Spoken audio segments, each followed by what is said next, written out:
Good morning, afternoon, ladies and gentlemen, whatever time it is technically afternoon. Even when you're watching this, it will be afternoon. Welcome to epic.LAN 31. Is it 31? I think it's 31. I hope so.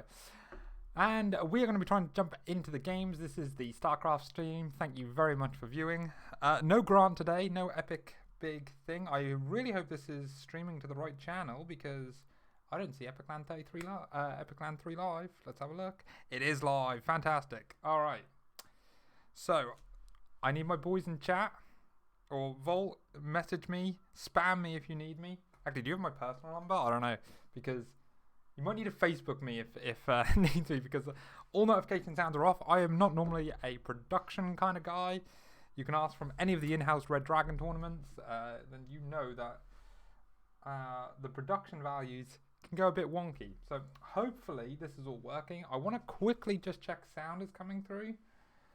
So we might get an echo in a second, but I hope you guys are all doing well. Everything looks good. The snowball's picking up my desktop audio is muted now. My desktop audio is back. Put the in-game music on. I don't normally do that. You're lucky. I'm going to put the in-game music on for you. Our first matchup is going to be Countess versus Zeroy.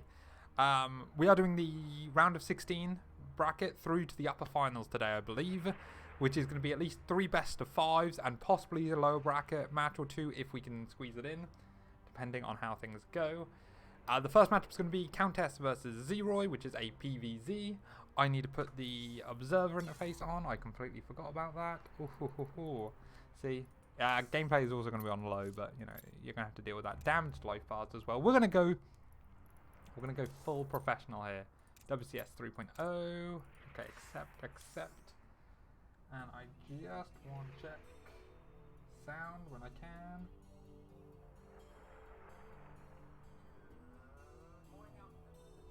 Okay, that was me. An echo you probably just heard from my tablet. So it sounds like everything is working. And now I trust that. I'll get rid of the stream on my thing. Come on. I'm under pressure now. Alright, let me just check the players already. Okay.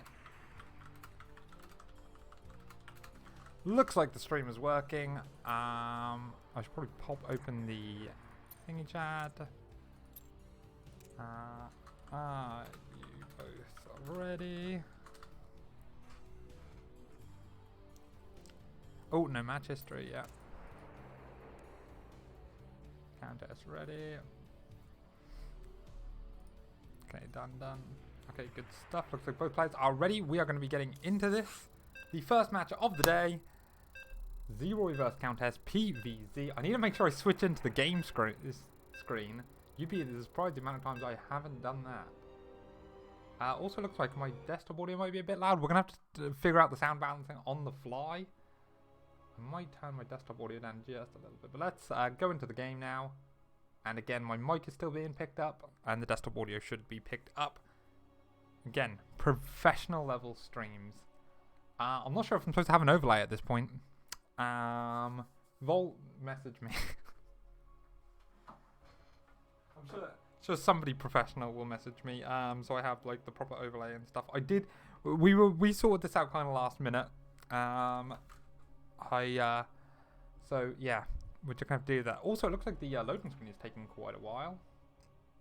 That's first game of the day maybe for these players. They haven't done a warm up yet. It'd be pretty unfortunate if we had a crash already. Hopefully it's not my PC. Everything is still streaming correctly as far as I can tell. Yeah. We're going to come back over to my beautiful face. Are we going to come over? Yes, we're going to come back over to my beautiful face for a few seconds. Just in case the game crashed. No, it's now loading. Of course it is. Is it loading? It's taking its time. But yes, thank you very much for tuning in. We are going to be trying to go all day. There might be a few breaks. There might be a few technical issues. Please bear with me whilst we figure this out. Here we go. We are finally in game, so I can do this. Here we go. It is going to be a best of 5. And yeah, why is the production so small? Okay, I hope you all aren't blind and can see this, because that's pretty hard to see. Alright, well, spawning up in the top left position on Death Aura is representing the Red Dragons. It is Zeroy. And his opponent in the bottom left, spawning as that dark red Protoss. I really wish I had something better to say there. It is Countess. And I don't know if these two players have ever played before. Zeroy is a long-standing player. He's been to quite a few epic lands. I don't know how many epic lands Countess has been to, but I know Countess has been to more recent ones, and Zeroy used to go to some of the older ones. So we'll see. I don't know if they have a history, but they should be. They're similar in MMR. I know Countess has been like over 5k, I believe, and I think Zeroy was over 5k. So, but I don't know what they currently are. So we're gonna see. We're gonna see how it goes. I'm hoping to get the Twitch chat up. Hang on, we're gonna follow this probe for a second while I get Twitch chat up. Also, then you might lose game sound. I'm sorry. Production is hard. All right. epic.LAN 3. Look at that. 13 viewers. Amazing. Hang on, let me just pop out the chat, and then I can shut the stream down so it doesn't lag anything. We open that up here. Okay, we're back in game, and look at this beautiful scouting by Countess. So, as you may be aware, this is the top 16 of epic.LAN 31. So we are having these as best of 5s. We're expecting at least 3 best of 5s today to be on stream, possibly some other lower brackets. The lower bracket matches are best of 3s. So, again, your mileage may vary on what we end up getting out of here. Ooh, this is looking cheeky. So Zeroy played, I can't remember who he played versus yesterday. He played someone versus yesterday, and he did a proxy starport here. Now, I don't know if Countess saw those games. I don't know if Countess saw those games, but she may well have done. And she's going to come in here, see that there's no factory. Did that Reaper go straight across? Yeah, the Reaper went straight across the map, so Countess gets a full free scout here. And everything looks kind of normal. It might be suspicious if the starport doesn't start immediately after this. And you can't lift the changeover with a probe here, because they can block it. But, oh, it looks like he's going to. Okay, yeah, no, he's going to wait until Countess's probe is dealt with. But there was no factory, there was no starport started in front of her, and she knows it's going to be Hellions. So this is quite indicative that something's going to be coming, and we do see the starport over here. So Zeroy seems to like this build on this matchup. We do see Countess going for a Twilight Counter. This is a bit late. Is this a Robo first? No, it's just 2 gateways first. I'm not sure about this specific variation of the build. I try and get my Twilight Counters as early as possible. You really want Blink to be done before like 5 minutes. Especially for something like this. This is really hard to stop damage. Even if you know this is coming, it's very hard to stop damage. She is building a wall at the front here, and is going to start Blink immediately. So she's very aware of the Hellion risk, and she has good vision in her main. One pylon up here would be really nice. But otherwise, yeah, this is going to be quite difficult to not take any damage from. It's whether she can avoid taking critical damage. The Phoenix comes in and sees nothing at home. Sees Widowmine now producing. Might throw her off a bit. But either way, oh, I don't know. Oh, Zeroy gets in. I don't think this has vision. It does not. And now it comes in. Where's the reaction? Okay, she had 1 stalk in the main, but oh, a bit slow to pull the probes, but not great focus fire by the Hellions either. So we do see 5 workers go down. 6, 7, I think 8 is like survivable. Once it starts getting past 8 though, it's starting to get really bad. Okay. Oh, here we go now into the natural. There are only 2, so they can't one-shot these probes. And you really need to line them up quite well in order to get your maximum damage out. Okay, 11 probes in total. I think that is, well, that's 100% worth it. There's only 2 gateways here. Though Countess does still have more probes than SCVs. That's not the biggest amount of comfort, especially when there's a Proxy Liberator follow-up. Oh, when Zeroy did this yesterday, I don't think he got much damage done, but this feels like much more of the way you want it to go. And Countess is quick to react, or at least send some units back home, but they are unfortunately not ones that can shoot air, or at least not very well. Countess does pull again. The starport is now flying home whilst this Liberator continues to deny mining. Blink's now 15 seconds away. We are looking there. Where's all of our stalkers? Okay, the stalkers are sitting in the main, waiting for this Hellion drop to come back in. Blink is now finished. Blink's on top of that, and this is the start of the cleanup she really needs. Clean up everything, get back on track, you know, and figure out where you go from here. It was a lot of damage, let's not lie. It was quite heavy committed. I mean, Terran is not going to have medevacs for like another 2-3 minutes. Going to get this home, spend a minute making a reactor, and then got to get the medevacs out. So you've got a little bit of freedom now. That is if Countess picked up on it, and the fact she sees the thing coming across now should indicate exactly that. Okay. But yeah, the combat shield, stim, so this is going to a standard bio from thingy. Lots of defense. 3 tanks, 2 widow mines. There is no kind of real counter all in that could work. Oh, I think Zero has spotted this observer. Because these marines are suspicious here. Yeah, there you go. Countess is moving out onto the map with a few stalkers, taking her third. And generally, I don't know, a corona boosting probe probably should be her main priority as somebody who can see everything. We can see this isn't a 5 racks all in, there is a third CC coming. So she now just kind of needs to try and get back to that economic advantage, even though, well, it's acting in favour of the Terran right now.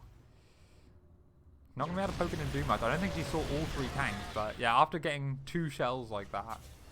Oh yeah, third tank's over here. 4th tank coming around. I think Zero might just do a really committed tank push, I'm not sure. Like 4 tanks is so much for like just defending. Combat shields complete, stim is nearly done. If there's going to be a move out, it's going to be happening soon. And Colossus on the way. Where's that Colossus bay? There we go. Okay, 1 Colossus already out. With good control, even if there is a push out now, I think Countess has a good chance of holding it. But yeah, she needs to see it coming. She needs to delay this push a little bit. Get charge. Oh, thermal lance zone just started.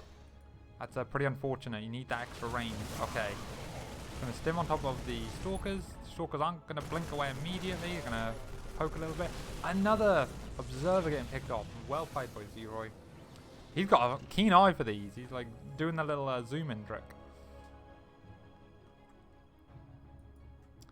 But yeah, now Countess is backing off. Now it does look like Zeroy isn't going to commit. Well, I was going to say he wasn't going to commit to the push, but it looks like he is. He is also taking this third. This is a perfectly fine thing to do.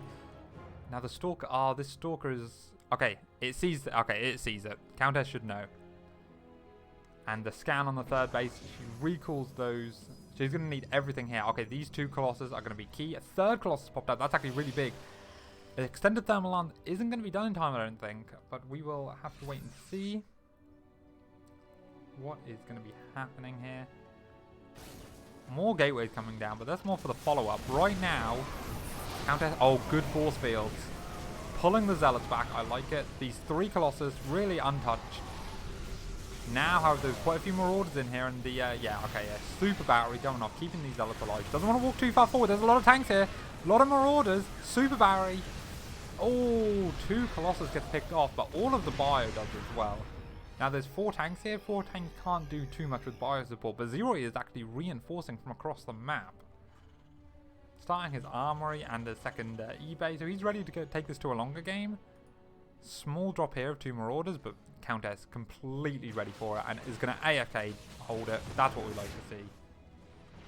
And the tank are going to go home. I think this is a good idea. You risk losing 4 tanks for nothing, like at this stage. Like a round of Zealots would just run up and kill it. Would be a really bad way to go. So Countess is continuing with the Colossus production. We see no tech switch into Storm or Disruptors just yet. Which turns out to be fine because of this delayed starport means that there really isn't that much air. There are 3 medevacs out on the map, and which is really the minimum you want as a Terran player. Ideally you want maybe even more than that. I don't know, I don't play Terran. But yeah, Zero's going to want to start Viking production at some point. Oh, but we might have a base trace on the way here. Countess moving out heavily across the map. Both players kind of confused with where to go now. Countess very much aware that the Terran is across on her side of the map. Oh no, this could be the worst pathing. Yeah, the Colossus is going to get picked off.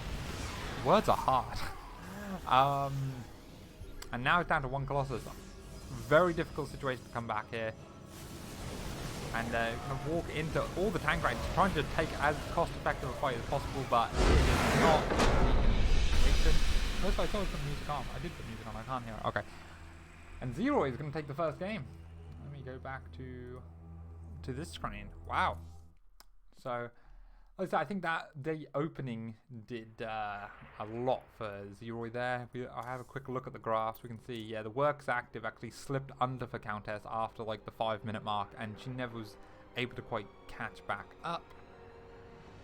The second map is going to be on Pillars of Gold, so let's make that map up. Pillars of Gold. All units explode. I need to put that on. We don't want for that.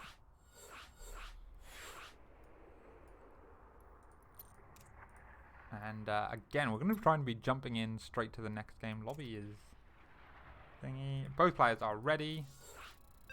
So we are going to get straight into this. Both players ready and eager to go. Pillars of Gold. Generally a good Zerg map, I would say. But there isn't a Zerg player here, so probably a good Terran map. Actually, yes, because the third is actually very wide open. Very hard to defend a third base. Oh, I need to check chat as well. Let's go over there. Might not be the first Grant 2 stalker, but I will surely be the most intense. Okay, well, someone is stalking Grant. Grant isn't here. You're not stalking him very well. Sorry about that. We are now going into the game. It's best of 5. Zero is 1-0 up, but we want to do it this way, so it's going to have to go like this. Yeah. Okay, and spawning. Actually, I'm not going to do introductions. I was talking to Grant about this yesterday. Me and Grant were like chatting. We're like, do you need to do introductions? I mean, the names are right here. Oh, names are right here. The we all know what it's about. We all know what it's about. Well, I'm really interested to see develop over these kind of series, and what generally happens over best of 5 series is that you get a feel of your opponent, and you end up having to kind of figure out not so much an overall strategic game plan, but like a build order. Like, how many build orders do you have? And you can kind of figure out your opponent over a best of 5. Like, okay, are you going to open up with your strongest builds? Or do you have something map specific? Like Zero seems to have that Death Aura map pretty figured out. That seems to be what he does on it. While a Countess, I've seen her pretty much only open up Blink into Colossus. I'm trying to remember if I saw it. No, I didn't think I saw her play PvT yesterday. Okay. I don't know, I'm just making stuff up now. We do see both players scouting. Very typical. This Reaper wall, Countess likes the Reaper walls. I'm a bit lazy with the Reaper walls, I'm not going to lie. But we do see Countess wanting to put that up there. Now we do have a little bit of pro-prass, very standard kind of stuff. Nothing too exciting. Is this Nexus before Cyber? Yeah, it is. Always nice. A bit more of an economic focus. All the vogue was to go Cybercore before Nexus for a while, and I still do it. I was doing it before it was cool. I was doing it because I always struggled dealing with the Reaper. So I was like, I'll go Cybercore first, and then I always have an Adept out before the Reaper can get across the map. It's true, I swear. Okay, what else do we have happening here? Looks like Countess going a long way around back to scout. Wants to see if there's a proxy factory or a proxy starport. Obviously, starport's not going to be this early. We do see the Reaper straight into the reactor. There we go. So yeah, both players doing standard stuff. Again, Pillars of Gold is quite hard for Protoss, I would say, to hold this third. A lot of Protoss want to take that third base kind of quickly, and this is a very wide open area. If we do the super zoom out, look at this. You have like this huge area this way, you have this huge area this way. So it's very difficult to hold. Countess being very cautious here, scouting lots of the map. She's seen most of the map at this point. There's some area. This would be a 6 spot, but yeah, we'll see. Again, we do see this Twilight Council finishing.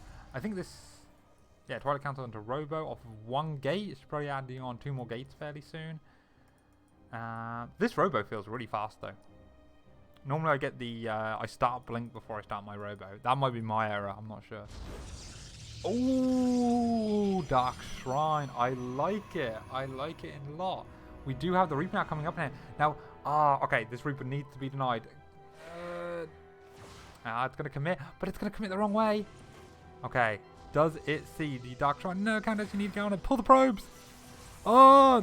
Oh, it could have been amazing. It could have been amazing. So, when you open up DT drop like this, as Molten, if Molten's in the chat, I'm sure he knows how to do this.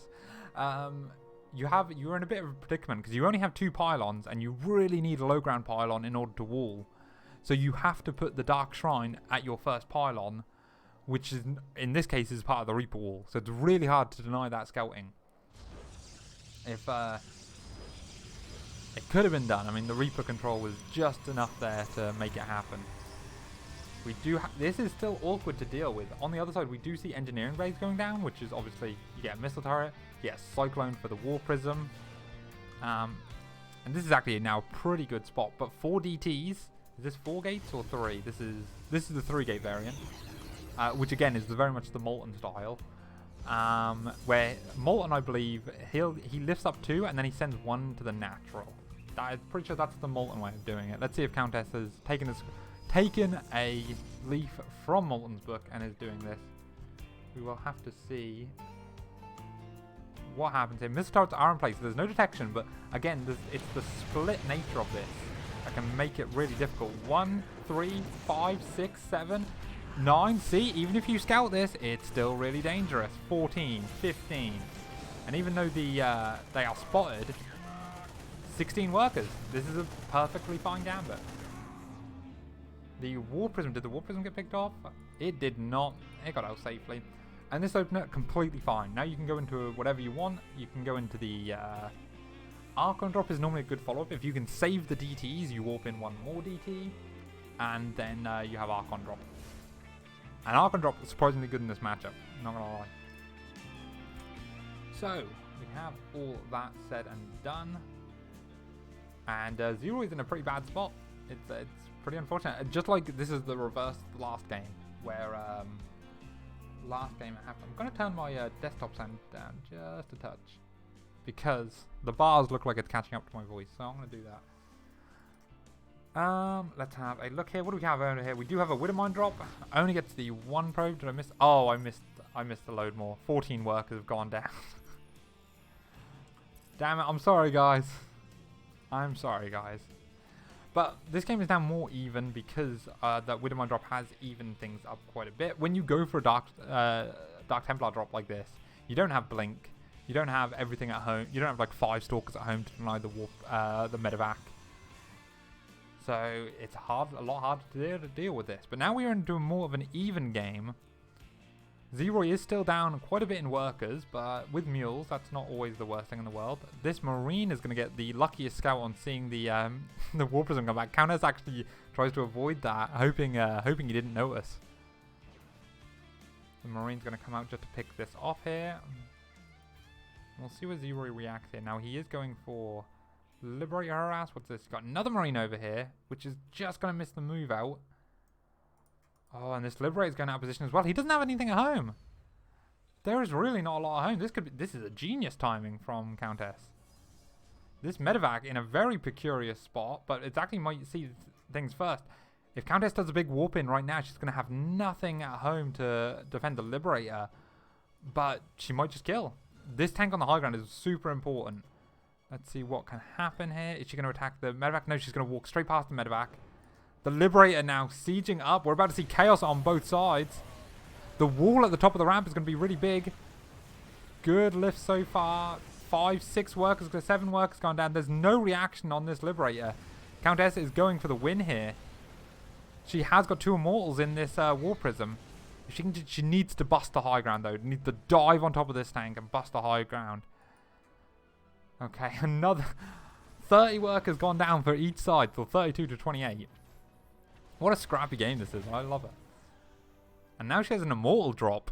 A bit of an unusual one. And this Cyclone is so dangerous. I mean, this Cyclone will only take like 2 hits from these immortals. Oh, big warp in. This is a sneaky warp in. Yeah, Countess really wants Zeroy to undo these depots and come down. But it's not going to happen. She wants to get the tank. She gets the tank. That's pretty big. Now the Cyclone would be nice here. Another... Oh my god, more workers going down on both sides. An absolute slaughter. I mean, generally in a 0 worker situation, Terran does better. But oh, the whole position on these thing. But there's too much army here. There's too many zealots. Maybe. I don't know with the medevacs healing. Oh, and Countess GG's. Oh, what a crazy game there. Really unfortunate on that one for Countess's part. I think this Liberator that Liberator had 31 kills in the end. It's really hard when you're committed to that kind of like 2-base all in after a dodgy economic start. You have to really consider. Or you can't really warp in at home. So I mean, maybe it would have been better once you did the damage to then warp in, but obviously it's easy to say in hindsight. Let's have a look at the next map. Is going to be Submarine. So let's get in on that. Submarine. Oh, now we've got some chat going a bit more. That's nice. Let me read chat. Transferable skills. Everyone memeing. Also knowing when a gambit is no longer a gambit, then the game is done. Molten complimenting Countess on her build choice. Some up and coming EU GMs. Red Dane. Genius. I do agree it was genius. Ooh, I don't want to be playing. Yeah, so good stuff. Chaotic game number 2. And my Protoss heart is like wanting Countess to win so much. Sorry, Zero. I was like, after that first game, the Hellion drop was so dirty, and then I was like, come on, Countess. 16 works was such a good start. We're going to be going into map number 3 now. Oh, Molten with the oh no in chat. Yeah, you're 2 minutes behind. Oof. Okay, we're going into game number 3. And that should be the scoreboards. Again, for all of those joining in chat, this is Zeroy. This is Countess. In case the name tags at the bottom not enough for you. That is what we are doing. Players are sticking to their colours. I like that. Yellow and red. Yellow and red's a bit hard to see on the map. There's a lot of kind of yellow backdrop on the map, so it's kind of a bit awkward to see. I think that's why I missed that Widowmine drop coming out. It's not because I miss Widowmine drops literally every PvT I play. It's because they were yellow. So that's what I'm blaming. Okay, let's have a look here.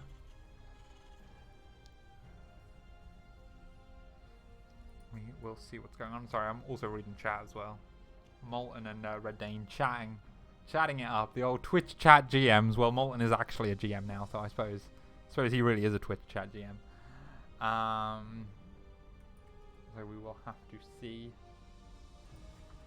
Actually, Molten, shouldn't you be playing your games now? I don't know. I thought all the games were being played at the same time. Maybe he's already won. Who knows?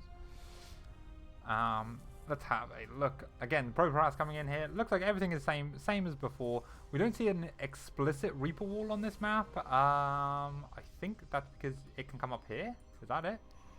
Maybe Countess just doesn't want to do it this time. I'm not a big fan. Maybe she's going to go... Yeah, she's going to go Cybercore before Nexus. So she can get an Adept out before the Reaper is really any threat. Also delaying this CC by a little bit. CC hasn't started yet. Terrans really want this by like 140. 146 is like the latest you really want to sort of take that. Which, I mean, it's not a huge deal. It's not a huge deal in this situation. But it's enough. Yet, all the upper bracket matches today are best of 5s. The lower bracket matches are best of 3s. And we're going to have 3 best of 5s at least today. Depending on who wins. And we will see here. Oh, this is a sneaky SCV. I then selected it, but then I clicked away. But we're going to see another proxy starport. It worked well for Zero in the first game. You have to be aware of it, but this map is hard to scout for this kind of thing. Okay, Reaper coming across. We're going to keep our eye on the mini-map in the bottom left there. Yeah. adept in position. My brain like going off. Oh, I think this Reaper should be dead. Oh, Reapers are so slippery. Countess did cancel the thing. Yeah, beautiful. She catches it this time, but we do see a starport in the bottom of the map. The 6 o'clock position. And Zeroy is wanting to speedrun this best of 5, it seems. Cause chaos. And do it now. It is Reactor Factory again. Now, I don't know. Yeah, no. Unfortunately, Countess hasn't had the follow-up scout this time. She has got Sentry there, I believe. Yeah. But by the time the hallucination is ready, she's going to have to put things together really quickly. Now, in the first game, she wasn't in the best position. And Zeroy's micro on the Hellions weren't the best either. But we really need like 5 Stalkers to deal with this in a reasonable manner. Okay, the hallucination has gone out, but the Hellions are on the move. And again, the absolute repeat. She should see it this time. No starport. Come on. I believe, girl. I believe. See it. Alright. Hellions load up. She's moving 1 Stalker back into the main. Starting a shield battery. Isn't going to finish time. And 2 more Stalkers. And she's getting into position. Okay, this is a much better start. Now, it's really difficult. Do you focus the medevac or do you focus the Hellions? Even 3 Hellions can one-shot, so you got to be careful there. Good pre-split on the probes as it comes up there. She gets the medevac. She doesn't want this flying out. But now her Stalkers are walking around. 6 probes gone down. 7. Okay, 7. It looks like that's where it's going to be because Zeroy is not microing these. Okay, and overall, a much better cleanup. Is there going to be a Liberator follow-up? Yes, there is. And again, these Liberators have been the absolute bane of Countess this matchup, this series. So we will see. It is going to be the Robo Bay again, so she's very comfortable going into Colossus. We do have a good spotter pylon in position. It might not finish in time to see this Liberator come across. Or actually, it might just be out of range. Oh, look at that. That's so unfortunate. The starport is now flying back home. Blink is 15 seconds away, but the units are relatively close. A good pull. Yeah, there you go. Okay, 1 more probe goes down. But now it's a total of 8? 9. Total of 9. This Liberator does get away, but again, there's going to be no medevacs for a while, and Countess is going into Colossus. So, good versus Bio, and when there's no medevacs, you can't build Vikings. So, it's looking... I mean, this is much more playable than the first game. But we will have to see if Countess to do it. She's leaving 2 Stalkers here. I like this. No 3rd base yet. I think that's the... obviously, she's very strapped for minerals at the minute. Due to the fact that... the 9 probes going down. Oh, quickly build it. Okay, good. She builds it before this Marine can deny it. And gets a pylon. And gets the probe out. That's a nice little thing. Zeroy checking for a 4th as well. Now, last time he built a 3rd CC around now, but I don't see it yet. Maybe he's going for an all-in version this time. Off of 2 bases. It is going to be, does look like it's going to be these 4 tanks pushing out again. But again, no 3rd CC this time. The Liberator does go down. Well played by Countess. Now having, now dealing with all the pressure. She doesn't know it, but we know that there's nothing out on the map. And the main thing to worry about is this big push. Looks like Zeroy's scared of War Prisms and DTs possibly. Most likely Warp Prisms. Oh, actually, Stim and Combat Shields are further away than I thought. Okay, so... But this is the exact build as Game 1. Zeroy lifted off the factory after 4 tanks. And is building a reactor on it. And then we're going to swap these around. In order to get his production online. I suppose the tanks are just safe versus all-ins. But submarines are a very short distance map. You can get into like this position very quickly. And suddenly you're onto the 3rd. Or this position, which is probably even better for tanks, when you have 4 tanks, so you can cut off the natural and then go down to the 3rd if you want. But again, Countess is going to have a lot of Colossus. I keep going to call Countess Colossus. Apologies for that. But yeah, we're going to have at least 3 Colossus, and extended thermal lance will be done for the first fight this time, which will be nice. Okay, now the move out is coming. This Stalker blinks back as it gets the kill. Doesn't see the rest of the army come across. Very smart move though, because Zeroy actually sent out 2 Marines to deal with that. And the whole push is still delayed quite a bit. Okay, Zero comes in, sees the Colossus before the Colossus can shoot. That's big, because Extended Term Lance hasn't quite finished yet. I think if it was finished, it would have shot them there. Okay, Countess sees everything. She knows, yeah, it's going to be this position. She's going to come from the low ground? No, good. Okay, go from the high ground. Defend your Robo. But now Zero's going to swing round. There is a Zealot in position here, but this 4 tanks here is going to be really big. He's going to get in range of the Nexus. And Countess has got to jump on this, I think. Needs to focus the Marines with the Colossus and jump on this. But I think she's got plenty. Oh, wow. Again, it shows how big a difference losing like 9 workers versus like 15 workers. She absolutely crushes that push. Zero does have a 3rd base, but it's building on location. And does Countess see it? No, she can't quite see that 3rd base with this thing. But if we look at the army supply now, it's 50 versus 38. And this is 50 Protoss army supply. That's good army supply.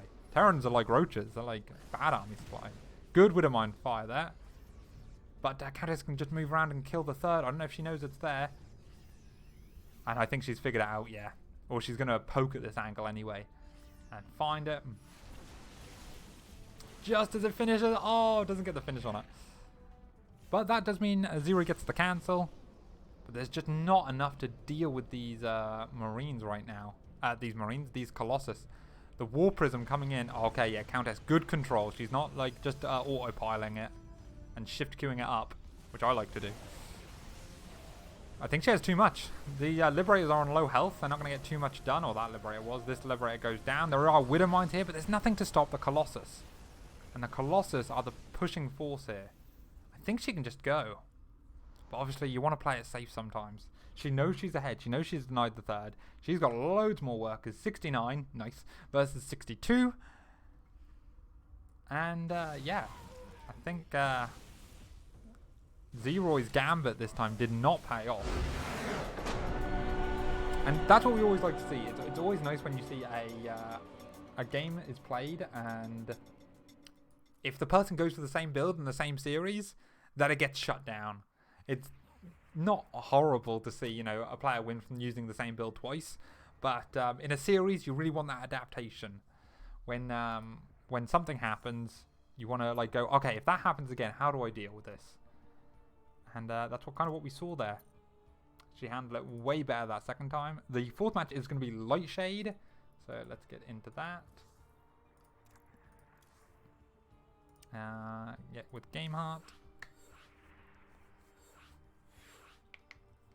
No match history. But this is also what I want to see. I want to see a series. Let's go. And I am the player here. I don't want to do that. Okay. Get Light Shade. We are in the map. Are the players ready? Go, go. Good luck. Have fun. Have fun. Have fun. Ready. Let's go. For game number 4. I had to think about that. I was like, yeah, no, it's 3. Yeah, it's 2-1. So this is game 4. Whew. Maths is hard. Kids, maths is hard. Don't skip school. Stay in school. I don't know. I don't know what I'm talking about half the time. Okay, we're going to go into the game as it starts. It is a best of 5. It is 2-1. And we are going to be loading up here. And I'm going to start this. I'm going to make a habit out of this. At the start of every game, we're going to follow a unit. I'm going to go read chat. Because that seems to be the best way to do it. Okay, what have we got here? We've got Red Dane asking about the build. But yeah, saying that the 3rd CC seemed late that game. I thought that it was later that game than in the 1st game. But we'll see.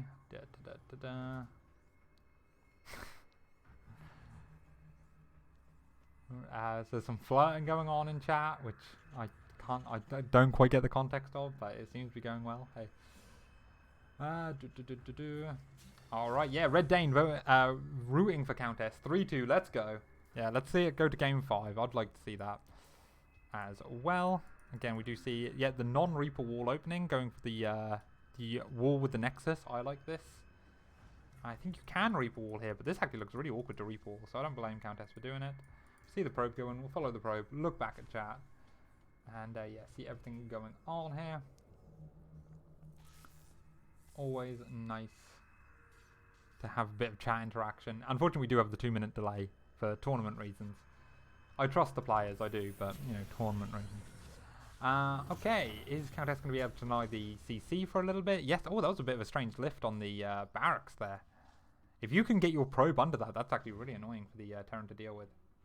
And again, yeah, 140, we're going to want to see this CC come down. Does he have not enough money for it? Okay. There it goes. And yeah, pretty standard stuff. I should probably pay more attention to Countess's build, because I feel like I've been focusing on Zeroy's opening for the last time. And interesting to see whether we see a Stalker or an Adept first. I know she's been going a bit of a mix. The first and third game it was Adept. No, it was Stalker Sentry, wasn't it? Which is why the Twilight counts as a bit like, oh yeah, that makes sense now, yeah.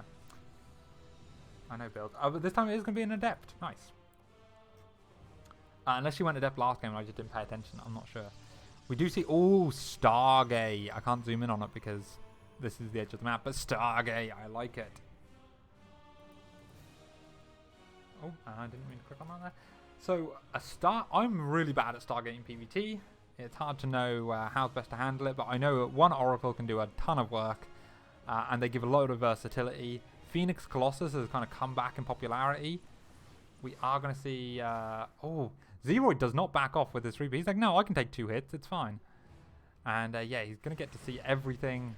I didn't know if he clicked on that, actually. I didn't see the little yellow circle. Oh, but maybe because it's yellow. I didn't see yellow. We will see. We do have another gateway going down the bottom thing. Oh, she cancelled it for a Twilight Council. Wow, I'm smart. I'm so smart. I didn't even realise Countess is tricking me more than Zero here. So again, we are just going to see. Was I being blind? Was that actually not a Stargate? I don't know. I doubt myself so much now. But it is going to be a more standard Twilight Council game. Blink is on its way. We do have Marines in the bunker. Very standard. But this is a 3 racks. Oh, maybe Countess scouted that there was no factory this time. Yeah, I think she's got up and saw there's no factory this time and is worried that a Stargate won't hold it. So a 3 racks. I don't think 3 racks is very good versus Countess's style because Countess doesn't take a fast third base. And if you get 1 shield battery at the front and don't take a fast third base, I feel like it's pretty easy to hold a 3 racks. And oh, she really needs to control this Phoenix. There you go. Now she knows it's a 3 racks. Doesn't have to worry about any kind of drop harass. These units, yeah, they're going to be moving straight back to the front. All you now need to do is get shield battery at the front, see when the move out comes, and play from there. Beautiful, I love it. Maybe you can get an Immortal before a War Prism. Yeah, beautiful. And does Zero actually go for it, knowing that this has been scouted, or is he going to pull a Jedrix and, you know, double expand and not attack?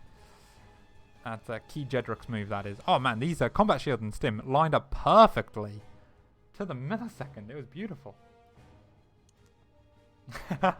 Red Dane, I see that you think I'm handsome and talented, and you're wrong, but thank you. I appreciate that. There you go. Alright, we are going to see this big move outcome on. Super shield battery is available. Actually, sometimes maybe having 2 shield batteries is better because then one can't get focused down, but he's got to come up this ramp. And he is... Ooh! Needs super battery, needs super battery. Super battery! Oh no, there's no energy for super battery! Now there's energy for super battery, but the hard-hitting Immortal has gone down. I still think she's going to be alright from this. Oh, needs to fight in shield battery range. There you go, there you go. It doesn't last super long. Oh, losing that Immortal was really hard. Another shield battery even made... Okay, there's not enough units here. Especially another stim would be too much. So we will see what's going to happen. Now 3rd CC on the way, but the factory is only done. If Countess does go into Colossus again, it's really good versus this style. Again, really delayed medevacs, which means really delayed Vikings. +1 attack now being done. Is there an armory? Oh no, the armory's just started. I see. Yeah, armory and second thing could have been timed a bit better, but that is the way StarCraft goes sometimes. I'm sorry, my middle mouse button keeps spinning the camera around as well. There's a reason for that. That is intentional normally, but I keep accidentally doing it. Okay, the observer comes out. It's going to see that the army is at home. I don't know the actual timing of the earliest medevacs that can be out after a 3 racks push, but I know it's like pretty late. Like I say, yeah, it's going to be well past 7 minutes. So Countess should be somewhat aware of that as well. Can take a 3rd base, hopefully. It'd be annoying if that probe got picked off. But she's going to be able to take that very shortly. And she is out with a War Prism. Oh, going to go... So this attack is very similar to the game number 2. Okay, she spots it. She spots that coming across the map, luckily. That would have been quite awkward. Is charge done? Yeah, charge is done. Look at these speedy boys go. He's going to run into 3rd. He's going to try and get a cancel on 3rd, but there is so much Protoss here. Oh, the 3rd got cancelled anyway. I think, yeah. Oh, did Countess fake it just to go for an all-in? This feels like such a bigger commitment all-in. This bio is all trapped here, and it's not going to trade out very well. I think Countess just has to go. Yeah, War Prism across the map. Already flying into the main. Oh, quick lift from Zeroy. But we're going to be playing musical chairs with this War Prism. And it's going to be playing a little piano music? What's the thing you hit with a stick at parties? Pinata. It's going to be trying to play whack the pinata, but we're actually playing musical chairs. I don't know, but this is actually a game of StarCraft, so who knows what's going on. Okay, these supply depots are really good, like makeshift wall, but there's just not a lot of bio here. Okay, he's going to run down. Oh, I love it. There's another set of depots here. Zero using the train really well, but he's going to start losing a bunch of SCVs, but he can afford to lose a few SCVs for this. Liberator coming up, but now we're getting on top of production. Focus fire on the Liberator while the Zealots clean up all the bio, and I just don't think there's enough units here. Maybe he has to pull the boys. Pull the boys away to fight, but okay. And now I think there's there's just not enough here. Oh! Count S bringing it back 2-2 now in this best of 5. Whew. Man, I'm going to need a break after this. My voice. I should have got water first, shouldn't I? Yeah, no, I should have. If I was smart, I would have done that, but I'm not very smart sometimes. Alright, let's have a look. Yes, Molten, you versus Optimistic, I think was the... Oh, hang on. We need to see what matchups were available. It might be that I'm kind of... Oh, hang on. If you want to... hang on. Let me get the lobby loaded up. Oh, you're going to have to see this in 2 minutes anyway. Hang on. Let me get the game 5 of thingy going. Party. It was Oxide. Create with mod. Okay. I really need... Okay, there's lots of chats going on. Let me just check the bracket. Oh my god, where's the bracket gone? epic.LAN tournament. I'm gonna try and get these players started so that Countess is ready, Zero is ready. Okay, game number 5. I'm gonna be looking at things. Hang on. Give me a second. Checking bracket. Because I did have some lined up ready to play, but I want to see what's going on here. And I want to switch to the game view so you don't see me the side of my head because I'm looking at my second monitor right now. Okay, Elimination Stage. Optimistic Molten is the first one. Oh, I wanted to see... I think we will wait on that. I don't know if we should wait. I kind of want to cast... There's an Azure match coming up, which... If Bobicus wins, which I expect he would, versus Magico, then Azure's Bobicus is kind of a match for one of these. That might be more one-sided than Optimistic Molten. But we saw Optimistic Molten on stream yesterday. Hang on, let me follow a unit. Countess, where's your scouting probe? Is this going to be your scouting probe? Alright, we're going to follow that. Sorry, I'm handling production and other things today, so we're trying to see what's happening. Volt is in. Oh yeah, Volt is playing against Roscoe. Where's Bob? Bob, have you and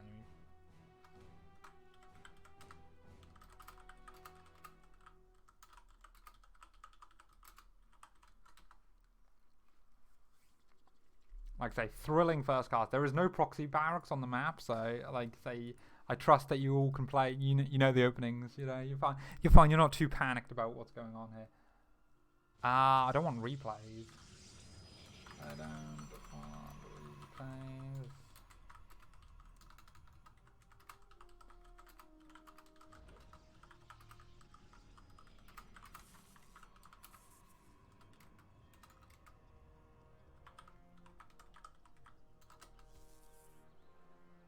Oh, okay. Bob can't play.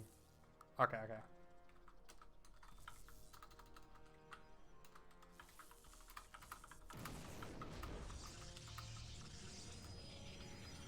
Oh, I think a probe went down there. Oh no! My scouting probe! The one that I was following so I could do stuff. No! Okay, we do see... yeah, factory, Reaper, everything looking standard here.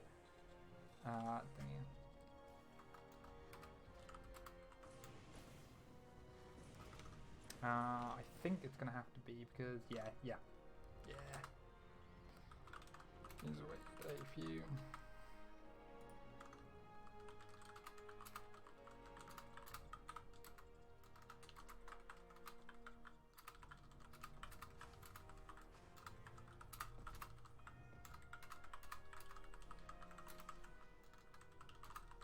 All right, professional casting here, boys.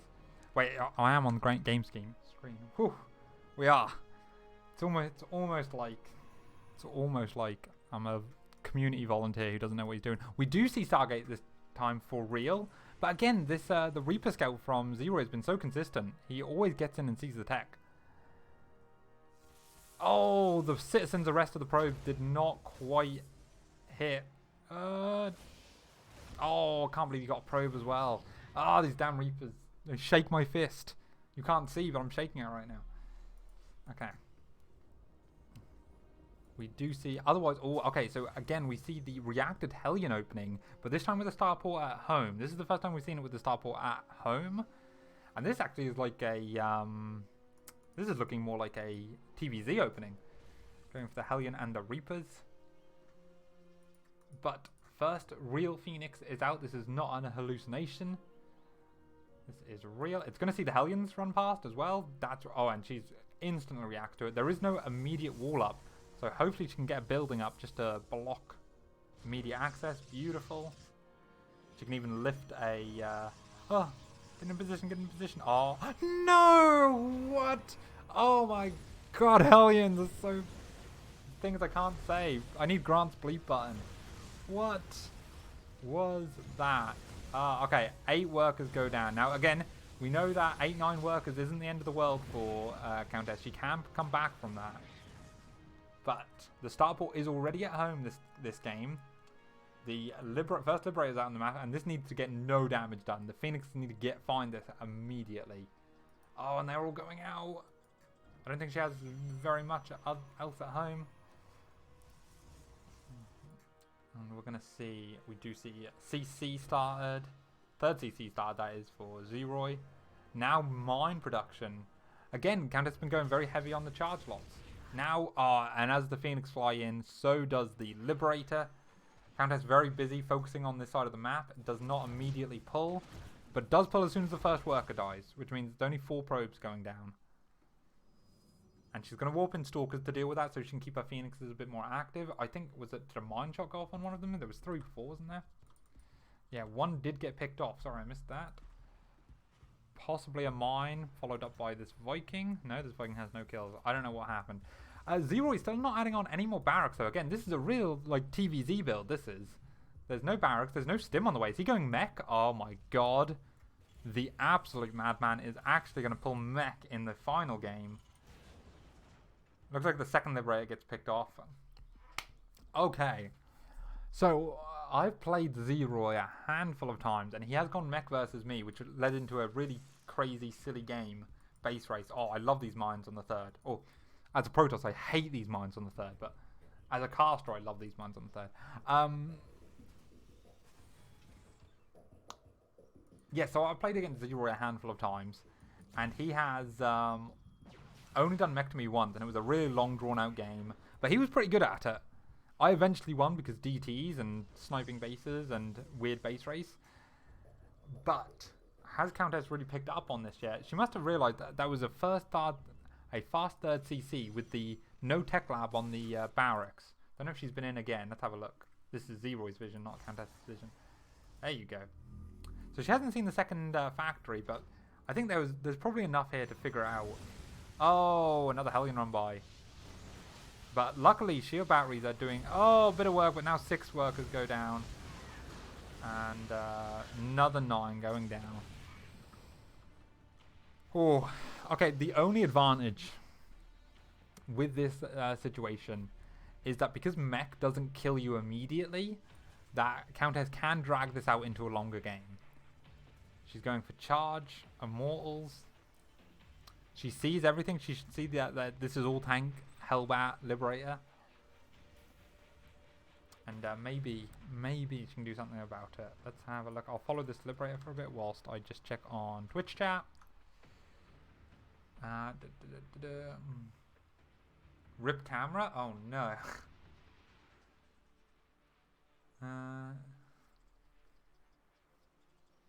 Let's have a look. Yeah, 2-2 in this game. I forgot to do the scores because thingy, and we do that. Professional. Okay, we see the Liberator come in. Quick reaction from Countess this time. The quickest reaction we have seen, and the Phoenix come over. Okay, this is about as good as you can get.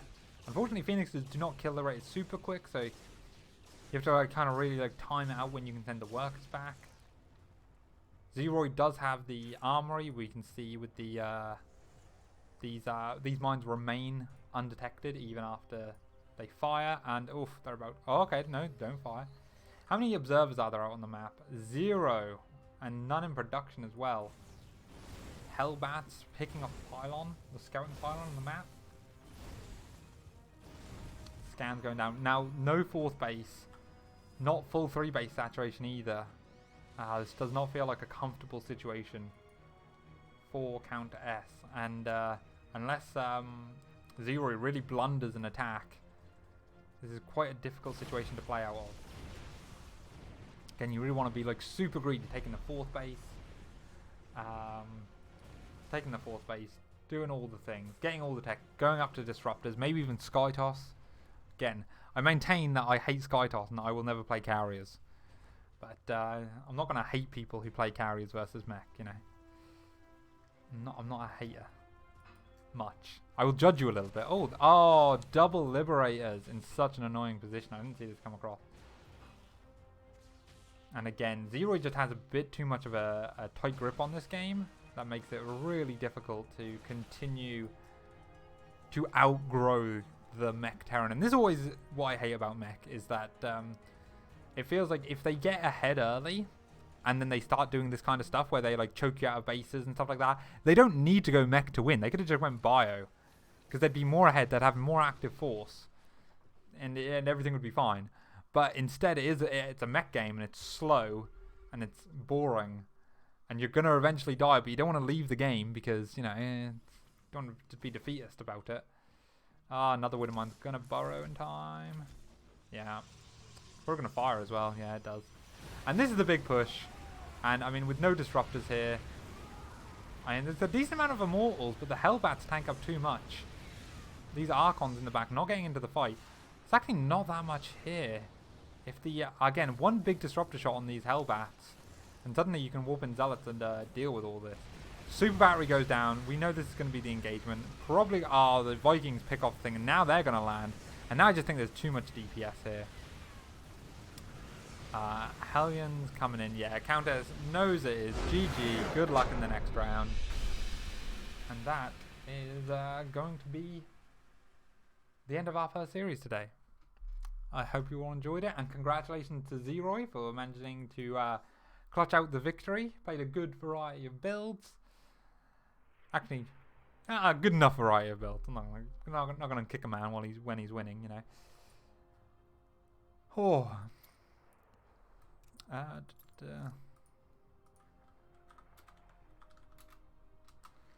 Alright. Let's have a look and see where we can go from here.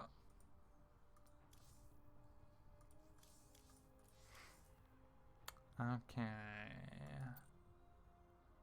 Epic.LAN. So we were going to get into optimistic versus Molten in the next game. I will message the guys in game.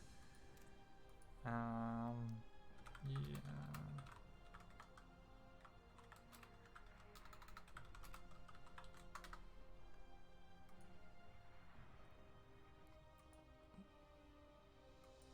Oh wow! So looks like we're going to be going spoilers because this is live and but yeah, if they're not being cast on the stream, you're not seeing them. So I'm going to be giving spoilers. It looks like Roscoe beat Volt 3-1, and I'm impressed that Volt took a map off of Roscoe. So yeah, Oxide. We're going to be going straight back onto Oxide for our first game of the next match. I'm going to kick move from party. And then we're going to invite the party, and then we're going to... Where's Optimistic? I saw him. I saw him. There we go, yeah. And we'll be going on to Oxide first. Ooh. Get my double chin in there. When in doubt, when you've got to fill the space, you know, make jokes. That's what we do. Oh, do I miss any important Discord messages? I don't think so. No, do we have a schedule? Oh. Apparently Zane wanted to cast that series we were just then in, but yeah, I mean, he wasn't here. Oh.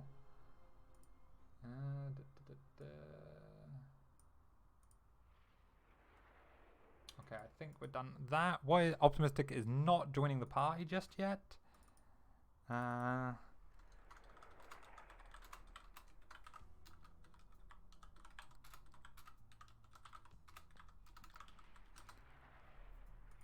then we will be getting into the next game.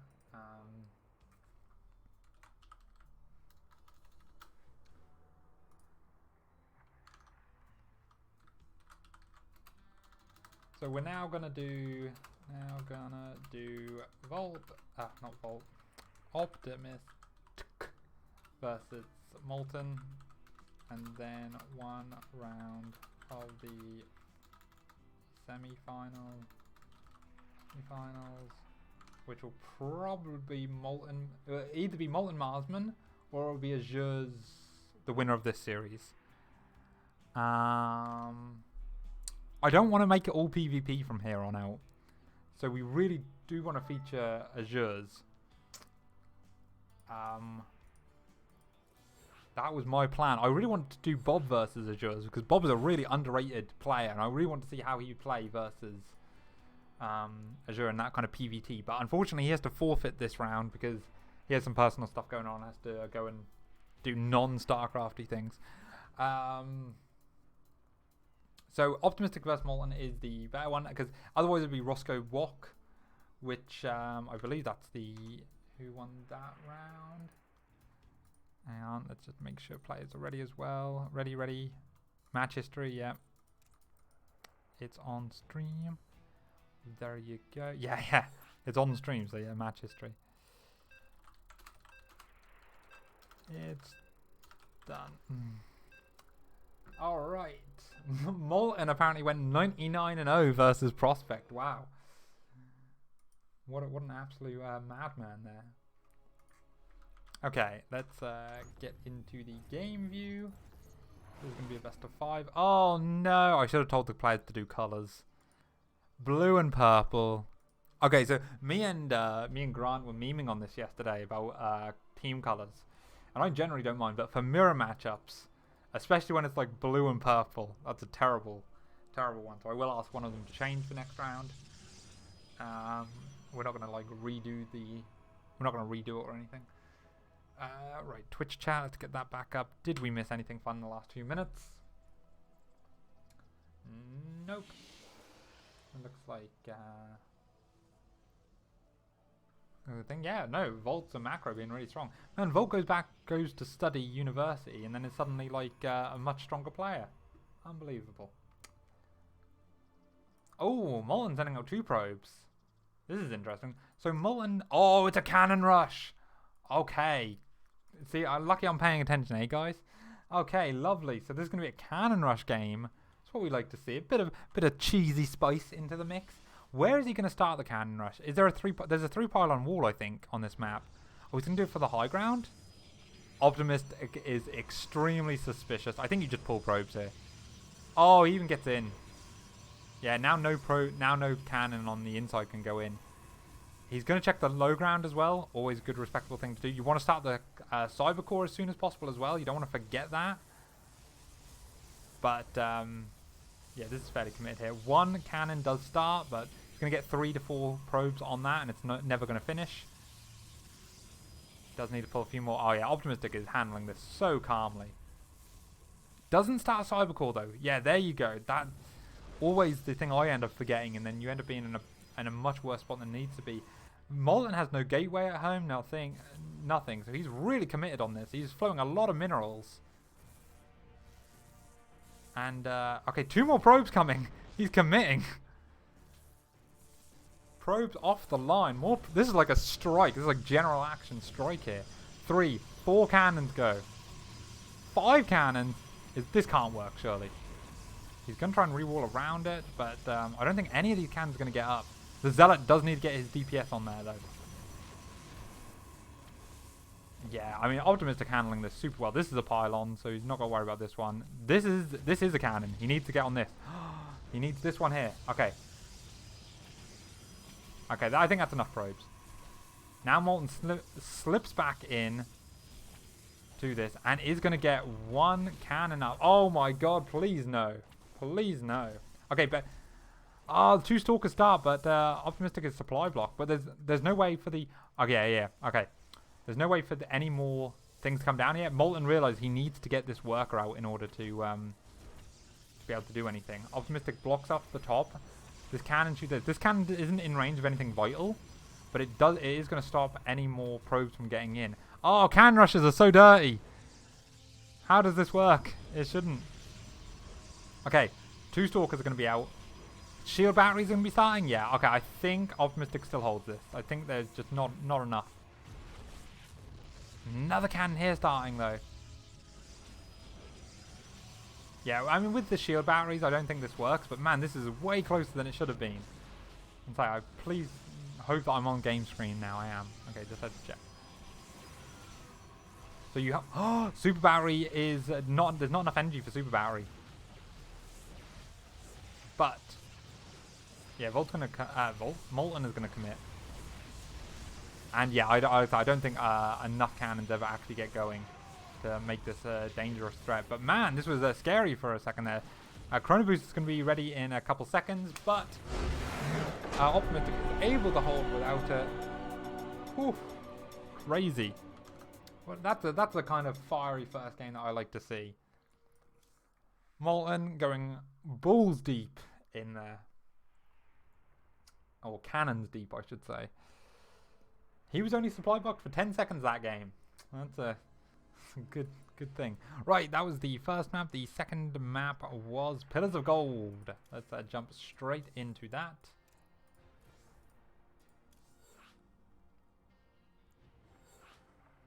Okay.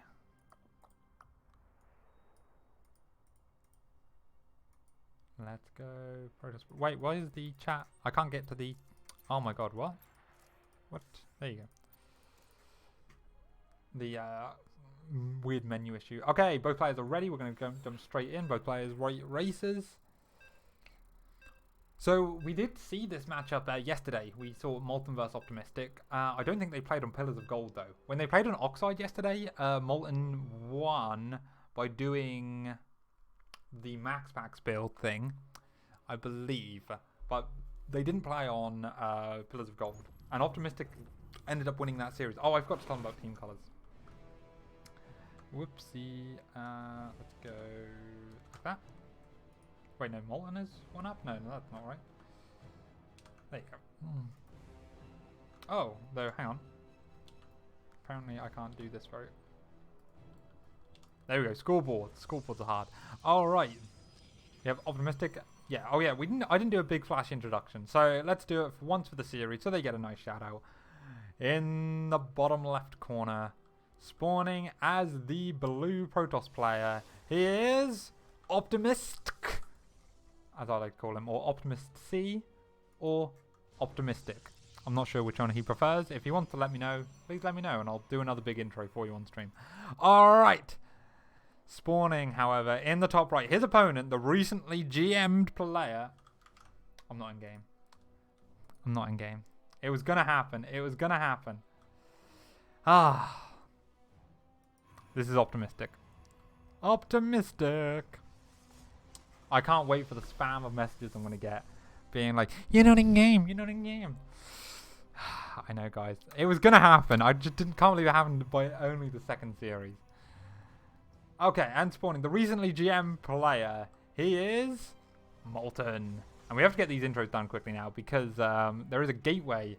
So this is that Max Pack build I was talking about that he did versus Optimistic yesterday on Oxide. Now, why is there no sound? Oh, I disabled sound now. Now, Optimistic scouts and sees nothing. So it's really going to be... Why is sound being weird? Okay. So it's really going to be how does he react? He played versus this yesterday, and like I was talking about adaptation, he's now seen this. He did lose that game. Oh, he pylon blocks with the scouting probe. Very clever. I like it. So Molten really wants to get a fast nexus out here. And there's going to be nothing to stop a pylon block at home. I love it. It's genius. Now we have one Zealot defending at home. But this Zealot isn't actually going to do anything. Looks like he's going to stick around here for the thing. And now we're going to go double Adepts. Because do you know what else he doesn't have at home? Well, he's building a wall, I suppose. But he doesn't have a full wall. This does mean he's going to be able to get his Robo at a pretty reasonable time. But, oh, this is really painful. Optimistic. Mixing up here. This one Zealot is going to be able to run in. But there's one Zealot versus one Zealot. I suppose he's going to suicide on a probe. Maybe get 2 probes. He gets 1.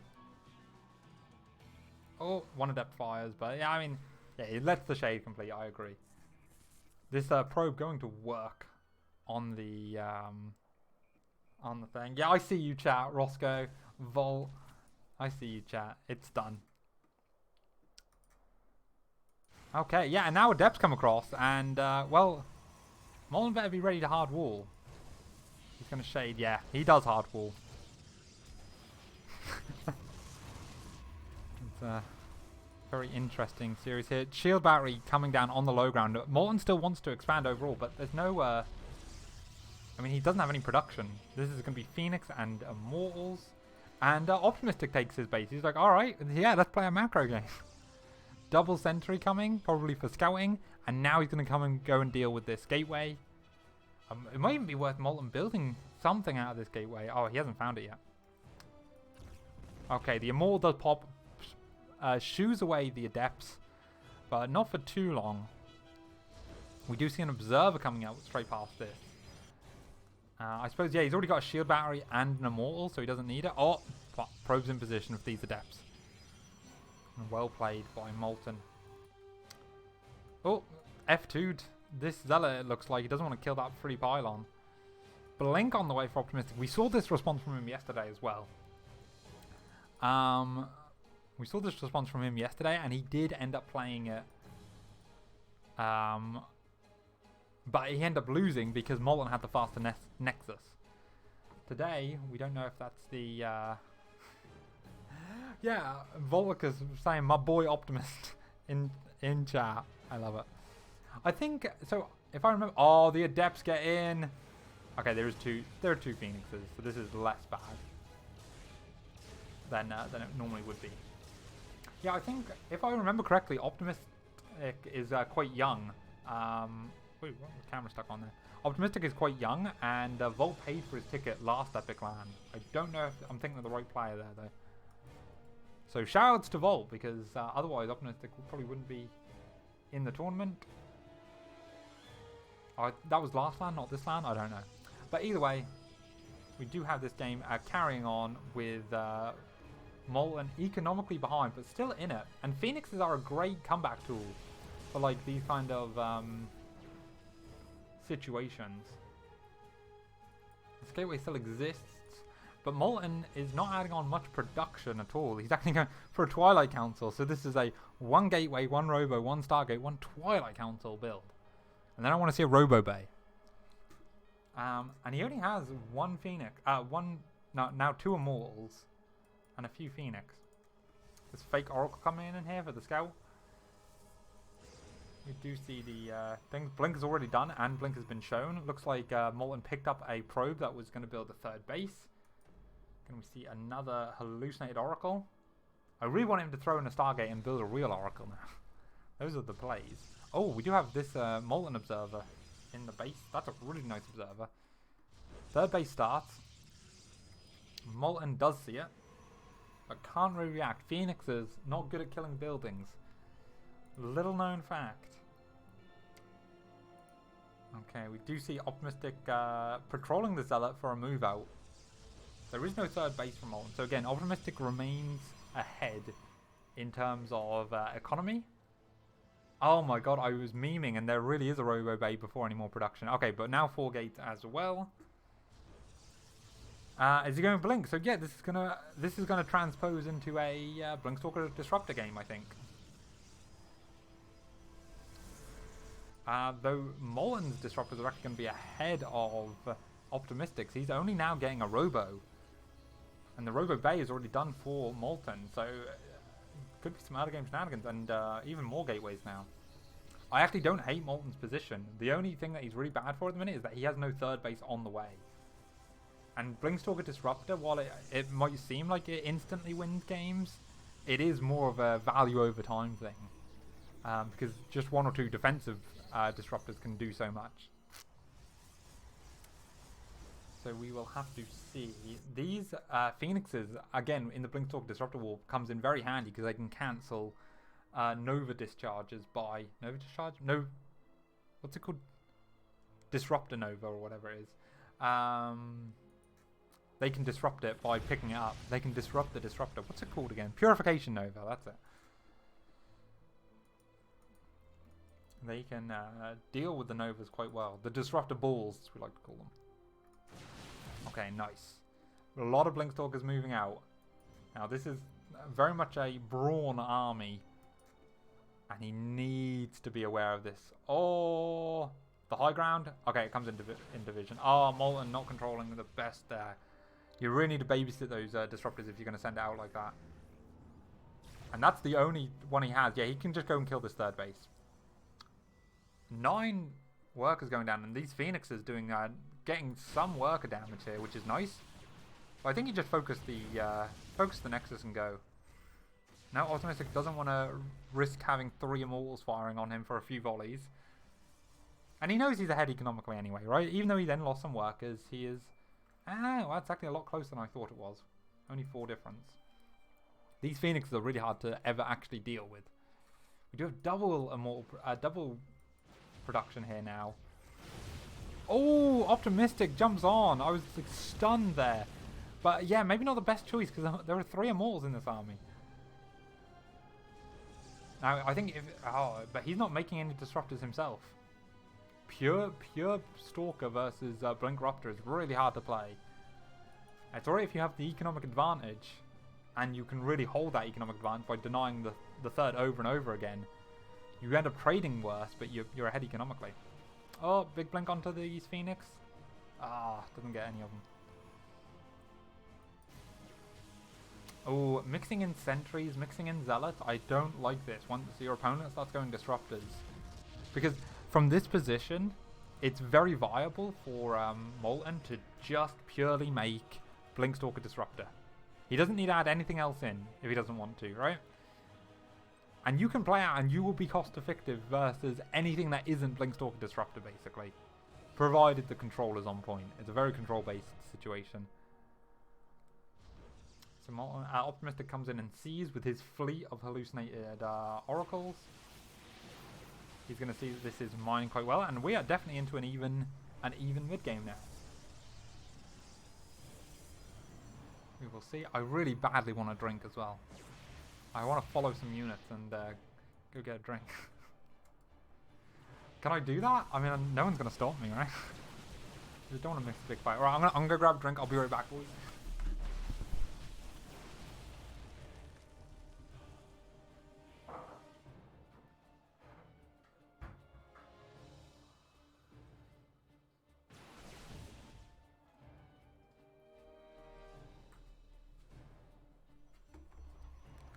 Okay, I'm back. Look at that, right before the big fight happens. Did I miss anything? Hopefully not. Okay, we have a big Blink onto the third base here, and he's going to be going into it, but there is so many disruptors here on the other side. Blink is still off cooldown for a few seconds. It should be off now, but he doesn't actually need it.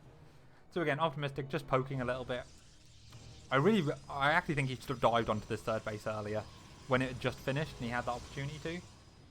I think that was his best shot to actually like maintain a really solid economic lead. He is now going up to a 5th base himself. What an absolute madman. Oh, and he's going to deny the 4th. I think so. Okay, so yeah, he knew that he couldn't handle the killing the third base, or he thought that was risky. But oh, triple sentry kill there from Disruptors. But I do like how he's playing this out. He's like, right, I'll just get more bases and then stop you from getting to 4 bases. But you can do a lot of 3 bases in Molten's position here. If he does want to transition, and he... Oh, no, it's Optimistic going for the Sky Toss. If Molten does want to transition off 3 bases and 6 gas, you can do a lot. Because you don't need that much gas for Blinkstalker Disruptor. It's kind of a weirdly lean composition. Despite Stalkers being really expensive normally. So yeah, but it does look like Optimistic is getting ready for that Sky Toss transition. Where is Stargates? Maybe that was a misclick. Or maybe he's just preparing for the super late game, like if it gets this far. Better to have those upgrades done, I suppose. They are very cheap, 100 for +1 air. But yeah, this army of Optimistic just cannot fight here, especially into a defensive position. Here's a counterattack going around this side. Mass DTs, what the madman, I love it. And he's going to snipe this, Nexus before he even goes. He's got Blink on these DTs, right? Yeah, so he can just go here. And there is an observer here, but once it starts getting shot, he can just like blink back. He's actually just fighting the Stalkers. Wow, madman! And now we get the big attack come in on the third. Third gets sniped. Everything gets taken out, and now Molten's army is not looking as impressive. And Optimistic now running ragged all over the place. He's going to warp into the main as well. And I don't think Molten does just see this. But he's being taxed very heavily. Left, right, and center here. DTs are going to jump into the main. One Stalker is going to be warping to deal with. There are cannons here, so he's not too worried about DTs. Like a singular DT. This is getting picked off, but now there's a big fight here. Disruptors all on top of everything, but about 4 fire, and oh, they get big hits off. These are the kind of slugfest punches I want to see. Absolutely crazy. Optimistic, willing to jump in there and take a punch to the face. I love it. That's what I love about Blinkstalker Disruptor. Absolute madman. And that is the end of game 2. Optimistic taking... Wait, was Optimistic's win then? Damn, I didn't pay attention. It was, right? He did win. Am I being really stupid? Yeah, he definitely won. I'm gonna go for it. It feels like he should have won there. That was a great spot. I was just so wrapped up in all the explosions and the pretty colours. So I was like, somebody won. I don't pay attention to who. All right, lovely.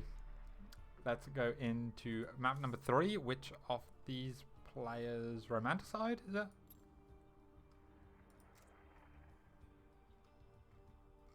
Is it? Oh yes, I'm sorry. I was looking at the wrong thing. Yep. I have so many lists of games. All right, let's go into romanticide.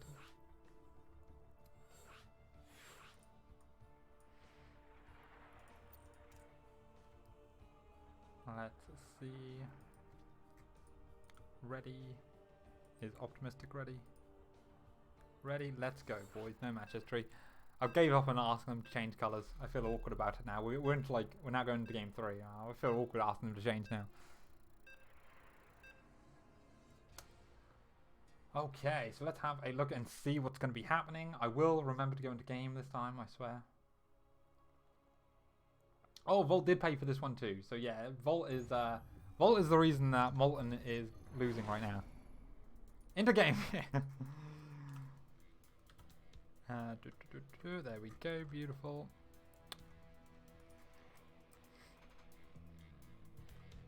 All right.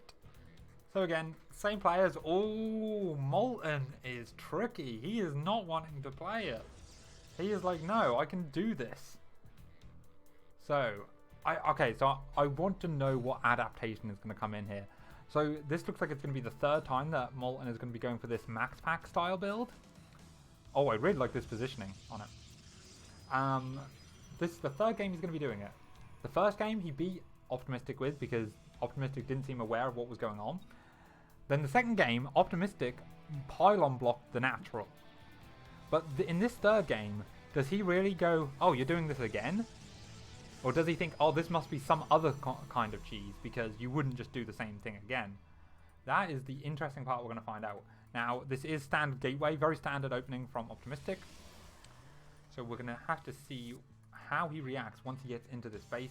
This probably going to hide possibly another pylon on the map, I don't know. Or just what doesn't want to get scouted. Let's go in. We now see a second gateway at home. Okay, so this... He's faking that this is a...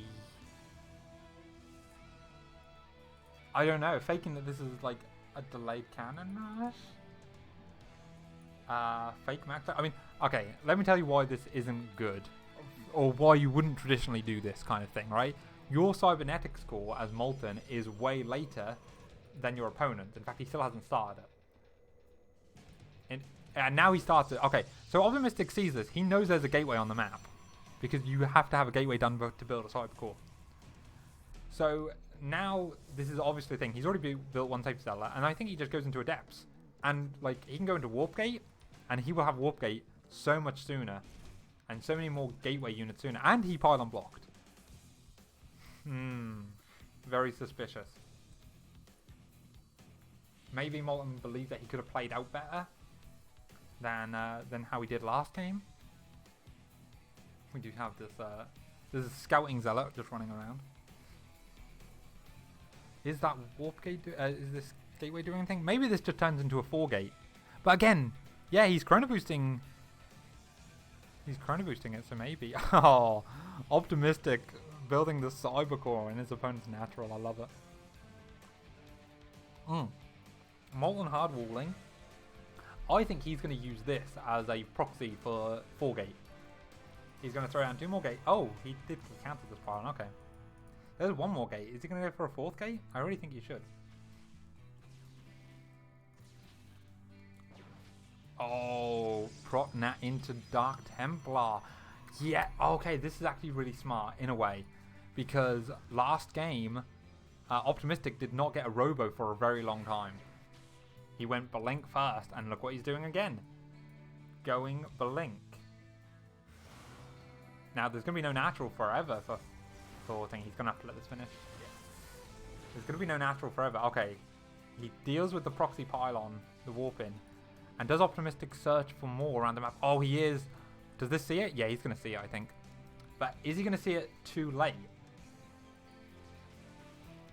Let's have a look here. Warp Gate is not quite done yet, but neither is the Dark Shrine. Actually, the Dark Shrine is going to be the limiting factor here. You see more units beating this up. Oh, here we go. How does Optimistic react? Because he needs to actually see this more than just this. He needs to like see it on the minimap, and start moving back to it, right? Oh, he doesn't know it's DTs. Though he might have an inkling it's DTs from this. But there's no detection. He needs a Forge or a Robo to start now. Oh, I don't think he knows. Even though... no. This Zealot, he just hasn't scouted it. He has got a depth in, but he needs to hard wall right now. Okay, there goes the Robo. He's aware that the only thing he can lose to right now is DTs. I think there's too much DPS. He needs a hard wall. Like, I'd get these Stalkers out and build a gateway here. But it's easy to say. Okay, he sees the glimmer. He knows. Okay, these need to start attacking. Yeah, there you go. You can get in surprisingly quickly. DTs do a lot of damage. And Optimistic knows. He's going to GG. Oof. Bringing it back. 2-1.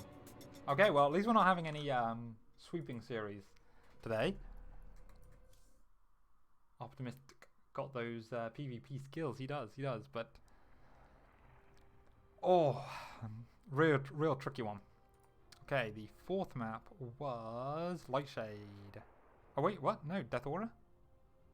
Okay, I'm gonna trust what Optimistic is saying. Indeed. Okay, create lobby, create with mod. Let's get into it.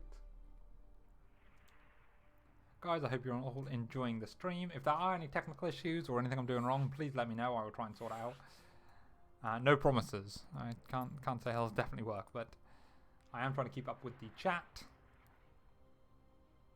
Okay, Optimist is ready. Is Molten ready? Molten is ready. Let's go into game number 4 in this best of 5. Optimistic still on match point. Volticus very confident that Optimist is going to get to the finals. Versus Marsman, he is one of the top 4 rated players, right? He's like 3rd or 4th. Up there with Volt. And oh, let's get into game view. So it is now 2-1 in this best of 5. Lovely. Oh, what do we think is going to happen? I mean, Molten has definitely been the aggressor. It's been Cannon Rush, Max Packs. And look at this. Fake Max Packs. He's on a level we just don't understand, boys. I think he knows that in straight up games, he's going to struggle versus Optimistic. So he really wants to make just every game as weird as possible.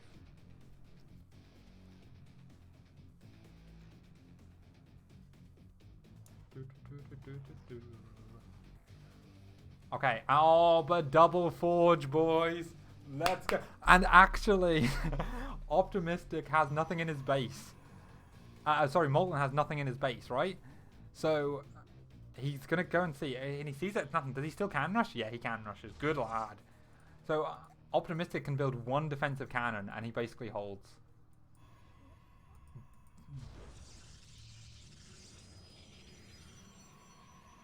Can he put a cannon in there? I assume he can. Oh no. Oh no, this is such a weird game. I mean, Molten's probe is considering cannon rushing. It looks like, but now he knows it's a cannon rush. So he should gas steal, right? Gas steal is really good in this situation. Oh, okay, Molten's got... Okay, Molten... Oh, of course, Molten got a opponent at home, so he's got 2 cannons on the high ground. So this is actually a good defense from Molten. And, oh, Optimistic takes his gases before Molten can steal them. In terms of gateway timing, a gateway hasn't started for Molten yet. So... But, oh, he's going to commit to the cannon rush. Yak! No, I wouldn't say that's a terrible idea. Your opponent's going to have cannons on the high ground. Okay, it's fine, it's fine. Oh, no. I wouldn't say this is, it's not a wall even, so it definitely doesn't work. Though, yes, Optimistic does have to respect this and pull probes, because, okay, now he doesn't, because there's not, yeah, because there's no way to build a cannon. Start his Cybercore, and yeah, he's miles ahead now. These 2 gateways are just starting. It's clear that Molten doesn't do this super regularly.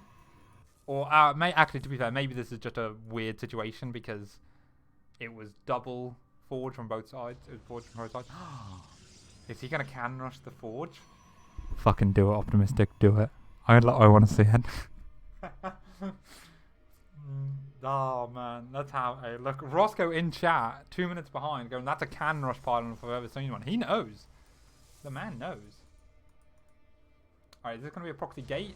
Yeah. Oh, it's proxy Stargate. Oh, but Molten scouts it immediately. What even is this game? I really want him to cannon rush the forge. I know it's a complete waste of resources. Not something you should ever do. But you could do it. Alright. Molten search around for everything. I haven't seen him react to the Stargate. Oh, he hasn't got a Cybercore yet, so he can't build a shield battery. Oh no. He will be able to get one out before the Oracle gets there though, so it's not too bad. So let's see Void Wraith. I would love to see Void Rays here rather than an Oracle. Especially now it's been scouted. Is he going to build anything out of it? Yes! My boy Optimistic. I love it. Now you can tell by looking at what's here. Like you can see that this is a Void Ray. So I think Molten went back and he wanted to see if it was producing. Whether he paid attention to the details of if it was a Void Ray or not, we do not know. So now Optimist's pylon going out and about. I mean, a strong advantage here to Optimistic, but he is stuck on one base. Unless he kills his own forward, basically, he's stuck on one base. So this Molten should know that this is like an all-in. I mean, he does have a probe on the map, I suppose. Yeah, here we go. Revealing... I don't know if he should reveal the Void Rays here. I mean, he should assume that Molten saw it and knew it was going to be Void Rays. And logically, you can work out that if it's scouted, it's not going to be a... not going to be really anything else. I don't know if Optimistic can actually have enough to bust this, though. Because there's going to be no shield barriers. Normally when you do proxy Void Rays, you want it like here. So you can put shield barriers here, and then even here. And you can really push up, but... Actually, no. Oh! Oh, good focus fire. Oh, good focus fire! Both sides. The shield barrier ran out of energy. There's nothing on it. I think Vulcan... Well, I'm calling him Volt now. I'm calling Optimistic. I think he can walk up. But it's hard to know for sure. Like, if you're the player. Oh, we do have a ninja base going down. It is on the rich Vespian gas. If you want to go into more Void Rays, this is a great idea for it. Because you get a lot of gas. Or even just Archons, I suppose. Let's have a look. Now he gets... Oh, Zealots. Okay, interesting. I would have thought those would have been the depths to try and shade in, but we will see. Now we have an Oracle coming out for scouting, I assume. We have a pylon block. Okay, this is really smart. Molten pylon blocking is really smart. Now, is this probe actually going around to check all the other bases? It's not shift queued, so I don't think it will. Oh, he's so close to finding that there is another base. And he needs to know about this soon, because if you let this go for a couple minutes, suddenly it's nothing. I would love... Oh no, Optimistic can't pull a probe. I would love Optimistic to kill this and pull a probe to make it look like he's trying to only now just expand. Oh, the Oracle actually gets in and does 2 kills. Man, on a 1 base defensive Protoss. That's so hard to actually get in and do damage. Well handled by Optimistic there. Molten's not going to let that happen again though. There is no shield barrier here though. There's a shield barrier behind it, but I don't think that reaches if the Oracle is here shooting this one. Okay, Molten goes out with the Phoenix. Optimistic hasn't actually got eyes on this base, so he doesn't know if a Nexus has been taken yet or not. But he has got this Oracle out here, yeah, which he can team up with. Second Oracle on the way. Blink is 14 seconds away.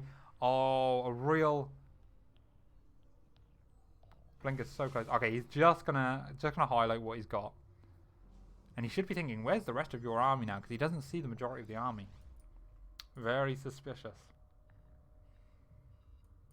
But the Zealot sees it move out before getting killed. So Optimistic is going to move back to a more defensive position. He is going to kill his own forward so he can come down. And now he should kill this pylon.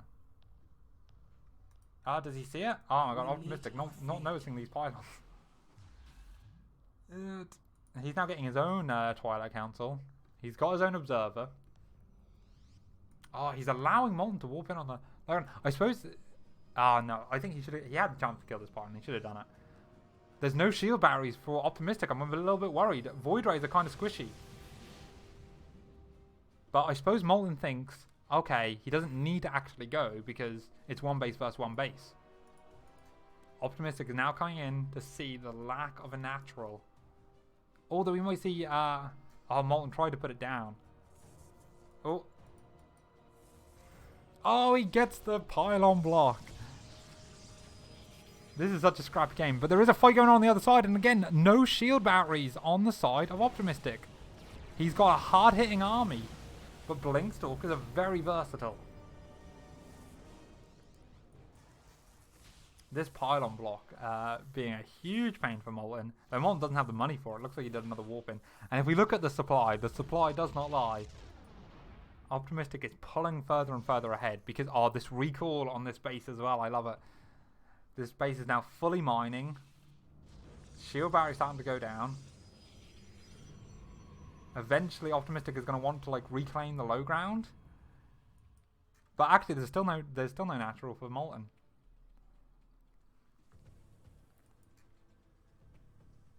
Let's have a look and see what we are doing right here. So yeah, this game has now slowed right down, but Molten is just in the dark too much to figure it out.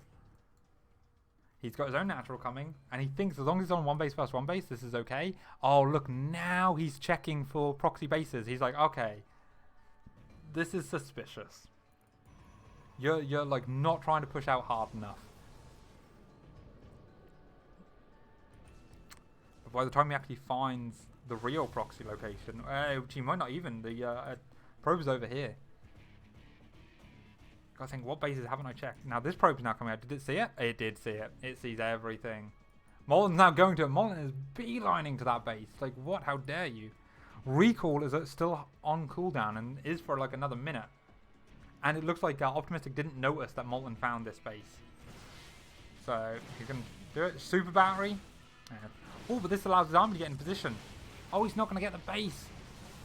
Going to pick off a Void Ray, but there's no disruptors this game. Like, unlike the second game where there was like a load of disruptors. So Molten could like fall back and his army was actually slightly better. There is not that this game.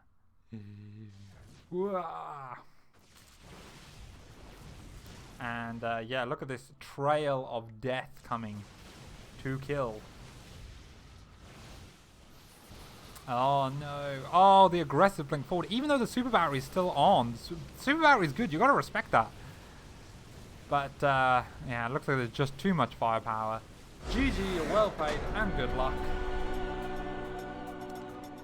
Oh. What a series. What a series. If I was him, I would have attempted to cannon rush the Stargate. Yes, you're right. Molten should have cannon rushed the Stargate after scouting it. I agree. That was the best situation.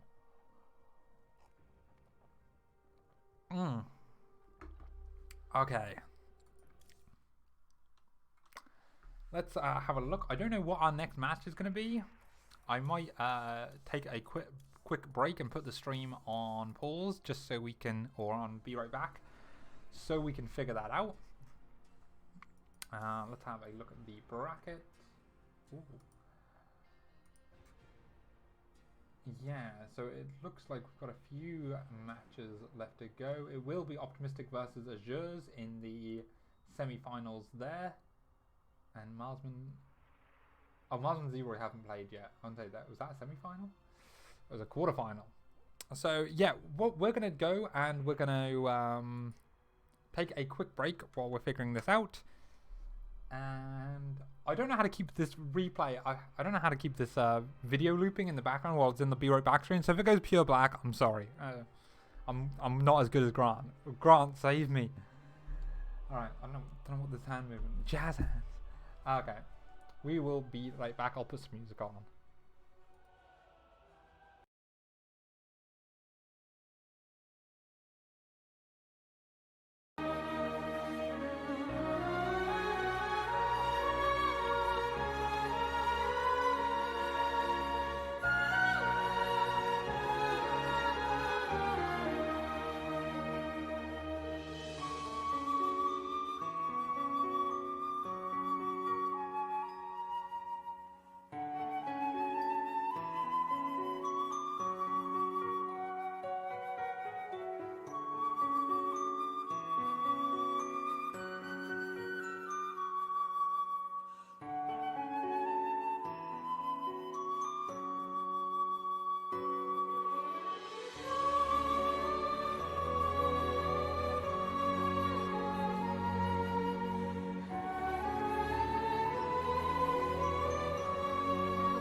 Okay, guys, look like we are back. Let me turn the music off.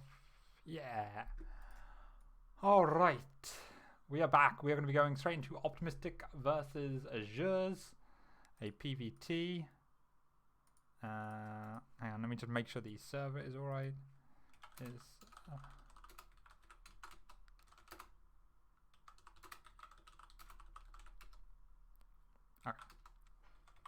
Okay, so we are going to be going into another best of 5. It is a semi-finals match, and we will see. And I'm not going to lie, guys, that break was a bit shorter than I expected it to be. I was hoping to get like another 10 minutes, because I've got some Ben and Jerry's here to finish off. So I'm going to be doing that while casting, because, man, I don't need no thing. I don't know, words are hard. Yeah, because I want to eat my ice cream whilst playing. I've only got a little bit left that I need to finish off. So, where is Twitch chat? Twitch chat, I need you in my life, apparently. There you go. Okay, both players are ready, so we're going to jump into game number 1.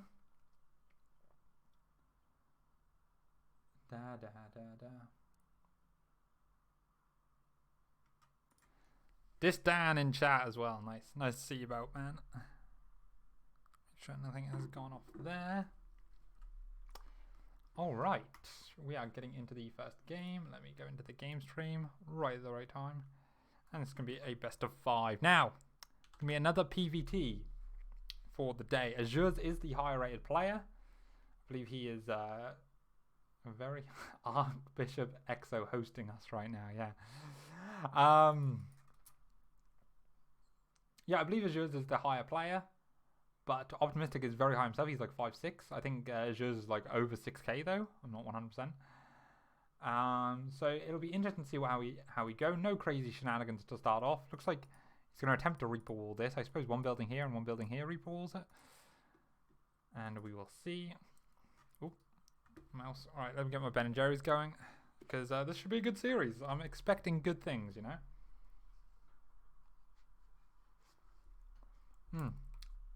Okay. So great gas. No scout. Bold. I wonder if Optimistic knows how Azure's plays. I don't know if these two have any history. I kind of doubt it, because Azure is trying to get more into the UK scene. Desktop audio is muted. That's right. At least it wasn't my voice. It could have been a lot worse.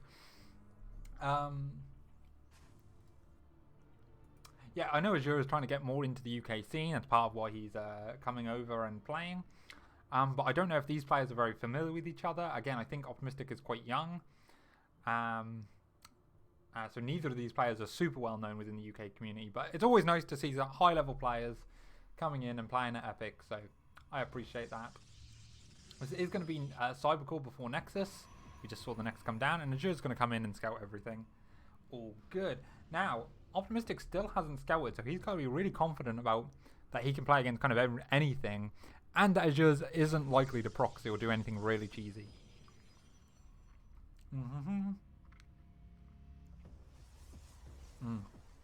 God, ice cream is so good. If Ben and Jerry's want to give me a sponsorship, I won't take it, because this is epic.LAN's channel and I don't stream, so that'll be useless, but I appreciate the consideration. Yeah, we're going to have the Reaper come out. The Adept is going to be out before the Reaper gets there. No major damage done. We do see a CC at home and a factory. All super standard stuff. I actually like this building positioning so that the reactor isn't vulnerable in the middle. I don't know why more players don't do this, to be honest. It's one of those little things. I suppose it doesn't matter too much. Ooh, the explosion does go off. The Adept gets a hit in. And we're going to be seeing Stargate out of Optimistic. I say the only game we saw Stargate last time was from Countess. And it didn't end up working because didn't get the damage done, and then Zeroy went mech behind it. So it was a bit of a weird game. We might see a more traditional Stargate opening this game. And see what happens. This Reaper is going to survive, but the Adept's going to come back out. There's a bunker in the way. You probably want to just shade up, see what is on there. And it is Reacted Hellions. So actually, this is a very similar opening to how Countess versus Zeroy played out. Phoenix first as well. I don't mind it. Going to be seeing 2 more Hellions. He's not going to immediately reveal them. Staying on the ramp, but this Adept can shade in at any time. Apart from that, it looks like it's going back across the map. The first Phoenix is going to be a scout. I like this.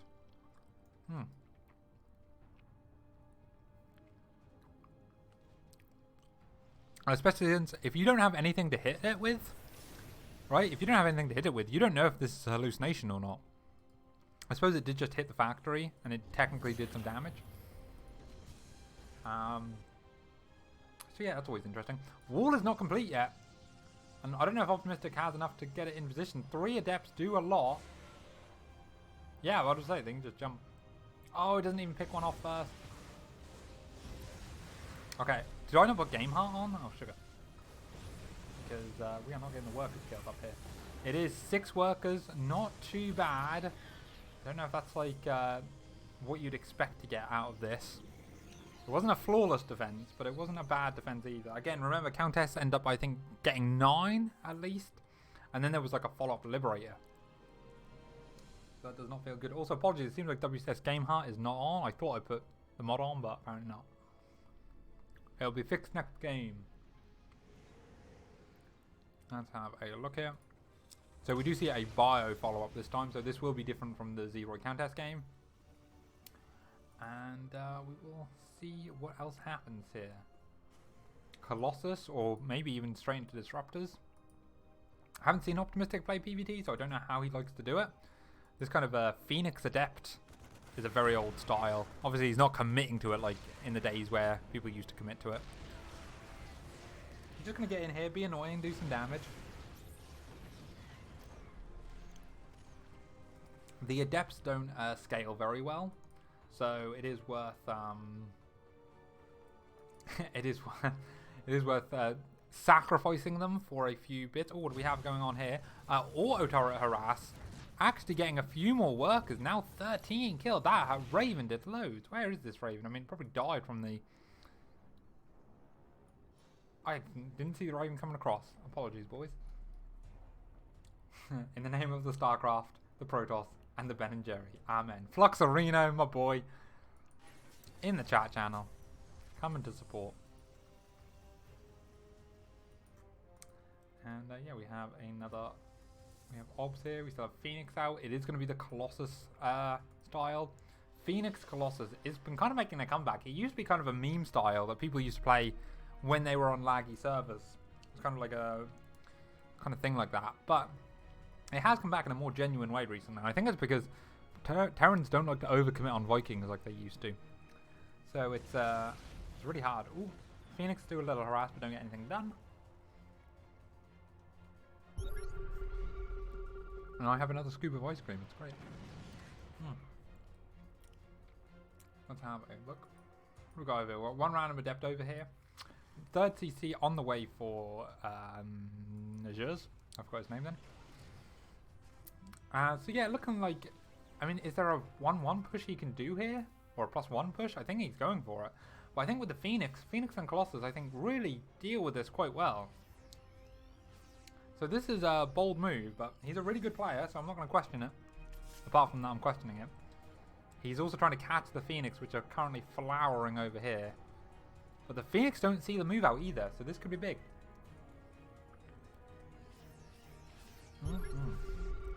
Scan ahead. Okay, I need to actually start controlling the camera now. Alright, let's go. The Phoenixes do come back and see it. One might get picked off. No, I don't think it even does. 5 Phoenix in total, 2 Colossus, only a handful of Stalkers. Azures knows he's playing a dangerous game if the Phoenix are on top of him and there are Colossus. Has he seen the Colossus? Did he scout? Yeah, he's seen that there's a Robo Bay at least, so he knows the situation. He's going to go back and take his third. I like this. A lot of Terrans are eager to overcommit their army, going, this is my timing attack, I must go. And sometimes it is the more mature decision to save the army, come back, take your third base, and find a better timing. Unfortunately, there is a observer over here. Oh, I just sees it. And so there was an observer over there. So Optimistic was very comfortable for a while there, seeing everything. And even now we have a... Oh, it's a hallucinated oracle coming across. He really likes these hallucinated oracles. Oh, was that... Oh, that was the adept from earlier.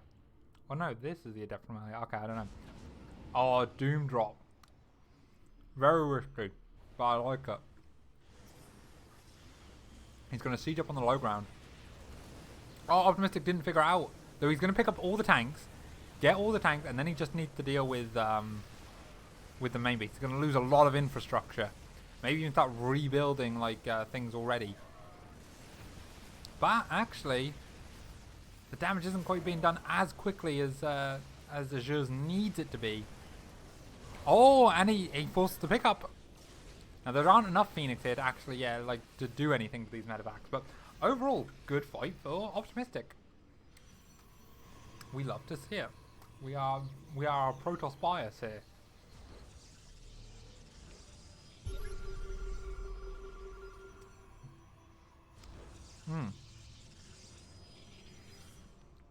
Okay, let's have a look. The Doom Drop hasn't really gone anywhere. It's unloaded, but it's sitting over here. Another small army. The reinforcements are kind of flanking around the other side. 4th CC. I like it. Azures clearly, willing to do bold moves, but also is not like overcommitting and playing silly. Again, a real nice kind of high level play here. This little hit squad is going to do some big damage. May even force a recall. Yeah, you do kind of want to deal with that. And now the Doom Drop going back in. Optimistic caught completely on the wrong side of the map. An absolute brutal sort of engage. And now we're going to go into a full base race. But, I mean, Azures is way ahead in this regard. I mean, this base probably isn't going to finish up. We've got the 4th base does finish up, they can start flying and floating away. I think as Azure's here, you just want to lift a building just to get it far away. I mean, is there Phoenix still on the map? No, all the Phoenix have died. The Stargate should be unpowered, or gone, or dead, or whatever. I think Optimus's army is better, but I think this can be a forced draw if he lifts buildings. So we will see. Okay, there's the lift on the CCs.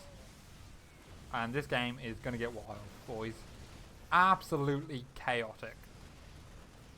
Another a Nexus goes down in the bottom left. He's trying to do that. Oh, and in the top right. Okay, so Optimistic had money. This was his plan for the base races, that I'll re-expand and my economy won't be completely dead. But I don't know. These are new maps. So I don't know if there are actually dead airspaces. It doesn't look like there's a lot of dead airspace. Oh, the scouting orbital command is going to find a base, though. Optimistic Azures is still tearing up all of the Protoss structures. Protoss tech is completely reset. Oh no, he's going to find both of the Nexi. This is actually quite a bad situation for Optimistic. He has got buildings, so he can cancel these two, and like he's got enough for another Nexus as well. But in this case, vision is so important. He needs to pick a Nexus and defend it. This one's got more probes. Actually, no, it's got a pretty even split. He needs to get stalkers shooting on this thing. Oh no, there is enough airspace up here. Okay. Where's that scan gone down? They're attacking your base. I don't know where that scan was. Oh, there's the scan one. So he's looking for where the army is.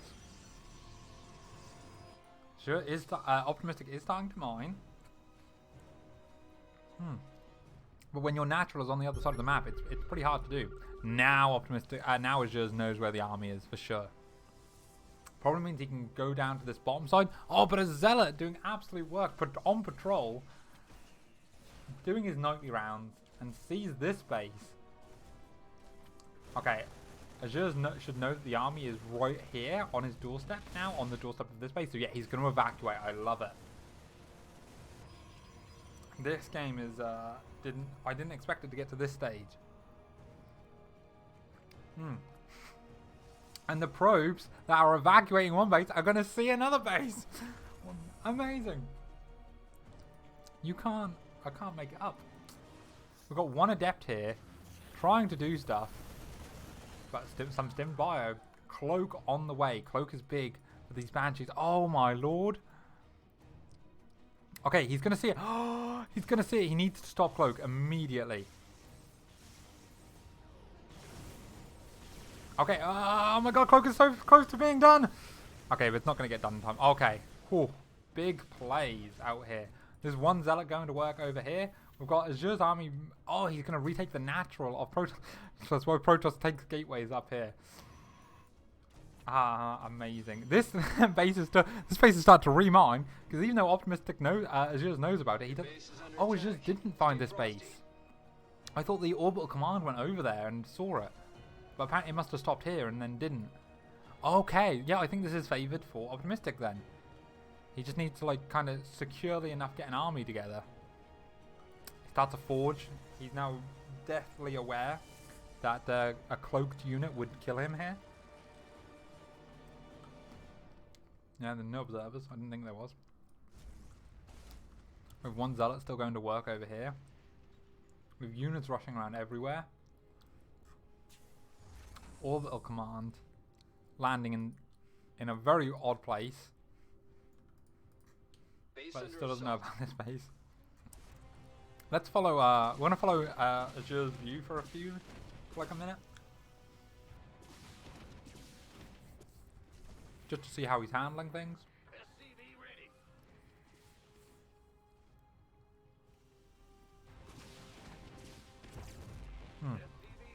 And we're doing this because it's very, it's like GSL where you switch to the player's VODs, to the player's point of view. And I'm doing it because of that, not because I'm eating ice cream. But I am eating ice cream. The Terran army finds the bio in the original main. Finds the gateways even. Your base is under attack. Stay frosty. You finished off a mineral cluster.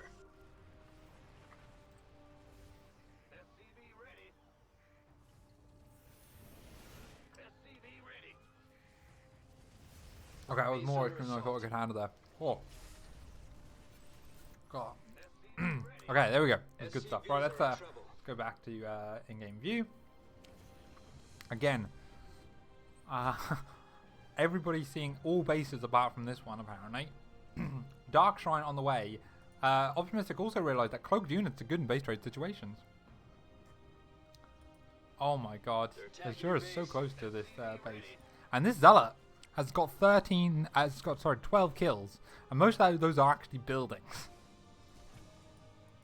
Because he's a madman. This one's got 10 kills. But I think Optimistic is slowly but surely, like, edging this out. I don't think there's any way for to just actually win with the army he's got. He's now starting an engineering bay, realizing that DTs might be a big thing. Scan goes down. He's scanning down this army over here. And now he sees... Oh yeah. Now he sees the Dark Shrine. But he seems to be already aware of, like, that possibility. Oh, here comes the DTs, though. Doing God's work.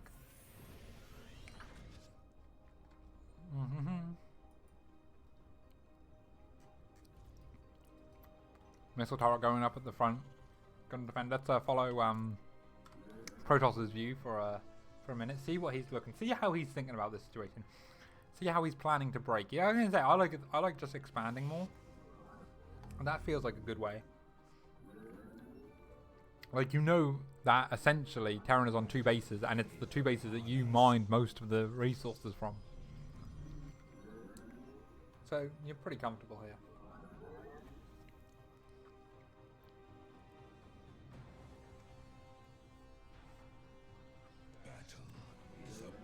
Ooh, does fluff a DT there. That's very unfortunate. Gotta be careful with those. They're expensive. Now he's gonna run in.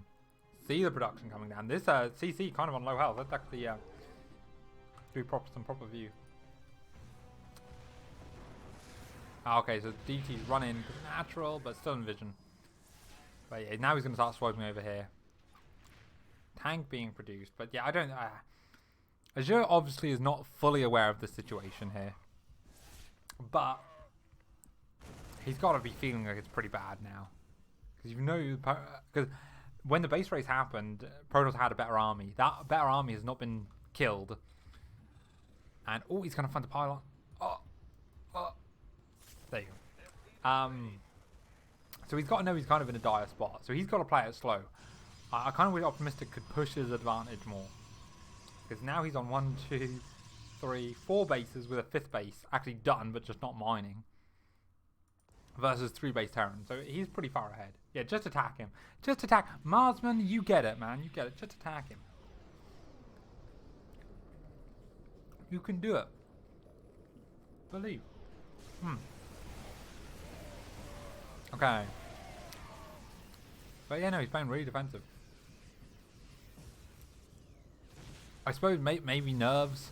Maybe just like I say, it's a weird situation. Yeah, just camping the space, that's fine. I think that's a good thing. But he could A move, make a few more zealots and A move. Oh, 3 tanks here. The game that never ends. Oh, okay, now we have drops going on over here. And we have him finding this base. Azure is now mad. He's like, wait, you've had these bases? For how long? But this does make it more complicated to try and defend multiple bases, because they are split off all over the map.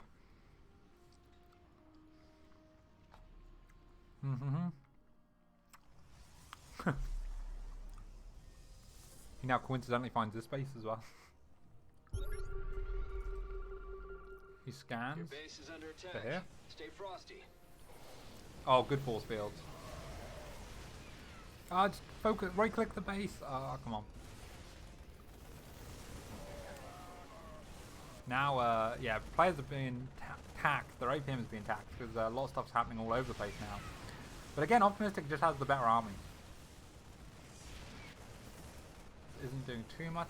One warp in there will be able to deal with it. Oh, now we're seeing another warp in here. Are we having a second base race? Mass repair is so good. But there we go. There, finally we have the GG.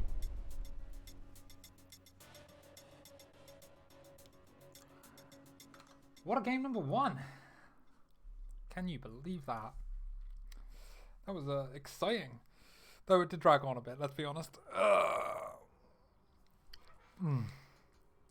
Okay, the second map is going to be Death Aura. Let's go.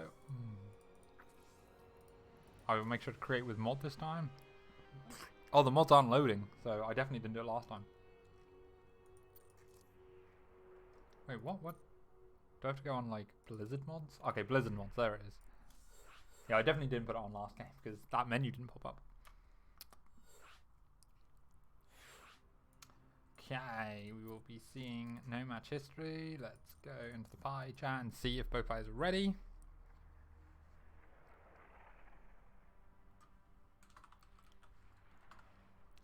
Ready. Are they typing the lobby? Okay. You know what I hate that about StarCraft is that the lobby chat and the party chat are like so separate, and some people type in one, some people type in the other, and it's always confusing. Nearly done with the ice cream, by the way. I'll be done before the end of this match. Don't worry. Yeah, I've got time bit left. Time bit left. All right, let's get into the game. Okay, if it's in the right thing, it's a best of 5. Let's have a look and see what we're gonna do. I'm just gonna finish off the ice cream now because I can rush it and do it right quickly. Hope you all enjoying the stream and the great casting that's happening here. High level stuff.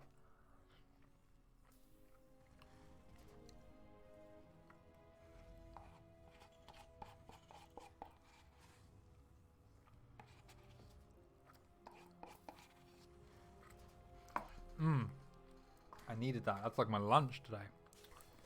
Right. Now we can go into a... Oh, and just to make sure we're giving everybody their props. Are we in game chat? Yeah, we are. Spawning. In the bottom right, it is Azure. I don't know if he's part of a team. Actually, I'm not too familiar with him. So apologies if you're a part of a team. I can't shout you out. But it's Azure. And in the top left, he is the red Protoss player. It is Optimist C. There you go.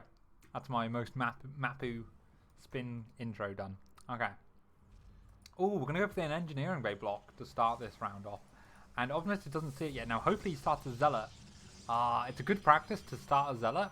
And then when you run down and see that this isn't here, you then you let it finish. But if it's not here, you cancel it. You cancel the Zealot. But he's going to take it on the third base.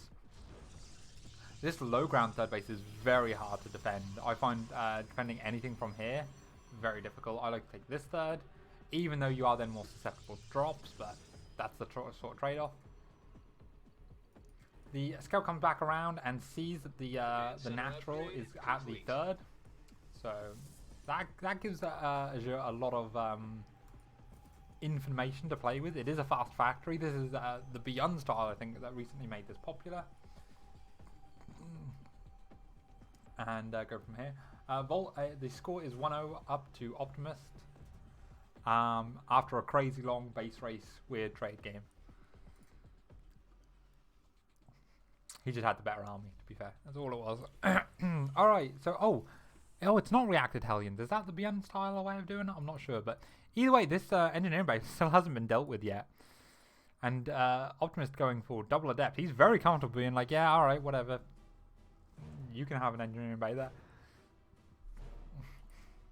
We do now see a few things coming out here. Now, if I remember correctly, there is a variation of this which does Hellion pressure, and then it goes into a big like all-in with tanks and banshees. So I'll be interested to see if that's the variation we see. It's like a 2 base, but the Terran doesn't go up like past like 28 workers or something. It's like a really low econ. 1. But we will see. There are no tech labs currently. So it looks like he just wanted to do a lot of work with the first few Hellions, Medevac, and Marines. And there aren't going to be a load of units. Oh, actually, yeah, the Stargate is... Stargate and Twilight Council before any other gateways. So yeah, there's actually going to be very few units to defend this. No thing. If he goes for a third base before... Okay, no, he's just Maynarding over. The Hellions... Oh, maybe the Hellions are going to try and dive in one way whilst the drop does another thing. Oh, I do like this. Drop's going to come in here. There is a shield battery here. This is good. And 3 Adepts, so that can deal with it. But now the Hellions slip by. But Optimistic saw the Hellions. And he's going to chase that knowing that they're kind of the bigger threat. Oh, big probe damage. 10 immediately. And again, this focus fire on the Hellions is so important for this. Azure controlling that really, really well. If he gets to the Nexus as well, I think that's pretty much game. A very, I don't want to say a cocky kind of style out of Optimistic, but like, if you take your natural, in your third location against an opponent who deliberately was trying to block you, you should expect that they have some kind of like follow-up prepared. And going Stargate Twilight Council off of 3 gateway units is it's asking for trouble in this sort of situation. Now, we do see that again, it's even worker supply at the minute, but I think Azure is going to go for a killing blow fairly soon. It's going to be Cyclone, Viking, Marine. Bit of an odd one. I'm not going to lie, it's a bit of an odd one. But even if Optimistic could see the full map now, it's like really hard to know what to do versus this, right? Because he just doesn't have enough gateways. He's trying to get Blink. He does have 3 gateways now, but due to losing so many probes, 12 in the end, you can't do too much with it. He's going to get some economic damage done on the other side here, forcing the whole army to come back. I like this. He doesn't know how well timed this is, I think.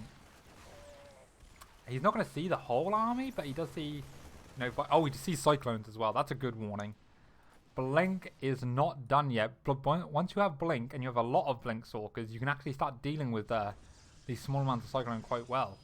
So maybe Optimistic is actually in a better situation than I thought. I mean, I would die from this position, but Optimistic is better than me, so, you know. Okay, and he picks off a, this is a really good start. In fact, this is an amazing start. Okay, picks off a Medevac and a Viking. And gets some damage done on the Cyclones without losing anything. Still no third base for him, but again, I don't dislike that. Considering this feels like a 2-base all-in. And yeah, oh, another rack's being added on. I mean, SCVs are still being made. That's a little bit odd if this is a complete all-in. I don't see a third CC either. Optimistic is flowing a lot of money. He needs to either commit and take a third base, or maybe, yeah, drop a few more gates. He's got gates now finishing up. Okay, good lad. Good lad. We see a Viking, actually sky patrolling, maybe worried about War Prism, or trying to find this Oracle. Ooh, Oracle does get in, sees the whole army, and yeah, Optimus is like, yeah, you have no tanks, so you can't really push me back. Now a tank does spawn, actually. But Optimistic is in an alright spot. Now getting his third base, which Azure just scans. And yeah, we're going into a pretty reasonable situation here, I think. Oh, I say reasonable, I mean good for the Protoss. That's what I call reasonable. It's good for Protoss. I'm like, yeah, this is reasonable. Azure is up supply. And a lot of that is an army supply, sorry. But he's going to struggle to ever get across the map against Optimistic in this situation. So we will have to wait and see if there's going to be a move out. There's the third CC going down now. He's now figured out, okay, I can't all in because the Blink Stalkers will slow me down too much. They'll pick off too much. Doesn't have Stim, does he? Or did Stim finish? Up G. Okay, yeah, he does have Stim. But even so, right, like it's very hard to make an attack work right now. when you can get a CC in base and sort of start doing stuff. Oh, could be big tank shots, but no, he gets out of there. Oh, he looks like he's going to try and slip past the stalkers whilst they were thingy, or wait for them to like jump on them while they're on the low ground.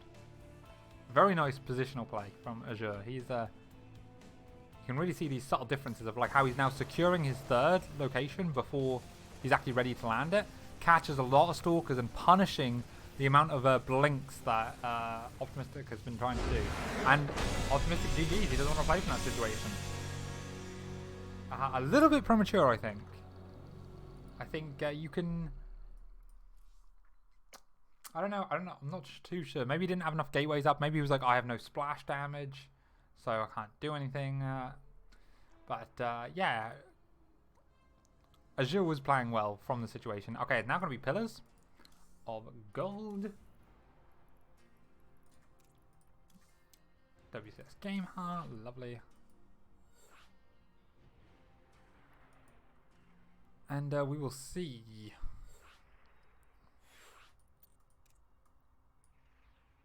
So now 1-1, the series has been evened up.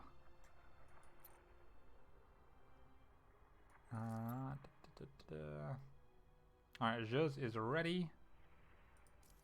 And Optimistic says go. Maybe feeling it a little bit after that last game. You know, being like, just go. I know I get sometimes like that. Like, I really dislike having my natural blocked by an engineering bay. It's just like one of those annoying things. It doesn't even feel particularly good for Terran, but it's more just annoying for thingy. Obviously, I know Zergs have to deal with that a lot versus Protoss, and my sympathies go out to you. I'm not a Protoss that hatch blocks. You'll know, or pylon blocks the hatch. You'll know that's true if you've played me a few times. So I'm right honourable. So let's get into this match here. It is 1-1 now of a best of 5, and we have red on the bottom, so we'll do that. So, really, the thing is, does Optimistic go for a different kind of play this game? We've seen mostly in this tournament, Blink Stalker openings, and even though he did go for Stargate last game, which probably was a mistake, but I'm interested to see if we do anything else. It always seems like the Protoss play is generally towards macro in PvT, and there's less like kind of cheesiness. Oh, Mockerax, or not even Mockerax really. A weird kind of proxy. I imagine this is going to be for one Reaper, and then he's going to fly at home. I can only imagine that's what he's going to there for, and to try and freak out Optimistic. But Optimistic hasn't been scouting early game, so maybe this is more of a punish. I feel like if it was closer and it was 2 racks and it was Reapers, he would just instantly win. Optimistic doesn't scout. Has he scouted this game? No, he hasn't scouted this game. Optimistic doesn't gateway scout, so you can actually punish that quite badly. I don't think this is going to be enough to punish it, because he also goes Cybercore before Nexus. So I would have liked to have seen the 3 racks, or 2 racks Reaper, or 3 racks Reaper here. But instead we are going to be seeing the Cybercore and the Nexus then go down. And look, he actually checks for the back for like any like bunkers or anything, but he's not too worried. There is... Oh, it's a factory here. And he's rallying the Marine back home. Okay. Is this proxy 1-1-1? Is this going to be like a tech lab, a tank, and a starport? Into a really fast push onto the slow ground? I like this. I haven't seen a proxy 1-1-1 in quite a while. He's got the Marine at home. But again, Optimistic, not even interested in going out onto the map. I feel like that's such a dangerous way to play in a best of 5 series. Maybe game 1 if you're like, I do this every game and my opponent doesn't know me, so he's not going to like take advantage of it. But after 2 games of not scouting, like, yeah, you're going to get punished for it. Okay. So this is just going to be proxy reacted to Hellions to try and get them in as fast as possible. I don't know how much time this saves overall, but it's probably good enough. Oh, he's just going to go in with the first 2. I like that. Rather than wait for 3 and 4, he's going to go in with the first 2. The Adept is across the map. There is a wall at home. And by the time, by the time Optimistic even realises it, he's got to deal with this at home. Now, The Stalker follow-up is good. How many probes does he get? How many does he need to make this worth it? I think like even 5 is like well worth it at this stage. And there's the 5. Oh, he doesn't target the weak ones. Okay, 6, 7, 8. Oh, it's a lot of damage. This reactor is now stuck on the map, but Azure's has a follow-up for it. And it is the Armory. Armory Widow Mine. Oof.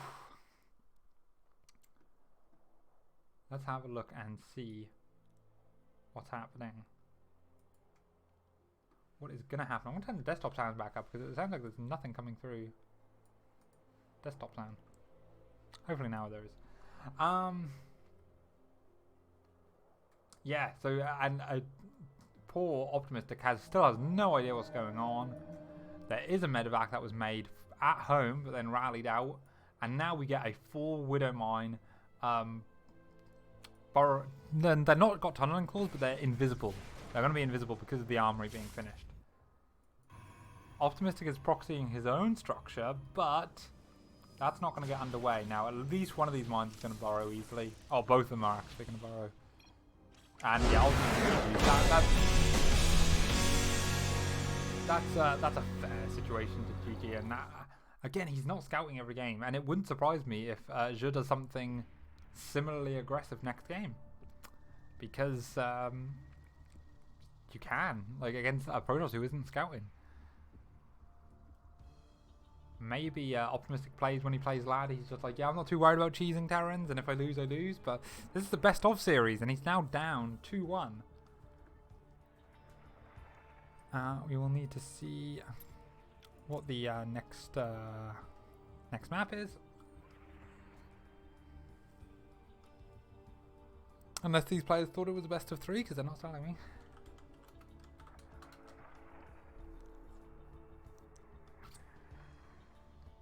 Oxide.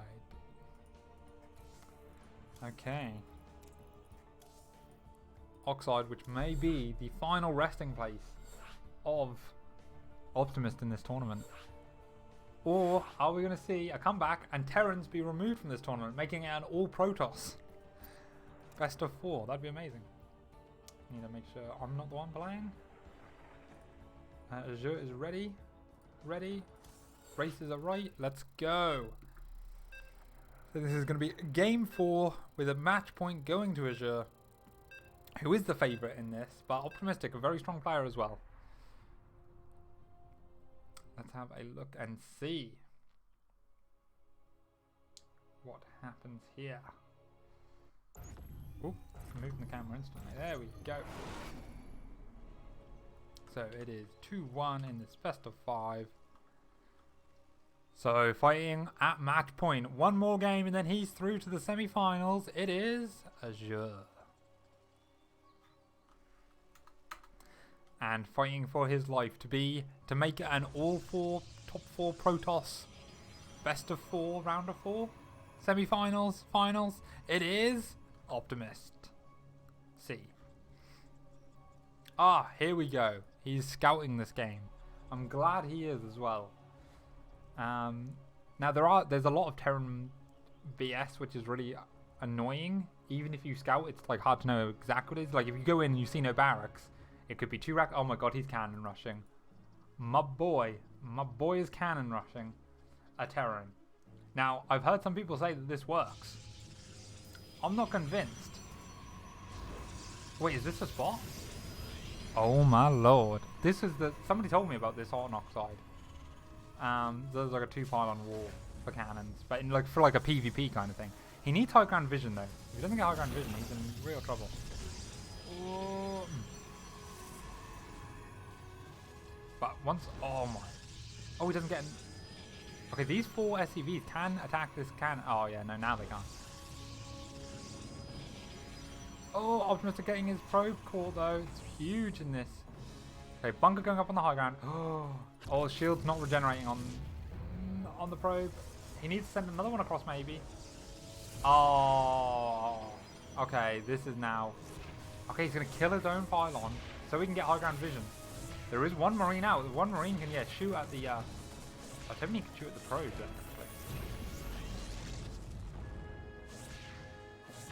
Yeah, he needs to target that probe down. Ah, can he make it? He can't make a shield battery because there's no gateway. Sorry, there's no cyber core done. Shield battery makes this. Yeah, I was like repair makes it like so much harder to actually deal with. So I wonder if we're going to see the proxy immortals or proxy void rays from this. He starts another cannon, so yeah, he definitely wants to maintain this low ground. He's not giving it up. I mean, his gateway's across the map as well. You know, you're kind of committed. Now, as for Azure, oh man, mouse control. Azure is getting the factory up. He's probably going to get a tank, and then he can push this back. Other than that, I don't know how else Terrans normally deal with this. Maybe a cyclone, kind of like just to deal with War Prism if it comes out. It's a better all-round answer. This first Zealot isn't going to do anything. Cybercore is being built back home. We respect that. But yeah, this Zealot isn't going to be able to do anything. I want to see him, if he's going to drop a Stargate, he should also drop some shield batteries, I think, here. Okay, yeah, there's the shield battery starting. But everything, oh no, I think this cannon isn't powered. If this pylon goes down, this cannon isn't powered. If he doesn't realise that, then there's an opportunity for Azures to come down the ramp with the 4 Marines. Actually, maybe versus 1 Zealot, 1 Adept. Either way, he needs to rebuild the pylon here. This cannon's about to be unpowered. But, other than that... Oh, mag field accelerators. Oh, it's not. Wow, cannon pylons have such good range. Okay, well, you know, Optimistic is clearly better than me. It wasn't already apparent. So yeah, without mag field accelerator, yeah, I don't think you can get through the DPS, the healing of a battery. But batteries only have so much energy, while Cyclones seemingly have unlimited ammunition. It's very unfair.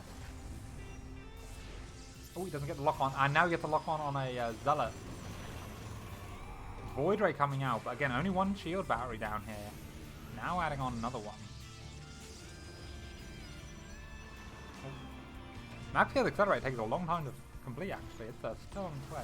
But with 2 here and the shield battery not having any energy, he's going to be able to bust through and take down this first cannon. There is a second cannon here, but as soon as this Void Ray pops, I mean, it's going to die. Molten what? What? Exactly. Molten, after playing an absolute mad series versus Optimistic, was like, Optimistic, what are you doing? You're playing like me. Ah. Oh. But yeah, we're gonna see. Okay, yeah, relocating the racks. He has got. He's playing it this very patiently, very slowly, and I think this is gonna be fine. I don't know how common this is for Azures to face. Oh, that mag field accelerator! You really feel the difference in the damage. Look at that! Unbelievable. One Adept did shade through and complete there, but doesn't get too much done. Fleet Beacon on the way, so we are going to be going into Tempests here. But I feel like Azure's been so on this from the start. There isn't like an outrageous amount of shield batteries. You know, there's mag field accelerator. There's now going to be missile turrets up. The missile turret's kind of a laughed at by her, I think. We'll see. Okay, now this top cannon is unpowered. The top cannon wasn't doing too much anyway, unless the Vikings were like gonna really dive on top of the thing. Good control, I will say. Good control from both players here. They're not like overcommitting or throwing away units too badly. Just don't know if this is something that can work long term for Optimus. Ooh, especially after losing a Viking like that. Yeah, I mean, this is just too much defense. How are you ever going to bust up? You got the Cyclones. They don't even need to go forward. They can stay back while the Vikings poke. Drain all the shield battery energy. And then if the Void Rays ever commit, they've got so much anti-air here. First, Tempest is going to pop out, but I don't think Tempest does enough quick enough to make any difference. Then maybe if he really mishandles the Vikings and loses all of them for nothing. But no, he's already taken down another thing, and oh, again, so much damage is being done. Yeah, and I think Optimistic is kind of like figured that there's not really much more to play here. He's now lost all of his Void Rays, and yeah, We are gonna see. We're gonna see what happens. But I think it involves, yeah, Terran just rolling down this round. And there's the GG Azure. Passes through into the semi-finals and keeps the Terran hope alive, boys. They can't win a real tournament, but maybe epic.LAN. I love you, epic.LAN. Please don't take that offensively. Yeah, so solid stuff by Azure there. Congratulations to him for getting into the semi-finals. Remember, Optimistic is not out. There is a lower bracket. I have not been following the lower bracket. Let's have a quick look. And see, I'll put up my main stream so it looks like I'm looking at the camera. Let's have a look. I'll refresh. Okay, so it looks like we still have Roscoe Walk still is to play. I'm sure that series must have started already. Oh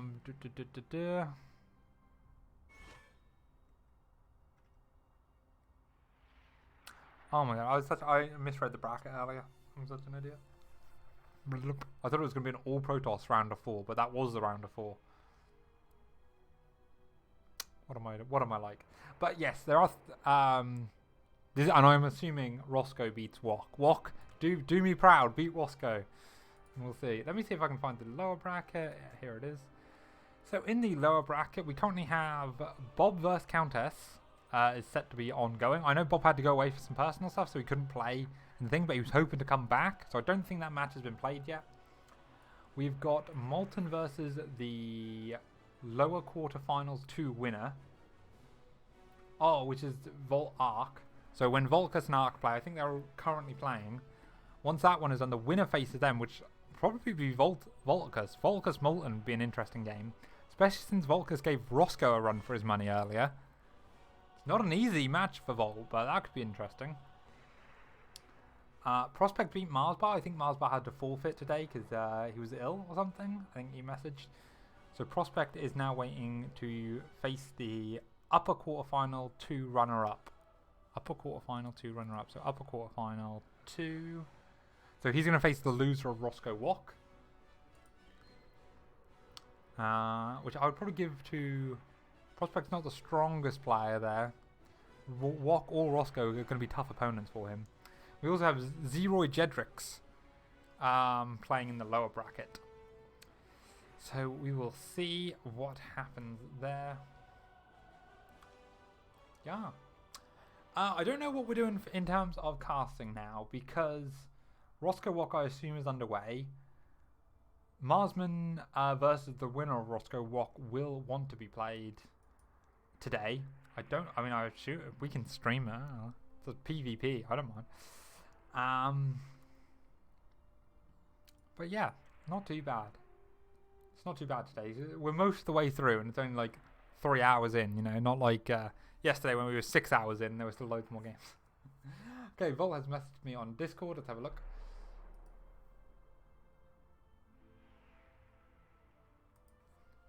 Oh, okay.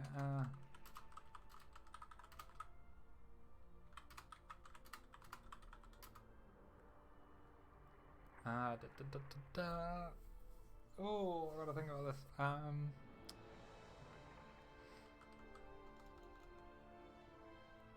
Okay, I'll message Roscoe and see. Is Roscoe in game? Let's have a look.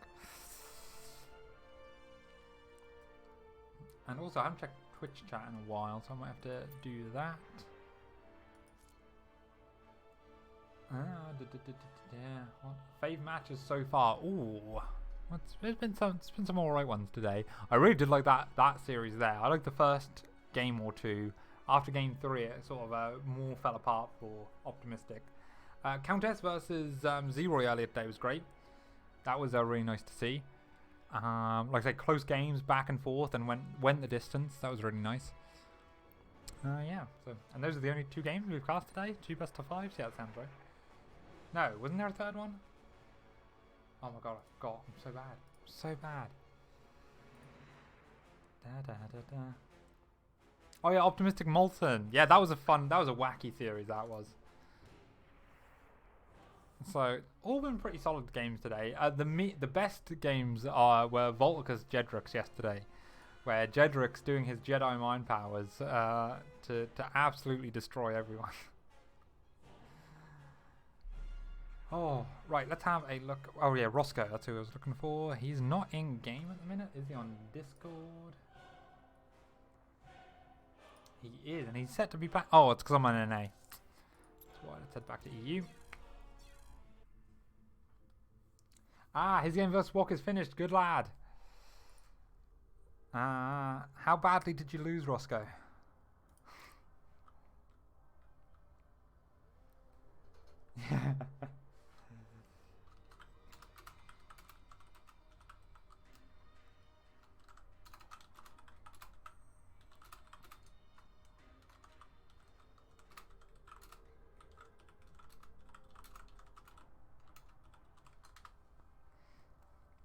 It's just Walk team. Oh, Walk lost 0-3 in a massive upset.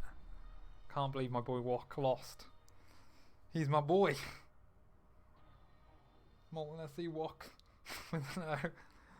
Walk confirmed. Walk GG with the crying face. Okay, well, it looks like Roscoe Marsman are going to be set to play soon, so I guess we're doing that. Content. If you like PvP, you've come to the right channel, because we're going into another PvP. I'm actually kind of lucky. I've been casting all Protoss, it seems. Oh, let's have a look. Hello, hello. Let's have a look and.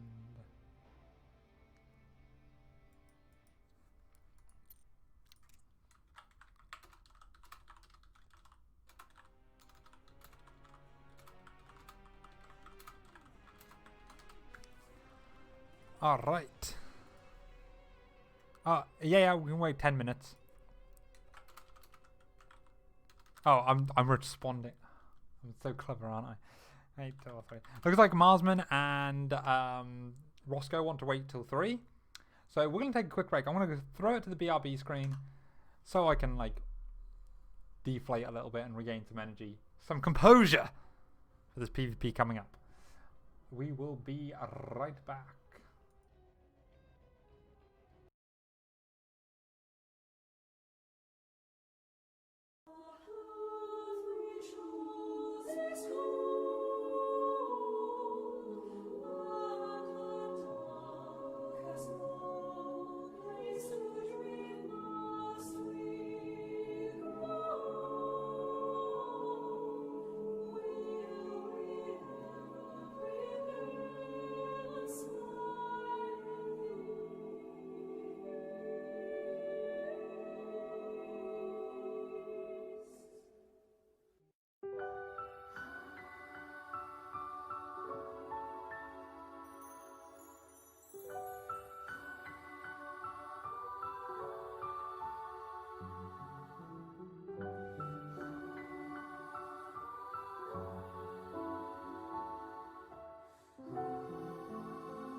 Here we go. Here we go. What can I hear? Hang on. So I had to completely unplug my microphone and then plug it back in. Okay, we should be getting sound now, so I'm going to go back over to game sounds. Here we go. Alright, hang on. Here we go, boys. Alright. Sorry about that. That was quite painful. I don't know what happened. The mic was on, the light was on, everything. You could see the light. But, yeah, it just stopped working. I had no idea. My computer didn't register it, so I had to unplug everything. Alright. Okay, boys. We good. So, I hope we didn't keep you waiting too long. Let's just check Marsman. Oh, ready? Just want to make sure. Come on. Okay, he's not responding. Oh, he was the host of the server anyway. The thing. So that's where we're going with this. Okay, let's get ready for some more PvP action.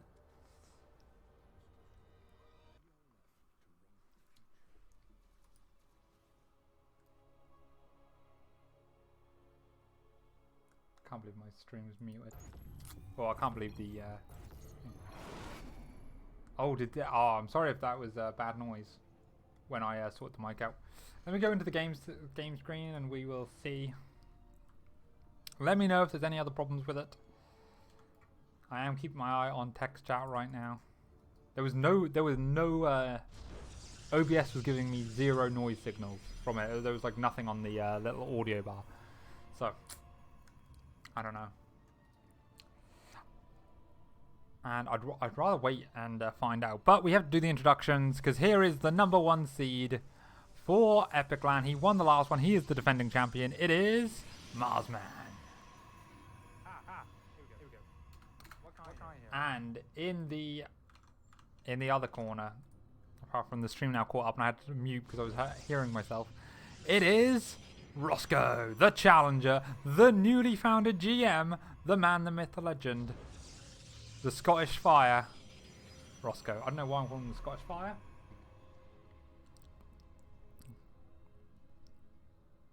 Exo has a co-caster? It's Exo. God damn it. Okay. It'd be nice.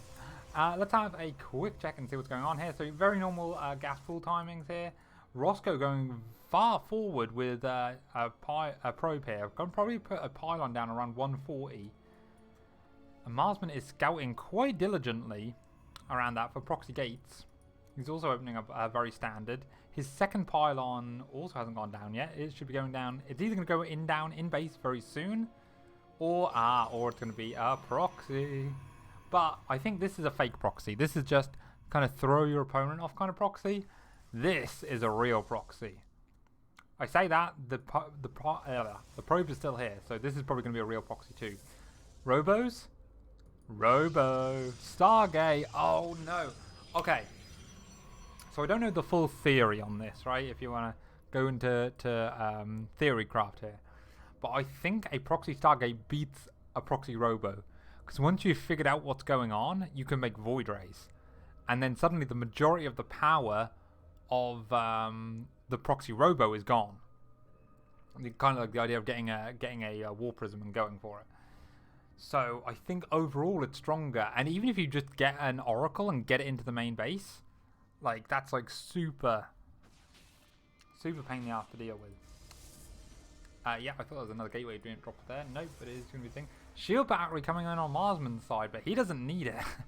It's Roscoe who needs it. He's not going to find it in time because you need to drop the shield battery at 3 minutes for this kind of proxy one.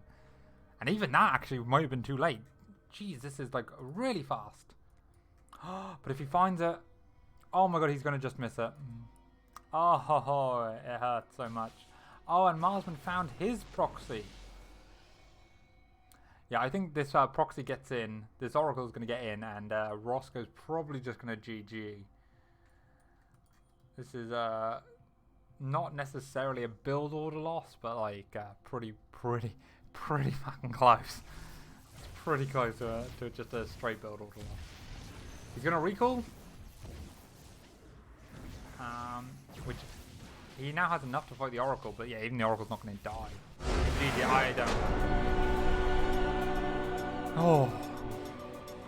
A quick game 1. The technical issues before game 1 were longer than game 1 there, I think. So let's have a quick check. Let's go, Ross. Yeah, a lot of Roscoe support in the chat. We love our boy. We want the underdog.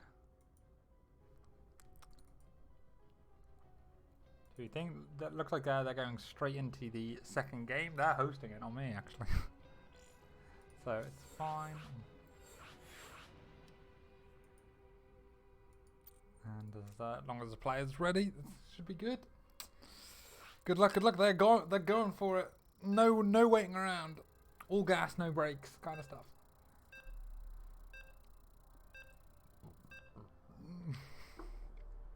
Oh, good to see all the support in chat. Volt, Walk, Sync. Leo, I'm less familiar with you, but you seem cool.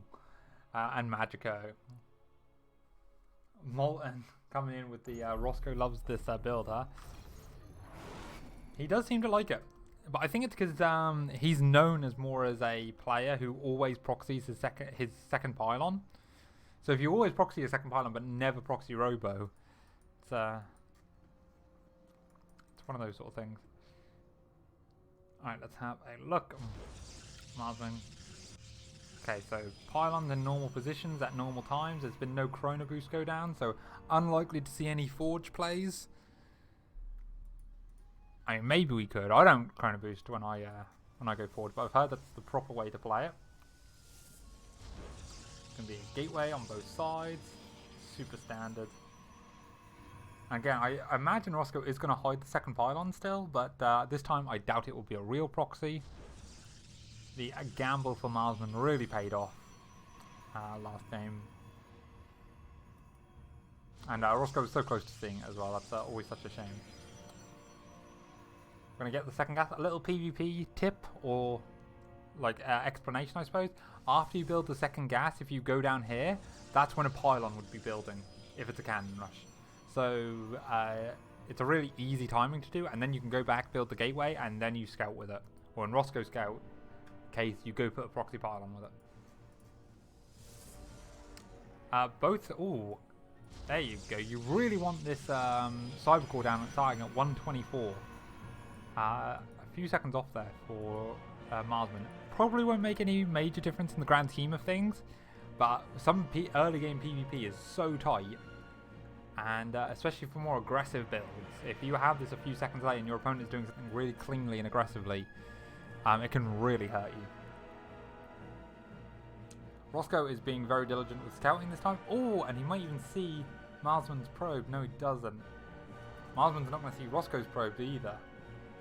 But it's probably less worried. Now, there is a proxy pylon. It's actually in the same location as Roscoe put it, which is amazing. And again, not likely to be a real threat this game. Let's have a look and see what's going to happen in the next stage. Do we think it's going to be... Okay, yeah, the first two units are always interesting. Looks like it's going to be double Adept for Roscoe by double Stalker for Marsman. Now, I personally prefer double Stalker. I think it's more safer. Oh, that probe's going to get caught as well. Yeah, it does. If you can get into the base, obviously with double Adept, you basically can insta-win a game. But that's pretty hard to do. Oh my god. Okay, now Marsman knows exactly what kind of level he's playing against. Yeah, he is super aware that this is a possibility. A lot of lower level players, if they move out with the Stalkers like that, they just die. Because they're focusing too much on the Stalkers being safe rather than being at home being safe. Marsman is not going to find this proxy pylon. Roscoe's going to go back and check or force the pylon to finish. That's always nice. Oh, second thing's finished, and yeah, the recall goes off and the cancel goes off. So all pretty neutral play here. Roscoe looks like he's setting up to take a pretty fast natural. Oh yeah, it is 0-1 Marsman. You are correct. I forgot to do that. Thanks, Molten. Shout out to chat. Let's have a look. Okay, so these adepts are going to go back out. They're going to try and get something done. Obviously, it's better to try and get something done with the units, especially since they don't scale very well. Now, when he got in here, oh no, he didn't get. He did not see the Stargate at all. Did he? No. Okay, so Roscoe should know. Yeah, should have a I think by 3:30 you want to start a shield battery in your main if it's just a non-proxied Stargate. Oh, he's going to see the proxy pylon, but I mean the Oracle can't do anything about it. It gives Roscoe a bit more reaction time actually. Second Oracle on the way, and that's the scary one, because he's going to come in here and he's going to pop once or twice and goes, oh okay, you've got thingy, okay, yeah, I'll go home now. But the second Oracle, that's the real scary one, because then they just bypass the shield battery entirely. We do see Roscoe on the map with Adepts. He's going to use the energy on the Adepts.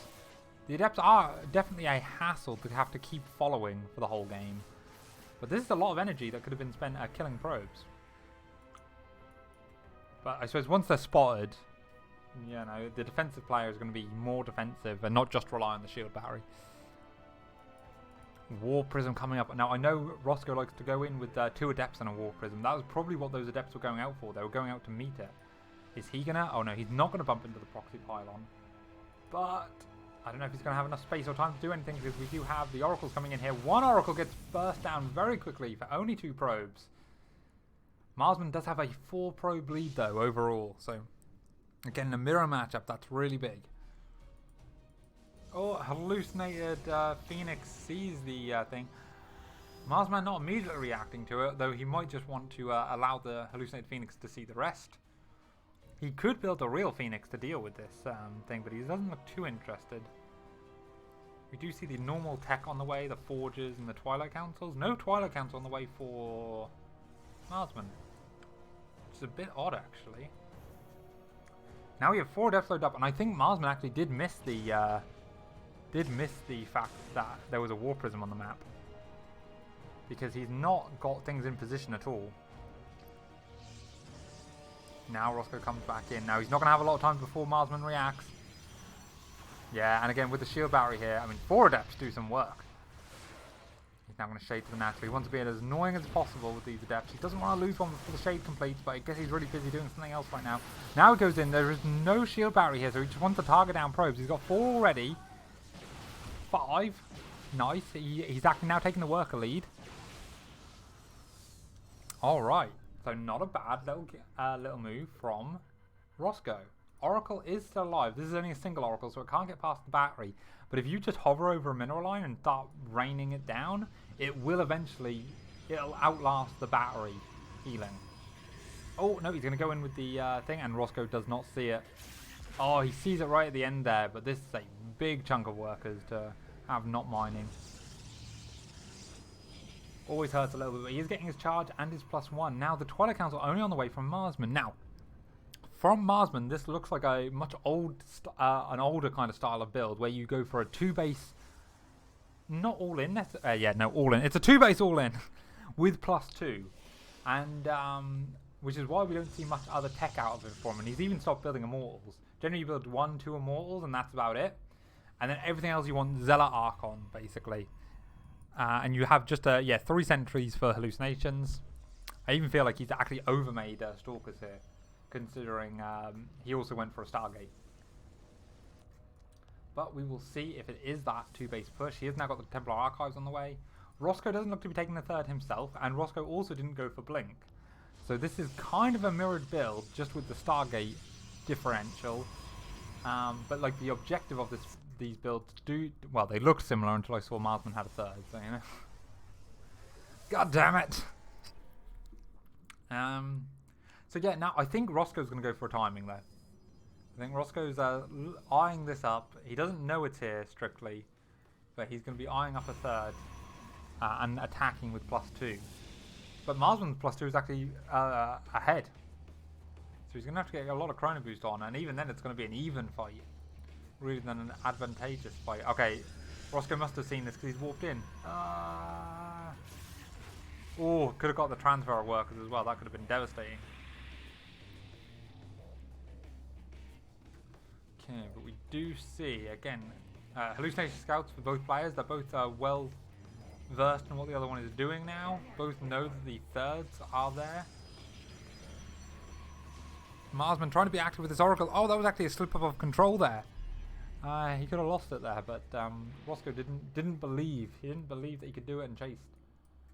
Oh, we see a War Prism coming out on a dangerous path of Roscoe's army. There's only going to be 2 or 3 Stalkers that are going to be able to shoot it first. But Roscoe notices first. He needs to lift up. Yep. But now it could do. It ends up mixing up. Or crossing up? No, what's the term? Reversal? I don't know. But nobody's War Prism died. We're okay. Cannon in the third does not die. Nice. That's how you cast. You just hold the word until it is what you think it's going to be.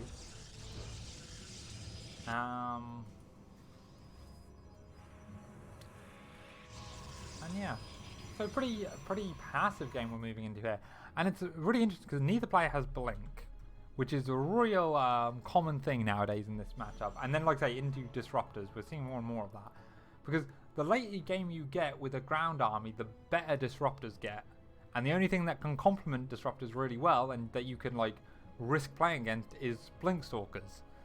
So I'm surprised we're not seeing that more because I don't know where they're going to go. This is a big warpin from Marsman in Roscoe's base. Roscoe did not have the warpins off cooldown, it seems. And now he's having to warp in one at a time, basically. He is going for a big attack across the map. But this isn't actually challenging his third or anything. While Marsman is going after pylons in the main. Going to unpower some gateways. Or our gateway. Ooh. Oh, okay, Phoenix has come out to deal with this War Prism. But Roscoe wants to go. Roscoe wants to win it here. There's only one battery, but it is a super battery. Roscoe's army looks so much bigger here. Oh no, until the Zealots pop in though. And after the Zealots, once the Zealots get on top, Zealots really do rule this kind of style. Archons tank a bit, but Zealots just do so much damage. And it does look like that's all Roscoe is going to be able to do in this game. He did manage to clear up the Zealots in his base, so it looks like he's going to stay in for now. But he's got to know that this is a pretty dire position. Yeah, again, even Marsman being so active, even with the Oracles, he's such a good player. Only gets 2. Roscoe's really keeping on his toes here, but well, the supply does not lie. And we are now getting into that sort of situation where Marsman is ready to attack. And Roscoe's not quite ready to defend. Another War Prism coming out. Oh yeah, because he lost it to the Phoenix. But yeah, this is a very piecemeal army. If we get the army tab up, it is double the army supply for Marsman. So, even with super batteries, even in a really nice defensive position. Oh, there's not a battery here either. Yeah, this is a difficult one. Marsman is a real top caliber player though, so these are the games that you got to expect, and Roscoe really went toe-to-toe with him for a while here, but now getting beat out. Oh, super battery did finish, that's nice. But, oh, that Archon staying alive so long, and even the good micro on the War Prism. Roscoe really playing his heart out here, but GG, well played. And that's it. Cheeky Gambit in game number 1. A macro game in game number 2. And both times, Marsman showing the level he is. Don't know if Roscoe's got any other tricks pulled up his sleeve, but this is the time to pull them out. That analogy got lost somewhere, but we know where it is. We know where it is. Fantastic play though from both sides. I do enjoy it. Yeah, and PvPs are generally pretty interesting to watch. That was one of the less interesting games because it's that was like an older meta kind of style.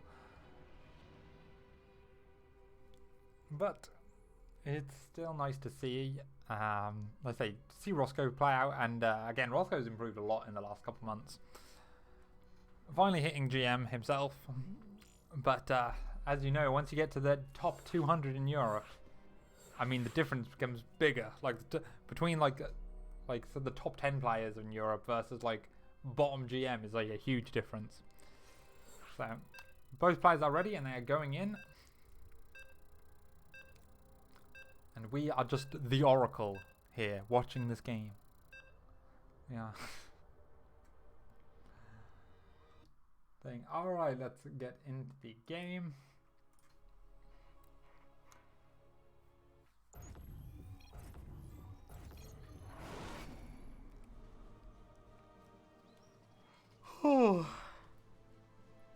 Pardon me. It's tiring. Okay, we need a 2-0 for Marsman. And Roscoe spawning in the bottom left, trying to bring it back. Be the hero we need, representing the Red Dragons. Oh, and Marsman is representing Archangel Gaming. Just to give them, give the teams a bit of a shout out. I am completely impartial when it comes to the teams. Obviously, you know, being I'm a Red Dragon and all. Again, super standard play. I'm not gonna lie, I kind of want Roscoe to go for a cannon rush because, well, I'd like to see a cannon rush. What can I say? We will have to see what happens. Now, again, very, very normal scouting patterns for both. Actually, Roscoe is checking for the cannons, but it doesn't look like Marsman is. Marsman is like, yeah, he's not going to cannon rush me. I'm just going to put my second gate down. Wow, doesn't even check the back of the minerals. It's greedy, my boy. That is greedy. But, like I say, he's probably pretty confident that he can handle a cannon rush. I don't know if he can handle it without seeing it. I suppose a lot of players nowadays, they run up. As soon as they put this pylon down, they run up, and then the second probe comes and builds the cannon. So maybe it's not as necessary to scout there as I feel. We are going to see another proxy. All right. Oh, but Roscoe's probe is so close. Ah, he's going to see it. He's going to see it. Nice. So now Marsman has the decision. Do you continue to proxy? Yeah, or do you cancel it and come somewhere else? Roscoe is ready to head back there. This is a nice early game advantage because that second pylon actually ends up supply blocking you. Right, so look, Marsman is supply blocked right now, and that's because Roscoe found the pylon on the map. Marsman's obviously very good. He got his thing up very quickly.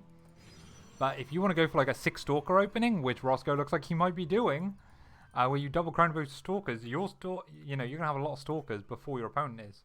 He went back and checked it and found the pylon wasn't there, but he now knows that he's messed up Marsman's game plan, and Marsman's gonna have to kind of revert back to a more standard style with some delays.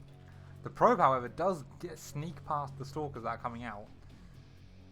But yeah, I really like the 6 stalker opening in PvP. It's gonna be no shield barrier. There is a ramp here, which gives advantage to thingy.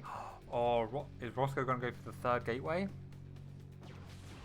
Now I have to admit, I don't like the 3rd gateway in PvP because there's an intense microfight. Roscoe not winning. He is. Oh, okay, he's going to go for the 3rd gateway. I don't like going for the 3rd gateway. 3rd gateway is good versus Stargate, but it's not great versus everything else. And yeah, and Marsman's going to reactively get a robo. He's going to hold the low ground. He's going to say, alright, come at me. I'll have 2 shield batteries. Probably wants 2 pylons as well. Probably wants another pylon. Yeah, yeah. And he's going to go, alright, I think I can, you know, with micro and just getting the power unit out. As soon as an immortal is out, this game is over. But that immortal is still a way away. Roscoe adding damage. I wouldn't even mind seeing his own pylon and shield batteries here. But yeah, I guess that's a pipe dream at this point. Again, Marsman come out with good target fire. Warp gate is now done. These stalkers running across the map. 3rd stalker going to be warped in. Oh, actually no, he had a fresh warping round. So okay, so he's actually got a lot of stalkers. Only 6 actually, huh? Or is this? Yeah, 7. Okay, but still only 7. The immortal's on its way. The shield battery has still got all of its energy. There's still a super battery and a backup battery. This battery is to heal this battery. That's what it is. This battery goes super. This battery heals this battery, and all his units attack. And how do you deal with that? The answer is you don't. Roscoe's going to try and wait this out. He's going to try and make as many units as possible, and go for like a critical mass. But this situation just doesn't get better, unfortunately. Well, there is not a second immortal coming out. It's an obs. So thingy. Oh, Roscoe going for the Dark Shrine. When behind Dark Shrine, that is the way to do it. Dark Shrine and Charge Lot. So I wonder if he's going to go. Force fields aren't too much to worry about, but there is enough here. Marsman actually going out. Marsman got an observer. I think this is going to be for Archons. This is just going to be a one base Archon thing because, I mean, Marsman's got a lot of workers. And they've started paying off for themselves now, actually, yeah. But he's only on 2 gateways. 3 gateways now, okay. But if you can, like, batter down the army and get in with Archons, then there is, like, a possibility that you just roll over the army. But I don't know, there's a lot. It's a shield battery, and the shield battery that heals the shield battery. Tough one. But we are now waiting. We are at a Mexican standoff, I believe is what they call it. It's 3 DTs warping in, and Marsman actually sees the DT. Which, again, the DT isn't going to be used as a DT. Well, maybe this one is, actually. But he wants to just break force fields. And, oh, Marsman, I love this reaction. Going, okay, I see it. I will do this. Maybe you let all the pylons finish, and then like, oh, there is a small gap, but not enough for an Archon. Ooh! But now the force fields are really good. This is so smart. Yeah, the Archon can't get into break.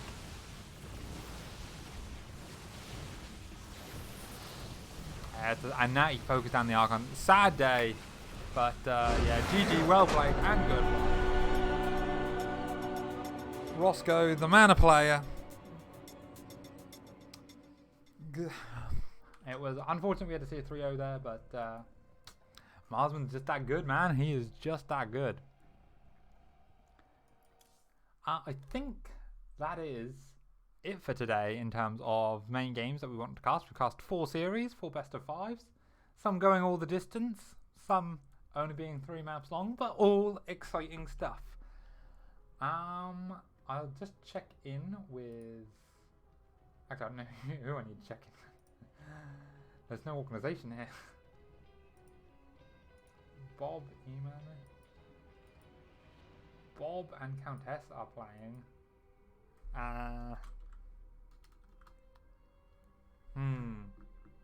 Do I want to cast another PvP? Not really. Oh, it's only a best of 3, isn't it? Oh, do we do it, chat? Do we do it?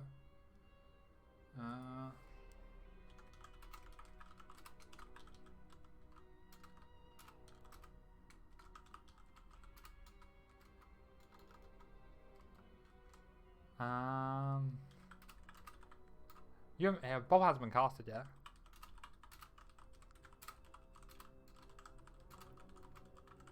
Countess has been casted loads. She's got a lot of she's had a lot of airtime in this thingy. Alright, I'll do it, Bob.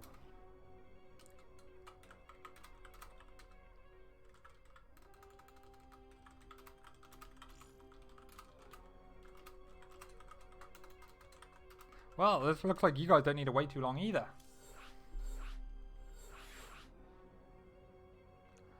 Okay, let's have a quick check. So, okay, so they're straight into the first game. Oh yeah, Bob is random. Oh yeah. Oh no, I feel so sorry for Countess now. As a Protoss player, having to play versus a random player. It's hard.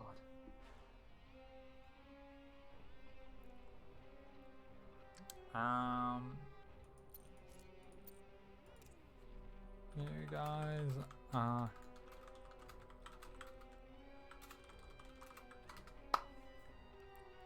cool. Well, we're going to be jumping straight in then to another series I didn't expect to do. What? Am I host? Thank you.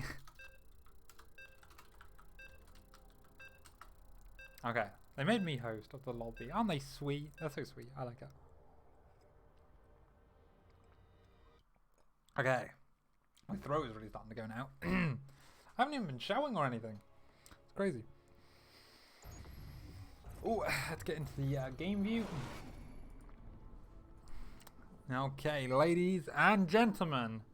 For possibly the final time today, because I'm tired and because I don't know how many games there are after this.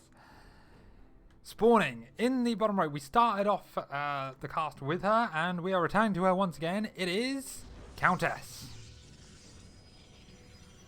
And her opponent, the random player, a dirty, dirty random player, it is Bobicus. Representing Red Dragons. Shout out, Red Dragons. Alright.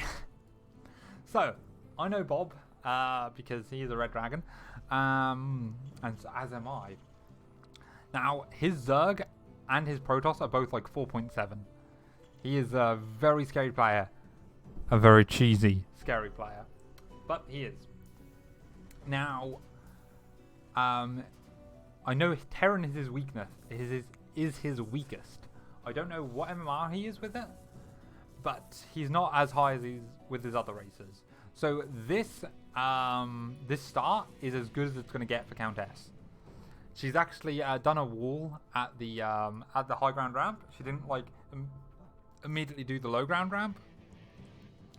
But versus Terran, this is very playable. So the random factor in this first match is, I would say, is going into Countess's favor. But like I said, I don't know how good Bob's Terran is. He looks like he's going to be opening up 3 racks. Ooh. And whilst Countess goes for the more normal Nexus, Cybercore before Nexus. And she's checking for proxies as well. Probably a pretty smart idea, considering she can't confirm if there's any gas been taken. And there isn't any gas taken. This isn't a 3 racks, this is a 4 racks. With a fake bunker at the front. Alright. This shouldn't work. But it's tricky. Okay. Countess is going to come back in. Oh, she's gonna get fooled by the bunker? I think she is. But no CC. No CC at 2 minutes. Come on, Countess. You know. Please throw down a shield battery. My Protoss bias is showing so hard. I'm like, no. I don't want a random player to win. Okay, she's going out with the thing, and she's chrono boosting Stalkers. Problem is, if you don't have any other production, okay, Robo is a good choice because you can get an Immortal. And she's getting a reinforcing pylon. I like this. She needs to keep pumping units though. Oh, okay, she's checking for proxies. And she probably needs a shield battery somewhere. Whether that's on the high ground, so she can retreat up to the high ground, or whether it's on the low ground because she's planned to hold it. This is a good scout. Like, hey, all I'm seeing is Marines. And, yeah, you don't have anything. So in this situation, well, yeah, I love the shield battery. Thank God. I would probably also get an observer, because it's really hard to tell if this is like a, losing the adept, the scouting front. And yeah, here it comes, with the propel. She's going to send a stalker out. One pylon might not be enough, and she's going for the immortal though, so she's reading that. I would read this as banshees, possibly. But thankfully, Countess is smarter than me, and she's like, no, I need units. Oh, she's trying with another stalker, come on! Ah! The tension is killing me. Okay. There's going to be a lot of micro. Okay, second shield battery does come down. Here it comes. Okay. Countess reacts. She wants to run to the shield battery. One gets picked off almost immediately, but he's going to go fire. He's going to focus fire the shield battery. There's not a lot of DPS here, though, actually. But yeah, with only one battery, there's no battery to heal the other battery. I was telling you guys how important the battery to heal the battery was. Ah, but it's so hard. Oh, the random Steve Bobicus. The Nightmare Man himself. This is why I wanted to see Bobicus versus Marsman. Because I wanted to see like what would happen. Ah. A very, very cheeky build there. And he even went round the side. Like, he went round the side rather than go straight through. And he caught a stalker for free because of that. So, yeah, it's huge sort of stuff. And, oh, I don't know if they want me to host the next game. I don't even know what maps they're playing. Okay, I've been invited to the party. Lovely.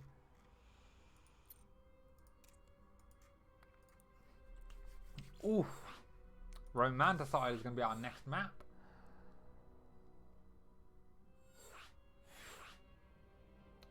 And I'm set to play. I don't want to play. Bob's asking for 2 seconds. Which I'm sure is going to be fine with. Might give Countess a few seconds to, like, you know, take it in and sort of like figure out what's going on. What she's going to do against next game. Might be Terran again. If it's Terran again, he probably will go for Banshees.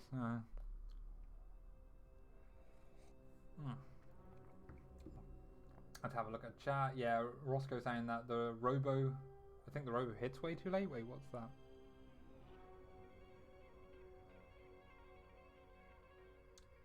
Don't know what that's referring to. I'm not sure if that was referring to last game.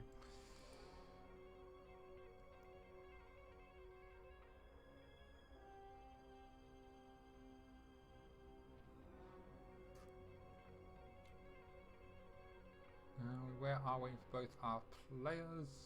Still, I'm watching the stream back. By the way, that's all I'm doing. Gotta do it. You gotta do it. Oh, yikes! Yeah, Molten with the yikes in chat.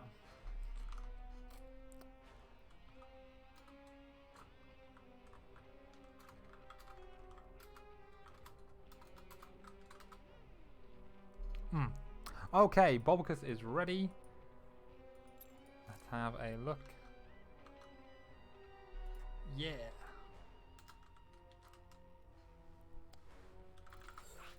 Okay, fantastic. We're into game number 2. Remember, this is a best of 3, not a best of 5.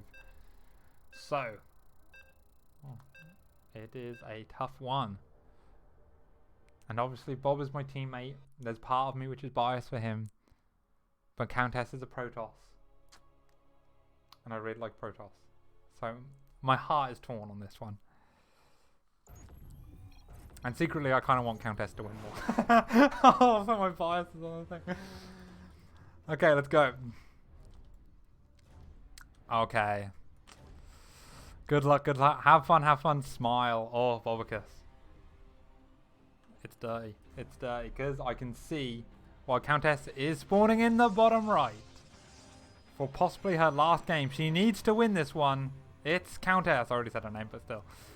And in the bottom right, if you can't tell by the mini-map or the production tab, it's a Zerg player. Not just any Zerg player, but Bobicus, the Nightmare Zerg player, with his 5 Spinecrawler rush. I'm getting flashbacks. It is Bobicus, representing Red Dragons. Okay. So Bob is a oh, he actually goes down to like hide the drone. It's a bit weird because he hasn't gone for an early pull, and now he's not going to get one. Wow, good stuff. Actually, oh no, because it's a proxy. No, no. I'm getting flashbacks. Okay, the only good thing about this is that Countess has opened up 2 gates. So she's opened up kind of like his PvP, and she knows something is up, right? There's no gas, there's no pool, there's no hatchery. She knows this is going to be a proxy hatch, and she's got 2 gateways, and she's not got to worry about defending the low ground if she doesn't want to, right? Obviously, if she gets some zealots out and she thinks she can, great. Oh yeah, I'll put the best of 3 on. But we will see. This is probably unusual territory for Bob as well, because when Bob played, he would play under the assumption that his opponent knew he was Zerg. That was when he was doing. So I don't know how this works versus a PVR kind of situation.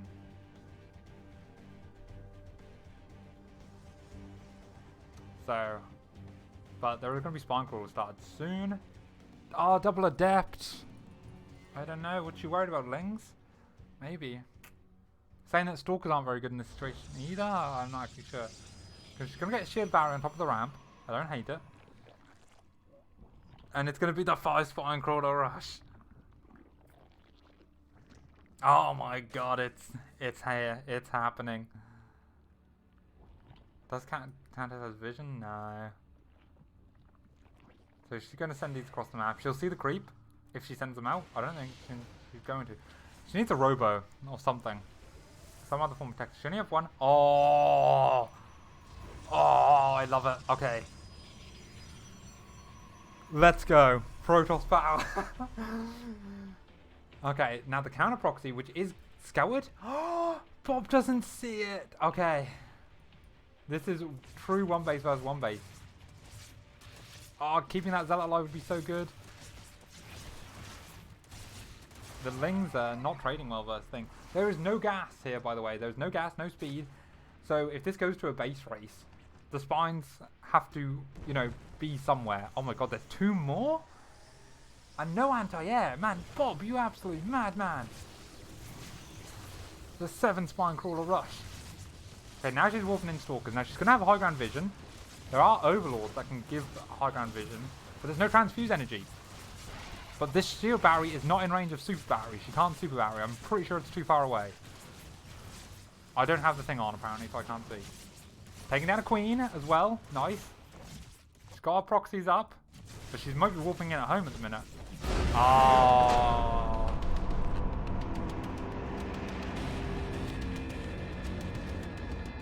Red Dane, was that your build?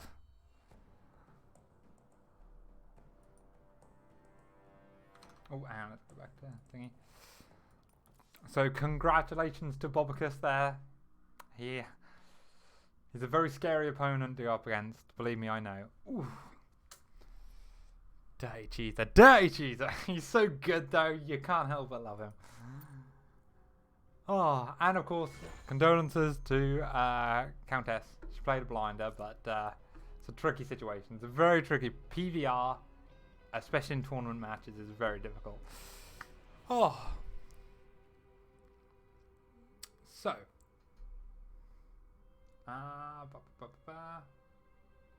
Let's have a look. Sorry, I'm looking back at the chat. And I think that's going to be it for today. That was a quick series. I'm a bit sad I cast it now. Oh, Bob, you hurt me so much. But, yeah, it's a tricky one. It was, oh no, that's it. I don't want to cast anymore. I'm tired. I don't even know what I'm saying. It's very hard. But I think we are good. I'm going to have one final look at the bracket. Whilst we're waiting. Whilst I'm watching the stream catch up and looking at the Twitch chat. So it might be, I don't know if Molten and Volcus have played yet. But yeah, there are a few more rounds. I don't know what they're playing up to today, so but we've done all the is there going to be any more really interesting games? Bobicus versus either Volcus for Molten might be interesting, but if it's Molten it'll be another PVR and I don't know if my heart can handle that. And then the winner of that goes through to Roscoe. Sort of thing. Let me see.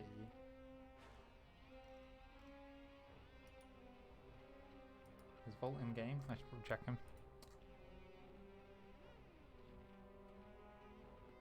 Volt curse. No, he's in menus.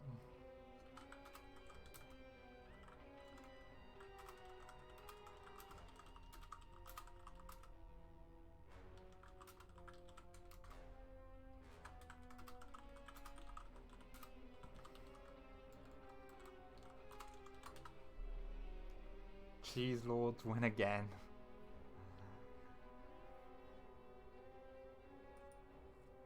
Okay, and I'm just staring off to the side now. Let me try and be more engaging while I figure out whether we're going to cast any more games or not. I don't know who's yet to play. Man, my screen is really dark as well. Oh, it's because my curtains are open in the background. Whoops. I like light, apparently. Yeah. But light does not like me. There we go. This is a bit better lighting. Alright. I don't know what I can do or show in the meantime, but I'm going to stay on stream for a little bit. And just see, where do I put the bracket? There it is.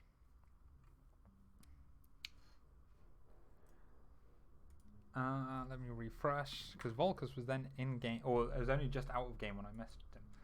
So maybe he's played his game. No, not that I could see.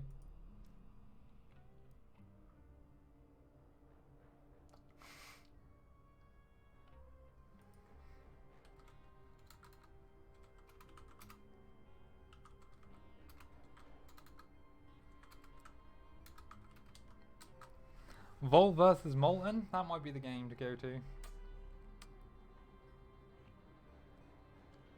Alright, Roscoe, you convinced me.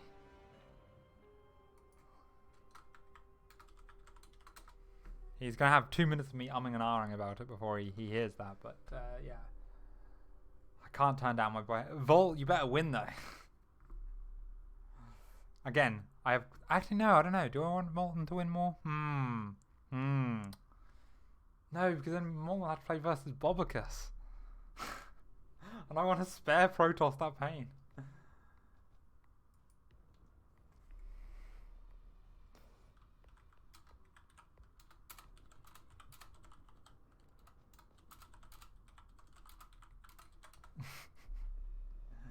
All right, let's go in. Is Volcus is in a lobby. Let me just join his game. I'll be cheeky and just join in.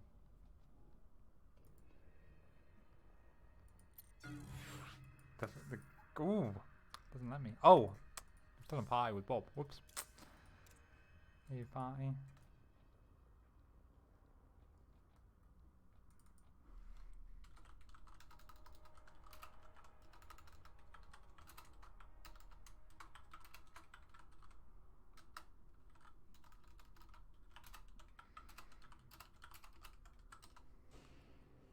Okay, Molten is a grudge match. Yeah, there was. I'm pretty sure there was some strong words in there. Volt is in a custom now. Did he go in?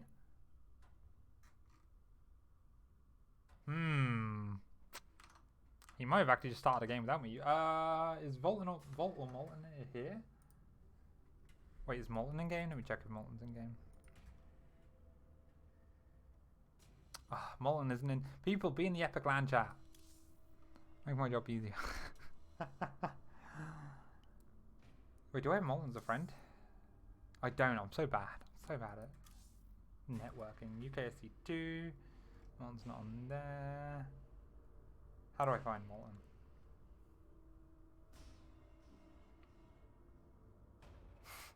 Shout out to Savage that made all this possible. Hashtag thanks Savage. Hashtag cheers Dazed. Hashtag nice one XO. Alright, well. I've got rolled up into that meme now. I love it. Where are people? Otherwise we can Wok has messaged me saying that Wok and Zeroy are ready to play, which is a TVZ. If you up to this round. Oh wow, yeah, okay, so we have still got some games to go. Okay, cool. Okay, cool.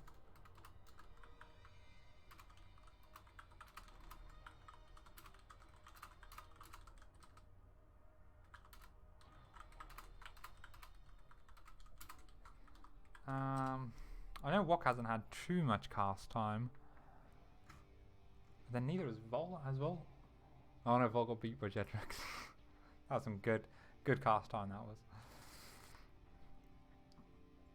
Zeroy hasn't had much, he's only had one match. But Molten's had quite a few actually. Yeah, it's all been PvP, but...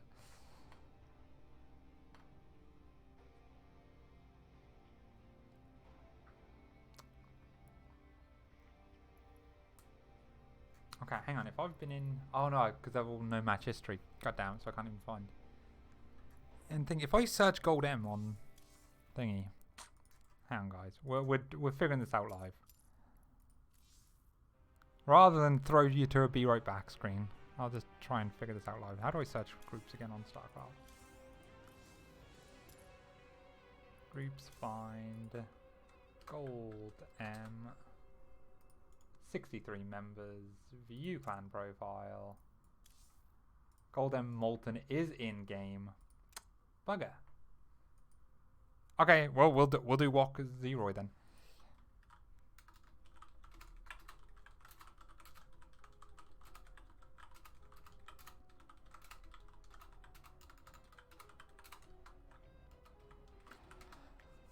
Okay, so we're gonna be getting a TVZ, no Protoss.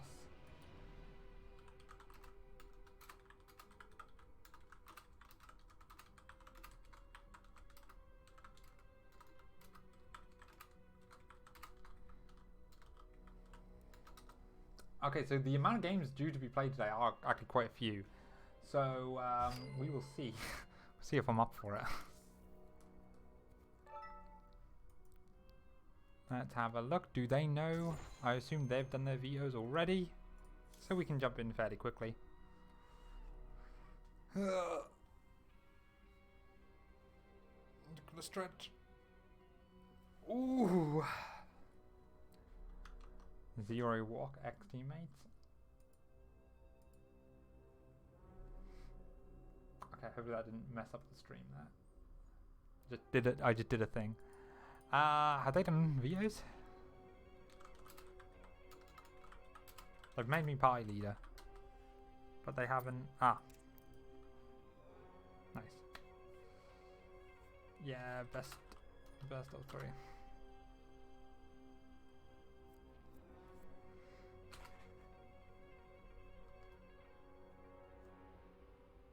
Sub, then Pillars first map. Okay, Pillars of Gold is going to be the first map.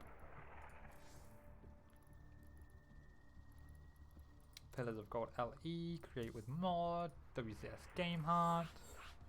Lightshade is going to be second, which means Romanticide is probably going to be third if my map knowledge is correct, which it might not be. But I don't see Romanticide on there. Alright. Wait, did they only veto 3 maps? Oh, no, but WOC was A, so A, B, B, A, yeah. Ah, now we're going to the lobby chat. Ah. Ready, good luck. Check race for WOC, yeah. Okay, good. Both players seem ready. And in high spirits, that's what we like to see. Higher spirits than me right now, because I'm tired. And let's go. I gotta clean the flat after this. I gotta go shopping. I got things to do today, but passion for StarCraft is apparently here because I'm still here doing this. That's been, you still need to shave, I think. Right, let's get into the game. Pillars of Gold, WOC Zeroy, E-Punks, Red Dragons. The absolute iconic. Oh no, it's best of 3, isn't it? Yeah. WOC with the good luck cat. And Zeroy. Now, MMRs might be fooling here because Zeroy is like a 5k player and WOC's like 4.2 or whatever, but WOC is like a really surprisingly strong player. And Zeroy is less, hasn't been playing as much recently as far as I'm aware. So, again, we might see an upset here. I'd like to see an upset. I'd like to see WOC do a win. So, that would be nice. Quick SCV scout. This is suspiciously quick. What you doing there? Looks like it's going to be Hatch. Yeah, Hatch first on the other side of the map. You can see on the mini-map. See, mini-map casting. That's the real way to do it. Oh, Savage taking credit for the amazing production values we have here today. Alright. And it is. It's all because of Sam. Everything that's happening in the stream, it's all Sam's fault. So, good stuff, Savage. Good stuff. Alright. Well, this scout comes in. It's a fairly early scout, but it's not anything suspicious. It was literally just to see, you know, is there a super fast third? Is there a super fast pool? Anything to be worried about, but WOC, solid as ever, is just playing his build. And now we stop following this SCV that's going back and forth repeatedly. Let's follow something else instead. Okay, so I'm less familiar with TVZ builds, but I know some of the basics, so we will see what we get here. Command center going down about the normal sort of time. Actually, could that have been earlier? Feels like it could have been earlier. Not sure. Maybe it's the SCV scout delayed something. Factory coming down. As we expect, we're going to have the reactor on the barracks. Boom. Love it. And yeah, all simple, all really simple stuff. Wait, did I do a big intro of the players? I don't think I did. WOC is from E-Punks and Zeroy is from Red Dragons. WOC used to be a Red Dragon back when we had an old team name, Fofog. And he is still a member of the RD family in our heart. Ooh! Oh, one drone goes down. Cheeky. The Reaper just stands there. Absolutely madman. But the third base does get down pretty unimpeded, thanks to these lings. But those lings having to go and deal with that is probably why the Reaper felt so safe to run up and get a kill there. We have 4 more drones.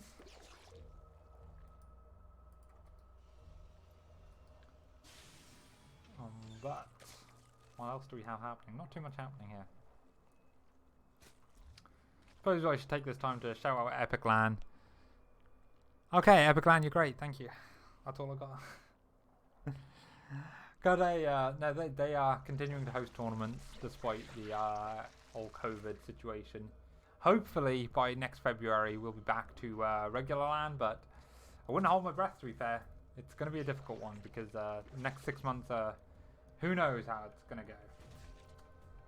But I'm sure epic.LAN will continue hosting some form of event, and we will still turn up to it. It's always great just to have everybody come together as a community. So I appreciate that almost as much as Terrans appreciate Zergs who don't build lings. Because then they can run in with their Hellions and kill everything. It's great. Barbecue. Okay, these queens are stepping quite far forward. There might be a chance to dive in here. Speedlings, oh, Zero goes for it, but he actually respects it too much. He thinks there has to be something else up on the high ground. There wasn't. He had a good opportunity there, but he would have lost everything. So sometimes keeping the units alive is just more important than trying to do immediate damage. Then coming in good link control from Thingy. He's not overcommitting onto the Hellions, just enough to you know, get some scratches off on them, and then going away after that.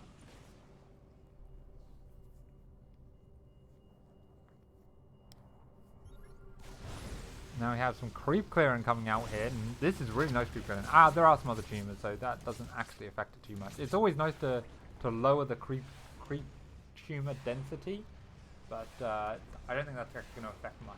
This Viking coming out quite far. Oh, doesn't get it. A nice win for Wok there. The Viking's going to go prowl around these, and might even come around here. Yeah, it's queued up. It's queued up here, but I don't think it will reach these. Hellions coming around again. Scanning, clearing that creep, which is nice because these are the only advanced tumors here. And a Banshee comes in. We don't see this as much anymore. I haven't been paying attention to the production tab at all. A Banshee coming in, which is quite a nice... it's a nice DPS tool. Liberators are generally easier to use, and we'll get like more kind of like shift Q, and then it does something. You're like, yeah, great. This 4 drones did go down. I think that was the Hellions earlier. And now we have Baneling Nest and double Evo chambers for Zerg. The lair is already done. It's quite a quick lair, actually. Yeah, and Walker's just like kind of battering about. He does get a few lings out onto the map, which is nice. Just to scout if there's a super fast third. We know there is a third as part of the wall. And Zero going into mech. Okay, I don't know how Walker's going to react to this. But mech is not the easiest thing for Zerg to play against. This many Hellions might already be a tip-off. And the Banshee, actually. There's lots of little things you can sort of read into. But normally like 6 to 8 Hellions is as many as you'd get. And obviously this is 8 Hellions. 2, 4, 6... 2, 4, 6, 8. No, this is 10 Hellions. Is it 10 Hellions? 5, 6, 7, 8, 9, 10. Yeah, it is. I thought, for some reason I thought once you selected everything on here, a full row was 10. But apparently a full row is 12. Who knew? Alright, so now we end up going back over here. Some rotation. 6 more drones going down. Was there a Banshee somewhere else? Can't believe so many drones are getting picked off here for not that much. 11 drones have gone down. And yeah, Zero just showing his like fine kind of control. Now, Wok is still ahead in workers, but Zero is making the kind of army that that is very hard to kill. Or will be very hard to kill once you get to that stage in the game. I would say he's making it, but he's a bit supply blocked at the minute. But it's going to be heavy siege tanks. Siege tanks, Thors, all of the big mech units. I might see some Banshees in there. I really like Hope Flight Rotors with this as well. Because the Thors deal with Muters and Speed Banshees can kill a lot quickly. Night bases instead. A lot of Banelings here, but Baneling speed isn't done yet. 10 seconds away. It might catch Zero off guard if he thinks he can kite this, but then literally centrifugal hooks finishes. There they go. And he was in a good position to back out from that. No more drones going down and 8 more being made. Wok very, very good at pressing that drone key. Though it is 8 minutes into the game. 16 drones. The madman. I love it. And he's got an overseer just sitting in the base here.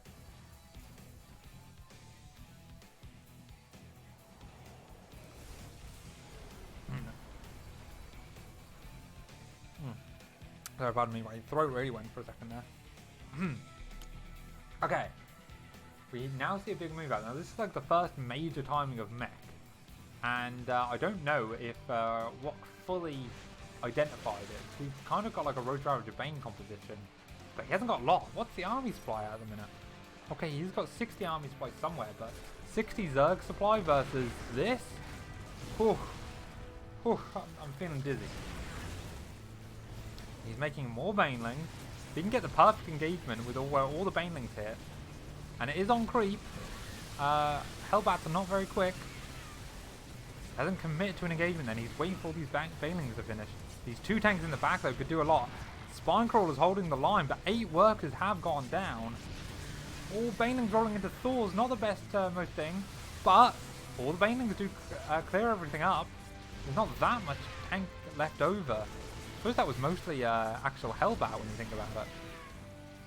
These tanks are doing a last bit of work, but that actually went better for Wok than I thought it would. And he's denying a 4th base here. So it's going to slow it down at least.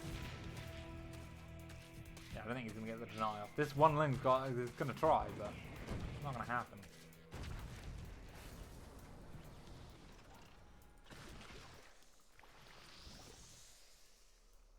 Okay, we have Banelings rolling out. We have Lings running out. We have Hellions rolling out. This is what commentating is about. Ooh, there is a Spinecrawler here, but good positioning by Zeroy. Ooh, just got 4 more workers. These are tenacious with these little harass units that are getting stuff done. Does look like Wok wants to go up to Broodlords, going for the Hive and the Spire at the same time. Generally a sign of Broodlords. We will see if that's his actual game plan here. You know, the Terran hasn't gone into Sky Terran just yet, but that is a possible transition, especially once this 4th base is up and running. Creep getting pushed back again, but does show with the army coming across the map. Is Wok ready for another push? 23 more Banelings on the way. Only 5 Banelings out at the minute. He really needs only 30 Banelings in total, but Zero is actually backing off. I actually don't think Banshees are the answer right now, because this is now way more tank heavy. And way less Hellbound heavy. But there is still a decent balance of this composition, just there are more tanks than there was before. The Liberator's coming in, not sure how much they're going to add to this. Especially if it mostly ends up being Lings. But a counter-attack on the 3rd, only getting 4 drones. Now getting a few more with the Lings that come in as follow-up. And this is Zero's trigger to go, he's going for it. Pushing forward, he's going to deny the space, hopefully a cancel there. Yeah, good cancel. Wok is setting up a big concave. Liberator sieging up in front of the Spore Crawl. It's going to go down. Nice. Counter-attack still doing some damage over here, but there's a Liberator and some reinforcements over here. Wok ready to collapse in on this army, but he's got to pick the right moment. Let's do a nice big zoom out. Oh, reinforcements coming from the other direction as well. Random Liberator sieged up here. I think Wok has got to go fairly soon or he's going to lose the space. He's already lost most of the drones on it. I think he's going to give it up. Playing patiently, and he's just say, no, I'll give it up. Baneling's running into tanks on the south side. Probably not on purpose, that. He's setting back up even for a bigger flank? I don't know. There's just so many tanks here. Everything on sieges, and remember, this is all on creep. Wok can see everything here. Okay, now the creep's starting to get cleared up. But still, he's sitting on top of a load of creep tumors, so we'll have to see. Now he's looking like he's going to back out. And I think that was like a kind of fight that... Well, maybe... I don't know if Wok could have taken it, but not taking the fight is almost as bad. It's one of those sort of situations. Because now he's been knocked back down to, albeit 4 bases, but his opponent is on 4 bases. So, what's the workers at? And yeah, his opponent's on 70 workers. It's not an amazing situation. Let's have a look and see what can be done. This push is going to come up. If all these tanks can get forward and siege up. All the Liberators are stacked though. Big Biles could have hit there, but looks like he's not able to get the perfect Biles out. And now he's just absolutely cutting off the 4th base. And oof. It's looking like a strong army. This a quarter of the army just going off and is going to kill this base. Wok needs to make something happen, even go across the map. Broodlords are coming out. But Broodlords aren't as good as they used to be. There is only 1 Thor. Oh no, 2 Thors actually out at the moment. And there are some Vipers which can yoink. Yeah, I like it. Oh, not into Banelings there. Well, I suppose the Banelings aren't going to be great versus the tanks either way, so maybe it's worth using them. But now, does and a lot of these Liberators are actually low health. One good parasitic bomb, and then pushing with the Broodlords. He's going for the Blinding Cloud. Not sure why we went for that, but there are some Vikings up here that are doing some work. But now look, yeah, now pushing. All of these siege tanks are about to be in trouble. He's actually attacking with the anti-air mode of the thing, but there are queens on the low ground. But all of these broods are now starting to get really low on health. They're all going to pop. Oh no! And there's just so much Terran on this map. 160 supply to 130 supply in the Terran's favour when they're playing mech. 4th base was re-established on the right side, but this fight, as everything sieges up here. Blinding Cloud doesn't work on Liberators, right? Or does it? If you like blind the bottom of the, does it not work? Oh, good Biles there. But there is just too much going on here. 3-3 for the mech army about to finish. Wok hanging on in there like a champ.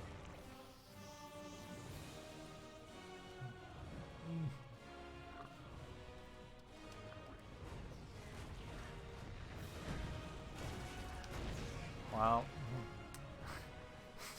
Savage in chat, Zeroy better kill that treacherous scumbag. Traitorous. And, well, he's doing it. He is picking the legs off of the Wok Zergling. One by one. And then feeding it to, I don't know, somebody. Awful. Cruelty. Wok does still have a bit of a standing army and he's hanging in there, but yeah, there's the GG.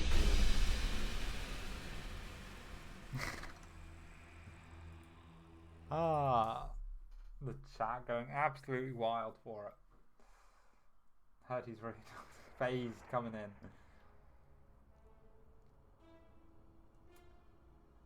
That is old school.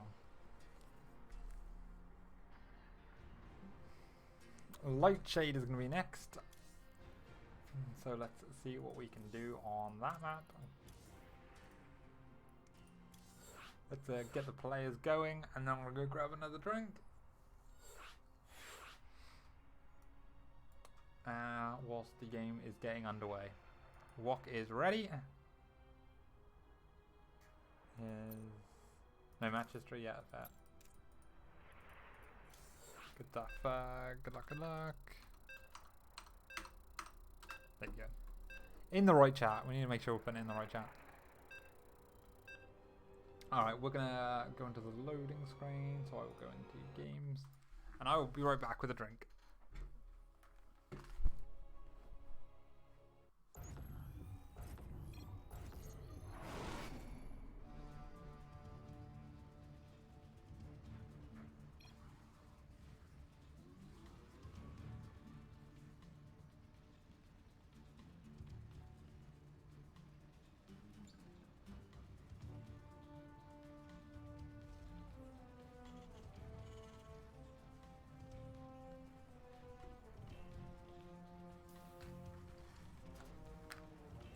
I tell you, boys, the sugar rush from the ice cream has definitely worn off. I'm like drained again. Okay, what do we got going on here? Wok checking for proxies, but Zeroy is an honourable Terran player who goes mech, so who knows what am I talking about? And we will see. Okay, what going about? Doing a lot of scouting. He's wanting to be safe. Didn't go full first in the end, but does do a little bit of extra scouting just to make sure. And then we see Zeroy opening up completely standard. Was this gas first? It's hard to tell now. I'm sure there is a way you can tell, but I'm not very good at it. We're gonna follow this SCV for a little bit. Volt Molten is 1-1 at the minute. Ooh, oh, I need to do the scores as well. Best of 3, 1-0.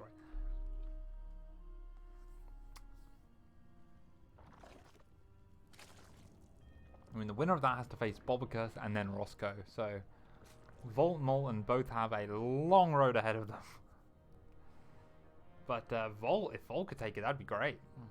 Or a bit of an upset, like that'd be a thing. Shame it wasn't being casted. I asked him, he didn't get back to me. That's your fault. If you're watching this, Volt and Volt, it's your own fault.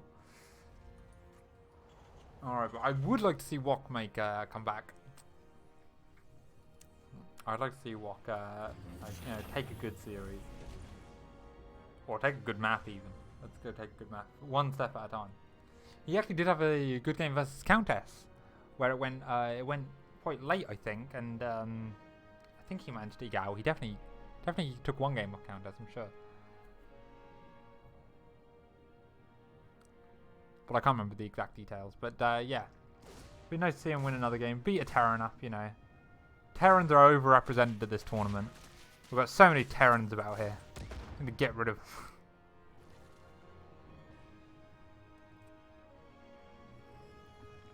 Ooh, that creep team are going right down in front of the Reaper there, but it's okay. It's okay. Reaper does not take advantage of the situation. What do we have going on here? We do have a starport at home.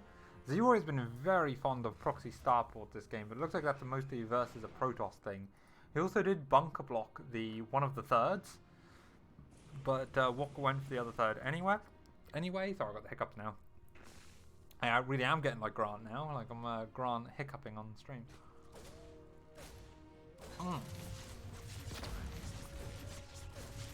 Oh, good save. Okay, nice, good control by Wok, saving the drones there.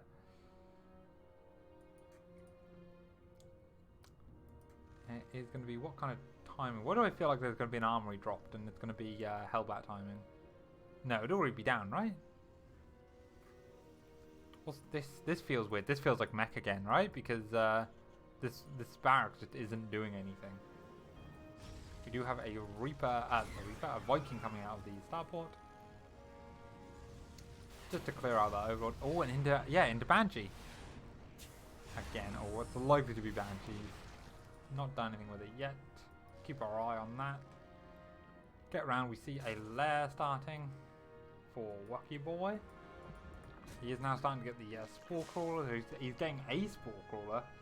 Obviously, he's very aware that there is a Tech Lab and a starport, which can always mean the Cloak Banshee. I mean, it wouldn't be done yet, but still, it's worth getting your spores down and not immediately losing the game. Okay, we have Baneling Nest come down. Yeah, this feels a bit more solid. Last game, it felt like the lair was super early for Wok, and then he went like double Evo Bane Nest at the same time. Which I don't think is a super common way of doing it. I like getting this earlier Baneling Nest. You know, getting the lair when it's at a more reasonable time. And then you'll have Baneling speed before 1-1, but you'll generally have it before any kind of bio push. Notice I say bio push. We haven't seen a commitment to bio yet. In fact, we've seen a distinct lack of Marines. This bunker on the 4th is still here. I assume Wok hasn't actually even seen it. Oh no, he has seen it. He just hasn't. I suppose if you send Lings there off creep, then a bunch of Hellions can run in.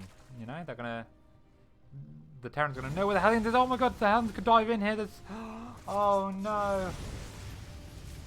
You hate to see it. Oh, they're all lined up. Oh, okay, only 4, only 4. Oh, 9. Oh, 12. Oh my god, 18. Oh my lord. It's a disaster. Oh. Oh, Wacky, you're so fine. You're so fine. You're gonna die. Hey, Wacky. Hey, Wacky.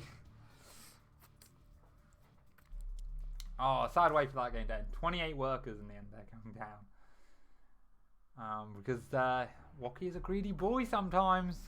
And Zeroy is a pokey pokey, I've got a barbecue kind of boy. And when you put those together, you get 28 dead drones. Oh. That was solid. I am going to chuck it to a be right back screen because I'm really tired of talking. But I will try and find another game for us to watch fairly shortly. So, hopefully my mic doesn't break again like it did last time. We'll see. We'll see.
Okay, ladies and gentlemen, good. The mic hasn't broken this time because we are going straight into the game. It is going to be Bob versus Molten on Death Aura, and we're literally in the loading screen. Let's go. This is game 1, best of 3. Bob versus Bob. As I believe Molten's name is also Bob. There you go, yeah. Bob versus Bob.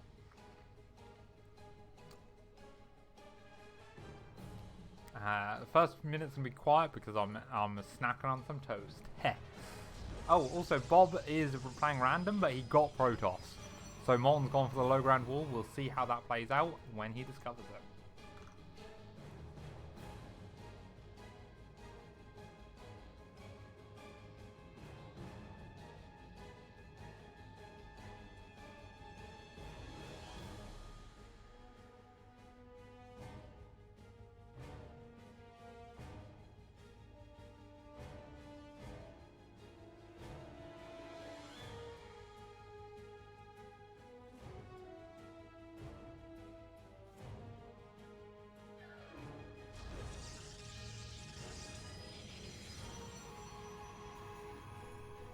Alright, this game's already going crazy. We've got a forge, we've got gas steel. Is Bobbicus' legendary cheese not going to work? Oh my god, how did he do that? Yeah, so you can't put a cannon in there. So Bob is like an architect. Okay, now he has to cancel this. Okay, whichever side the... Oh, I think this is over. Another... Oh no, this is Molten's Pro come back. Now this is over. GG. This has not gone well. Yes. There's game 1 in a nutshell. Wrapping up for you.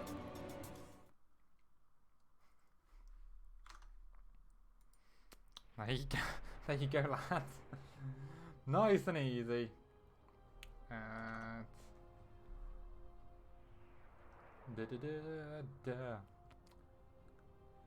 So, that was game 1 of best of 3.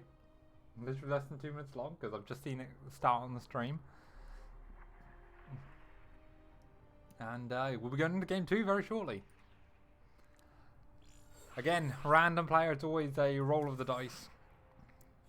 But this is just a best of 3. It is not like a best of 5. So Bob's only got one more chance to bring it back to even. And we will see what's going to happen. Bob with the have fun in chat. Again, Bob's a really good Protoss player, and he doesn't just cannon rush either. So he could have played that out, I think, rather than going for the cannon rush. I know his Zerg macros, he struggled a bit more with that. Let's go into game. Oh, and it's going to be another PvP. Molten might be getting some revenge. I believe these two faced in a group stage, and I think Bob won in that group stage, but he got Zerg both times. And historically, Zerg is Molten's weak matchup. As hashtag CheersDazed surely remembers that that Molten's matchup. The PvZ matchup is not his favourite all the time. Anyway, we'll get into this game. It's going to be high ground for Bobbicus, and a low ground for Molten. Here's a conspiracy theory. What if Molten and Bobbicus are secretly had an illegitimate love child? That illegitimate love child would be called Volticus. Just gonna let that sink in there. I don't know why. Just how it is. They're blood brothers, but they all play different races some of the time. Anyway, it's gonna be gate. No gas steel this time, or both Bobs. This is good. So it is going to be PvP, and a low ground wall in PvP is kind of awkward. But I think if you go 6 Stalker defensively, I think you can play out of it. So that might be what Molten's going to do. He's walled off as if it's a Zerg, which does actually hurt you because Archons can't fit through this gap. So that might end up hurting him a little bit if the game goes to that kind of level. Also, Bob's cybercore is really late. It's like a good 10 seconds late for not sure what reason. He is proxying his second pylon, but this well, this is 10 seconds late. I suppose that times out quite well. From this position, we're guessing it's going to be a Stargate, but Molten is also going to do a Stargate. Or I think this is going to be a Stargate anyway. So we will see. Molten's cybercore is finished, but he's not started this yet. So maybe it's not going to be a Stargate. Oh, proxy Robo by Bob. Not a Stargate. Robo and a third gate. And Molten is still waiting here. Is this going to be Twilight Council then? He's waiting too long for it to be Stargate. No, apparently not. Maybe he just wanted to build some more units first. Now, as we saw in Roscoe versus Marsman, generally Proxy Stargate beats Proxy Robo. Because there's just not much you can do about the Stargate when the Stargate ends up dealing with the Robo. But if the Robo is fast enough and depending on how the Stargate player reacts, it's definitely still playable. It's still anybody can throw in PvP. Yeah, spam this blob to help our Bob. Exactly. Now, Monson had a quick look around for it, but he hasn't seen anything. Bob has not had a look around and also hasn't seen anything. I don't know. I mean, he's going to be a bit late. He's going straight for a War Prism. Huh. So there's very little vision in the main. Oh my god, he's going to get a Sentry and go for that trick? Maybe. I'd really like for him to leave something at home or like get a shield battery. It's 4 gates! Oh my god, I didn't realize there was a 4th gate. And now the Oracle comes out. He might get 1 round in, and that actually might be enough. If he can save like 8-9 probes, like if he has that at the end of this, then he might be alright. But this is painful. He's got to go for it. He's got 1 warp in round. Oh, I don't know if you should use it defensively. Maybe. Pull the probes back now. Oh, no, he needs the Sentry. He needs the Sentry to wall this off. Molten correctly targets the War Prism. And I think with the damage done, I think he's done it. 2-0. Well, hang on a second. Because these probes, they're not going back to work. They are going for the win. Now, probes are actually... Oh, okay. Damn it, Bob. God damn it, Bob. I was about to half you up. Yes, the... Workers do fight surprisingly well versus Stalkers, but yeah, that was unrealistic. If he had had a shield battery, or 2 Stalkers at home, saying that with that kind of all in, it's really hard to do. So yeah, PvP, the ultimate knife fight cheese fest matchup, does not support Bob's play. But that's how the dice rolls when you play random. Sometimes, some games you get it, some games you don't. Bob assumed there was an expo. They're talking about it in the chat now. Yeah, Bob assumed there was an expo, so that's why he thought the 4 gate would work.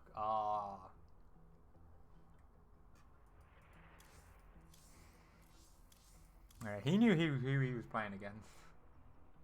It's also really hard because all-ins have become so much stronger when your tech is vulnerable on the low ground. So, I mean, I don't blame Molten for not doing it, even though he knew his opponent. So, you know, when you know you're playing against Bobicus, he's got a reputation now. So, I think the next match will be Roscoe Molten, I think, which is another PvP. Let's have a quick check.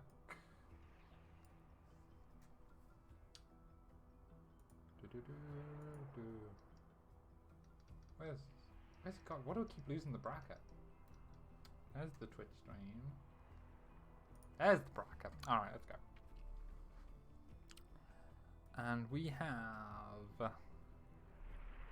Yep, Optimist versus Zeroy and Roscoe versus Molten. Roscoe Molten is definitely the more interesting bracket, interesting game there, with them both being newly GM players. So I think I want to see that one more. Not gonna lie. And I get to decide what we're doing. So Roscoe thing, I'll see if they're ready.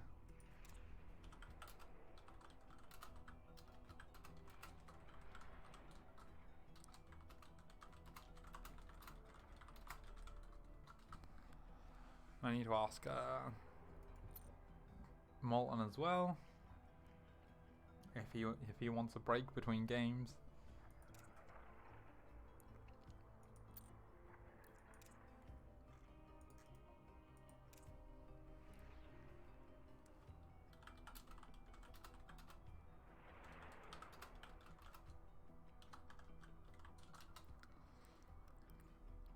Da da da da. Yeah. Good man. Alright, they're both willing to play. So if I leave this party.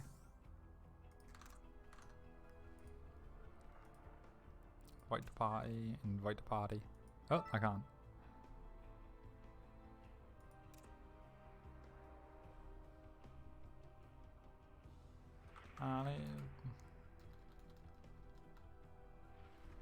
Come on, boys. Let's get it together. They're ready.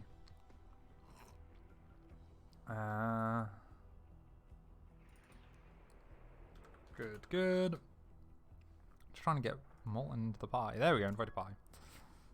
Oh, look at this. 2 GMs in my party. Oh, I don't get this luxury very often. Because I am lowly Masters 3. Well, actually I'm unranked at the minute, but we'll say Masters 3. Okay, let's have a quick check. We'll let the players do vetoes. They are doing it in the party chat. Good, so I can see. Now, this one is a bit of a hyped... Well, not a hyped matchup, but this is the ones coming into the tournament. Both of these players were freshly GMs and looking to, I don't know, say prove themselves, but like... you know, looking to cause an upset, you know, really redefine who the, you know, the top players were in this tournament. And that is what we are hoping to decide here, because the chances are, unless Zeroy pulls a very big upset, which he could do, unless he pulls a very big upset versus Optimistic, one of these players will then have to fight Optimistic to then play Marsman in the finals. We will see how that goes, and I don't know what I was going to say. Finish that sentence with. Okay, it looks like Light Shade is going to be the first map. Got my caffeine going. I'm feeling more energetic. Do they want to? Okay, it's going to be Light Shade, Oxide, and then not Submarine, not Romanticide, Death Aura. Alright, nice.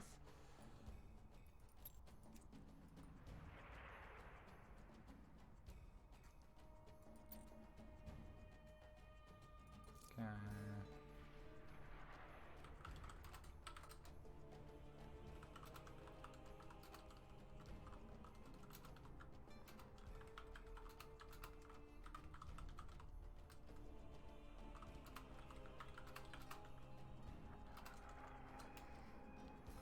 Sorry, we're having some text chat. In game, obviously both these players know each other reasonably well. We're aware of each other in the scene. Okay, both players are ready. We're going into it. I'll make myself a referee. No match history on. And we will go from there. So, I need to make sure I change it into the game view. Otherwise, I've only made that mistake once so far today. We've done good. And that was only for a minute. I noticed myself before anyone had to tell me. I've made bigger mistakes before. It is a shame this is only a best of 3, to be honest. I would like this. This is one of the ones where I would have had it be a best of 5. Oh, look at Molten go. Man, you can't stop this kid. He's just like, I'm going to go. Every time. Every day. You're like, Molten, you want to get high? He's like, yeah, every day. He's like, get out of here. Look at this probe go. Alright. Roscoe also... Oh, I thought we saw a red probe go on the map. Nope, I did not. Roscoe playing much more of a standard style. Look at this. This isn't even... Oh, actually, I suppose if the probe goes this way. Oh. But look at this scout pathway, Roscoe. He's gonna see it. Oh, look at the diva. The diva. All right. So, you know, I think the diva announcer is a bit degenerate. That to be true. But I do like the spray. The spray's cute. That's all I'm gonna say. All I'm gonna say. Okay, so Roscoe's gonna see this pretty early on. How do you deal with it? Oh, he was gonna see it. No, he actually anti-micros himself a little bit. Oh my god, now he's not gonna see it. Oh my lord. He was on the path to see it. Okay, let's see. Does he make a zealot anyway? Oh, this is annoying. He doesn't make a zealot to start. But I think once he gets up here and he sees no gate, I think he builds a zealot. There's a zealot in production. Yeah. So again, Molten's been doing this a lot this tournament. This seems to be his go-to sort of thing. And so it doesn't surprise me that Roscoe would have picked up on that.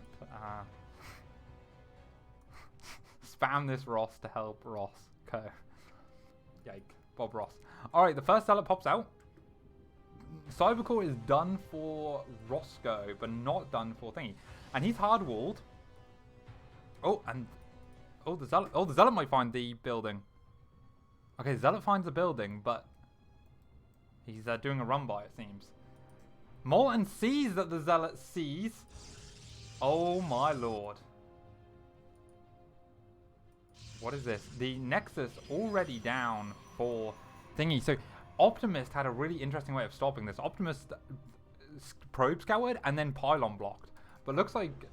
Well, actually, there's no units at home. This is... Oh my god, if the wall isn't up... Oh, Roscoe, what are you doing? Oh, well, there's going to be a... Oh my lord. And now Adepts come out.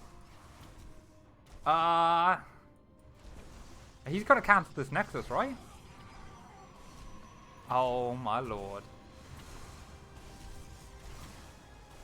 Okay, he's gonna re-wall behind this? Yeah, I think that's necessary. But, I mean, you could go for the Robo here. And just target the Robo down. Does the Robo have less hit points? 450. Oh, is there no shield battery? Oh, the pylon! He needs pylons! Okay, he's pulling the workers. This could be pretty big. If this first Immortal gets out... does he then defend? Is this enough? No, because there's no shield battery. Oh, these two Stalkers. Oh, okay, no, there's a second pylon here. Okay, very interesting. Third gate on the way. Warp gate now done for Roscoe, though, and there's going to be 3 gates worth of production. He might even be able to get a... Well, he's definitely going to kill this natural, right? Oh, and Molten has no money. Oh, and the Adepts can shade in. Oh, no. He could body block. Look, nothing's even being produced. There's no money. Oh, my God. Clinical. Okay. Stalker surround is pretty there. But there's the GG. Everything is unpowered. Molten, who's been making the max packs look really good in PvP. Did not have a clean round that game. Roscoe looking good, my boy. And again, I'm kind of biased. These are both Protoss players, and you know I'm biased towards Protoss players, but these are both Protoss players, so I'm a bit more biased towards Roscoe. Here. Alright, Oxide is going to be our next map. And I don't know if we'll see that again out of... I don't know if we'll see that again out of Molten. It's a really good one build to do, right? It's really good to throw in a series. But I said this yesterday when I was casting with Grant. I was like, it seems so like... You know, it's one of those things that can you do that every game? It seems like so... thing. Molten's ready. Yeah, Roscoe is ready also. So we will see now what happens. Now, we have also seen on this map versus Optimist, Molten went for a cannon rush. but it didn't work. So, and before we've seen Molten on this map versus Optimist, and he did that build. He did the proxy gate build. So, the max packs. So, best of 3, 1. Why are the controls hard? There we go. There. So yeah, it'll be interesting to see what does Molten go for this game. He's got to like, maybe just like kind of humble back down and go to basics. Sort of go, okay, I got my nice little build, but it's a bit figured out now. People seem to like know what they want to do against it. Let's go back to standard. I can beat him in a normal game. Let's see if that's how Molten approaches this. Unless this is a forge. It's a forge. All right, boys. Get your poggers ready in chat, because this is a forge. Now, Roscoe's actually scouting for it again. He's like, okay, I think you're going to do something. But does that mean Roscoe is not going to scout for the normal cannon location? Because these probes are actually coming around the worst way. Or at least the way then neither probe is going to be seen. Oh, look at Roscoe. He's... Okay, so he sees the first one. Yeah, look at this. Oh, he's suspicious, but he's not like... Ah, okay, now. But this is a bad wall. Okay, but the low ground is really important here. Okay, let's see what's happening here. I like that Roscoe is pulling just basically all the probes. Just pull all the probes.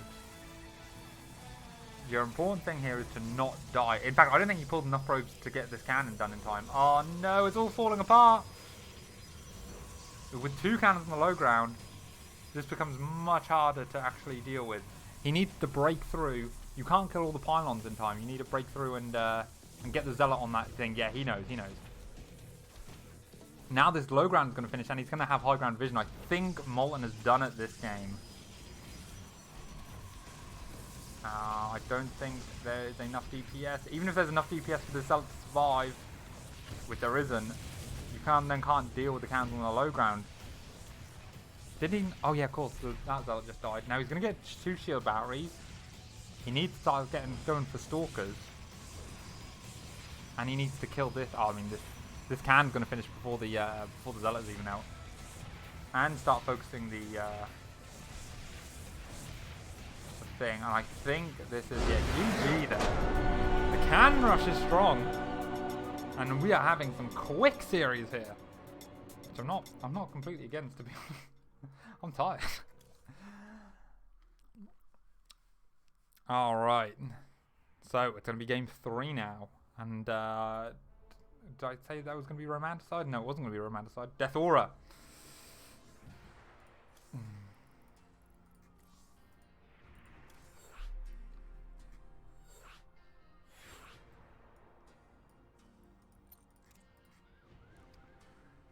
So, Molten ready. Roscoe, good game and good luck. Let's go, boys. Whew. Whoa, that's a lot of messages. Okay, that's what I have here. Where's OPS? Here it is. Games. 1-1. Going into the final match here on Death Aura. Not a great cannon rush map, I don't think. Oh, actually, no. This is it's an alright cannon rush map. So we'll have to see if oh, I should do player introduction. I haven't done it this week. Spawning in the top left, he is the Gold Masters, actually Gold Master now. His badge says it. It's true. Gold Masters Molten. And spawning in the bottom right, also sporting a Gold M badge, though he is actually playing for the team Red Dragons. It is Roscoe. And by Gold M badge, I mean Grandmaster badge, you know. Just in case no one was clear on that.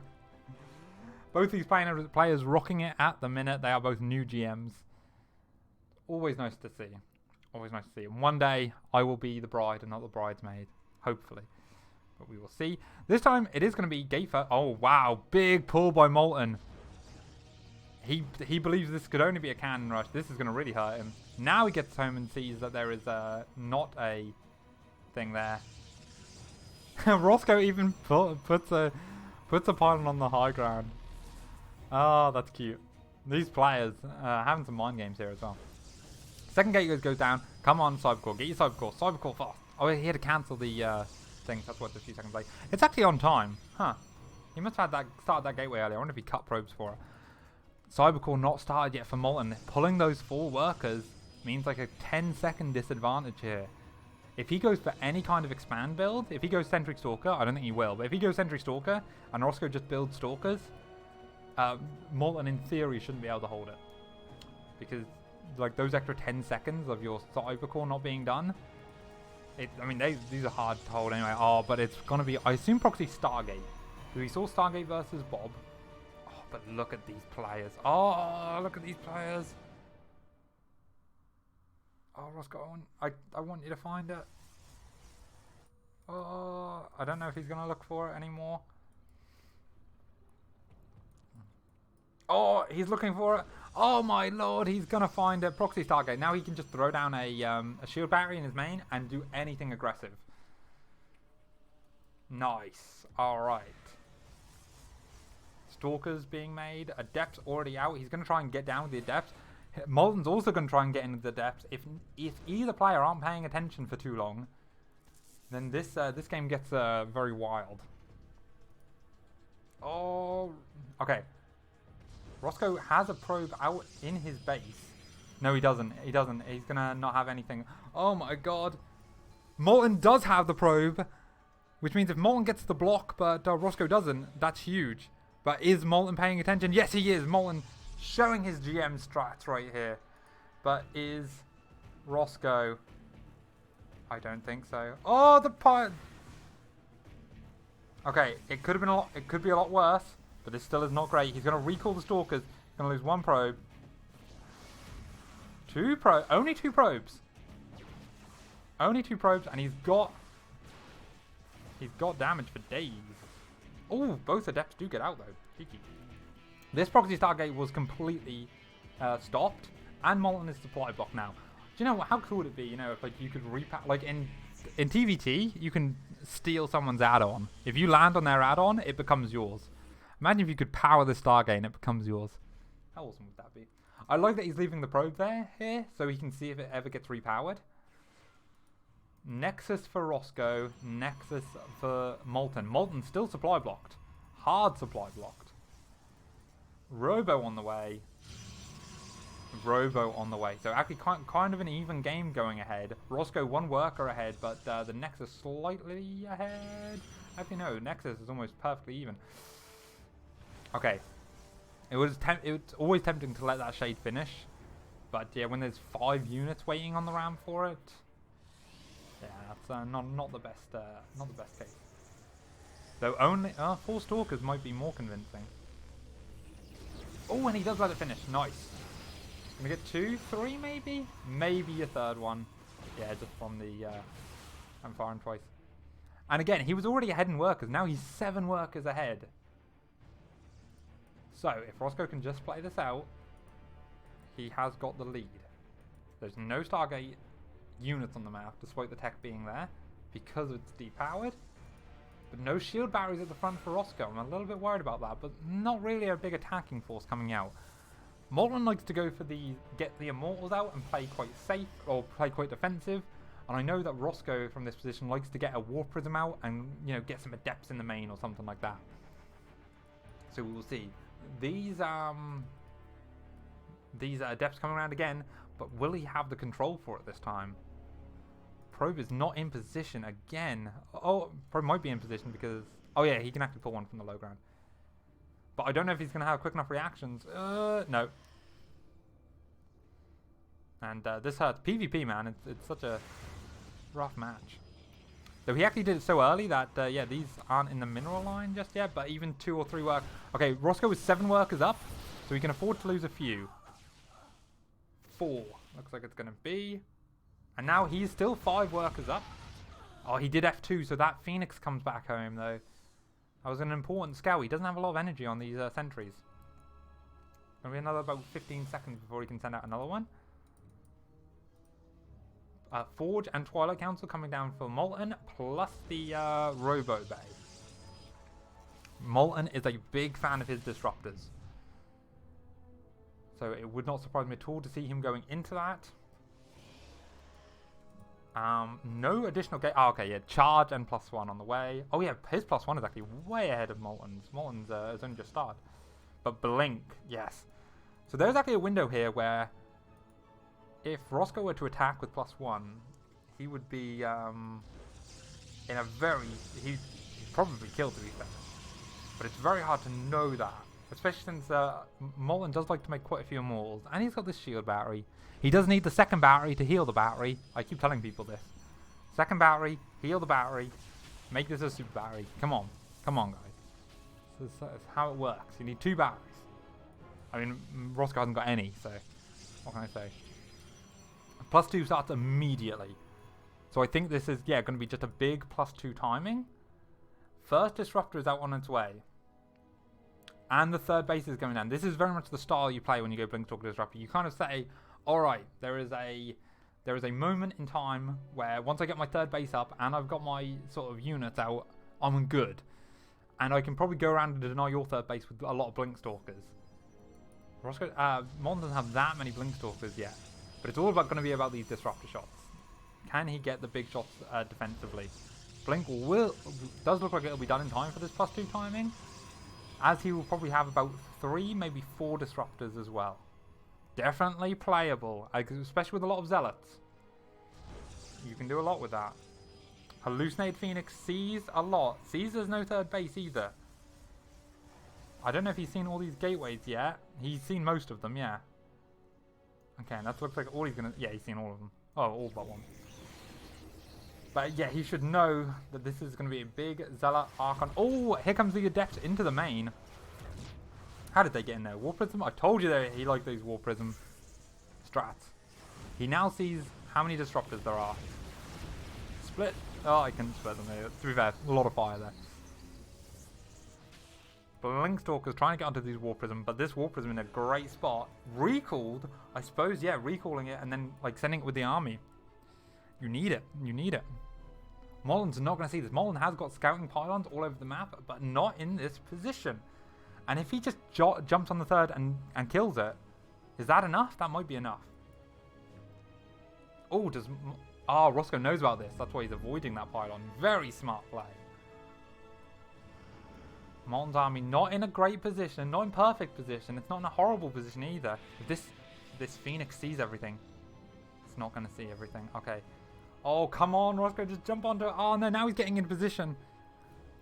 But, and I do mean this, even though there's no blink here, only 3 disruptors. Did he even stop making them? He started making them. I thought he'd have 4 quite easily. +2 is done. Come on, this is your timing, Roscoe. I'm not biased. Looks like he's wanting to set up a flank. And yeah, Molten is itching to find where this attack is. He knows there is an attack coming.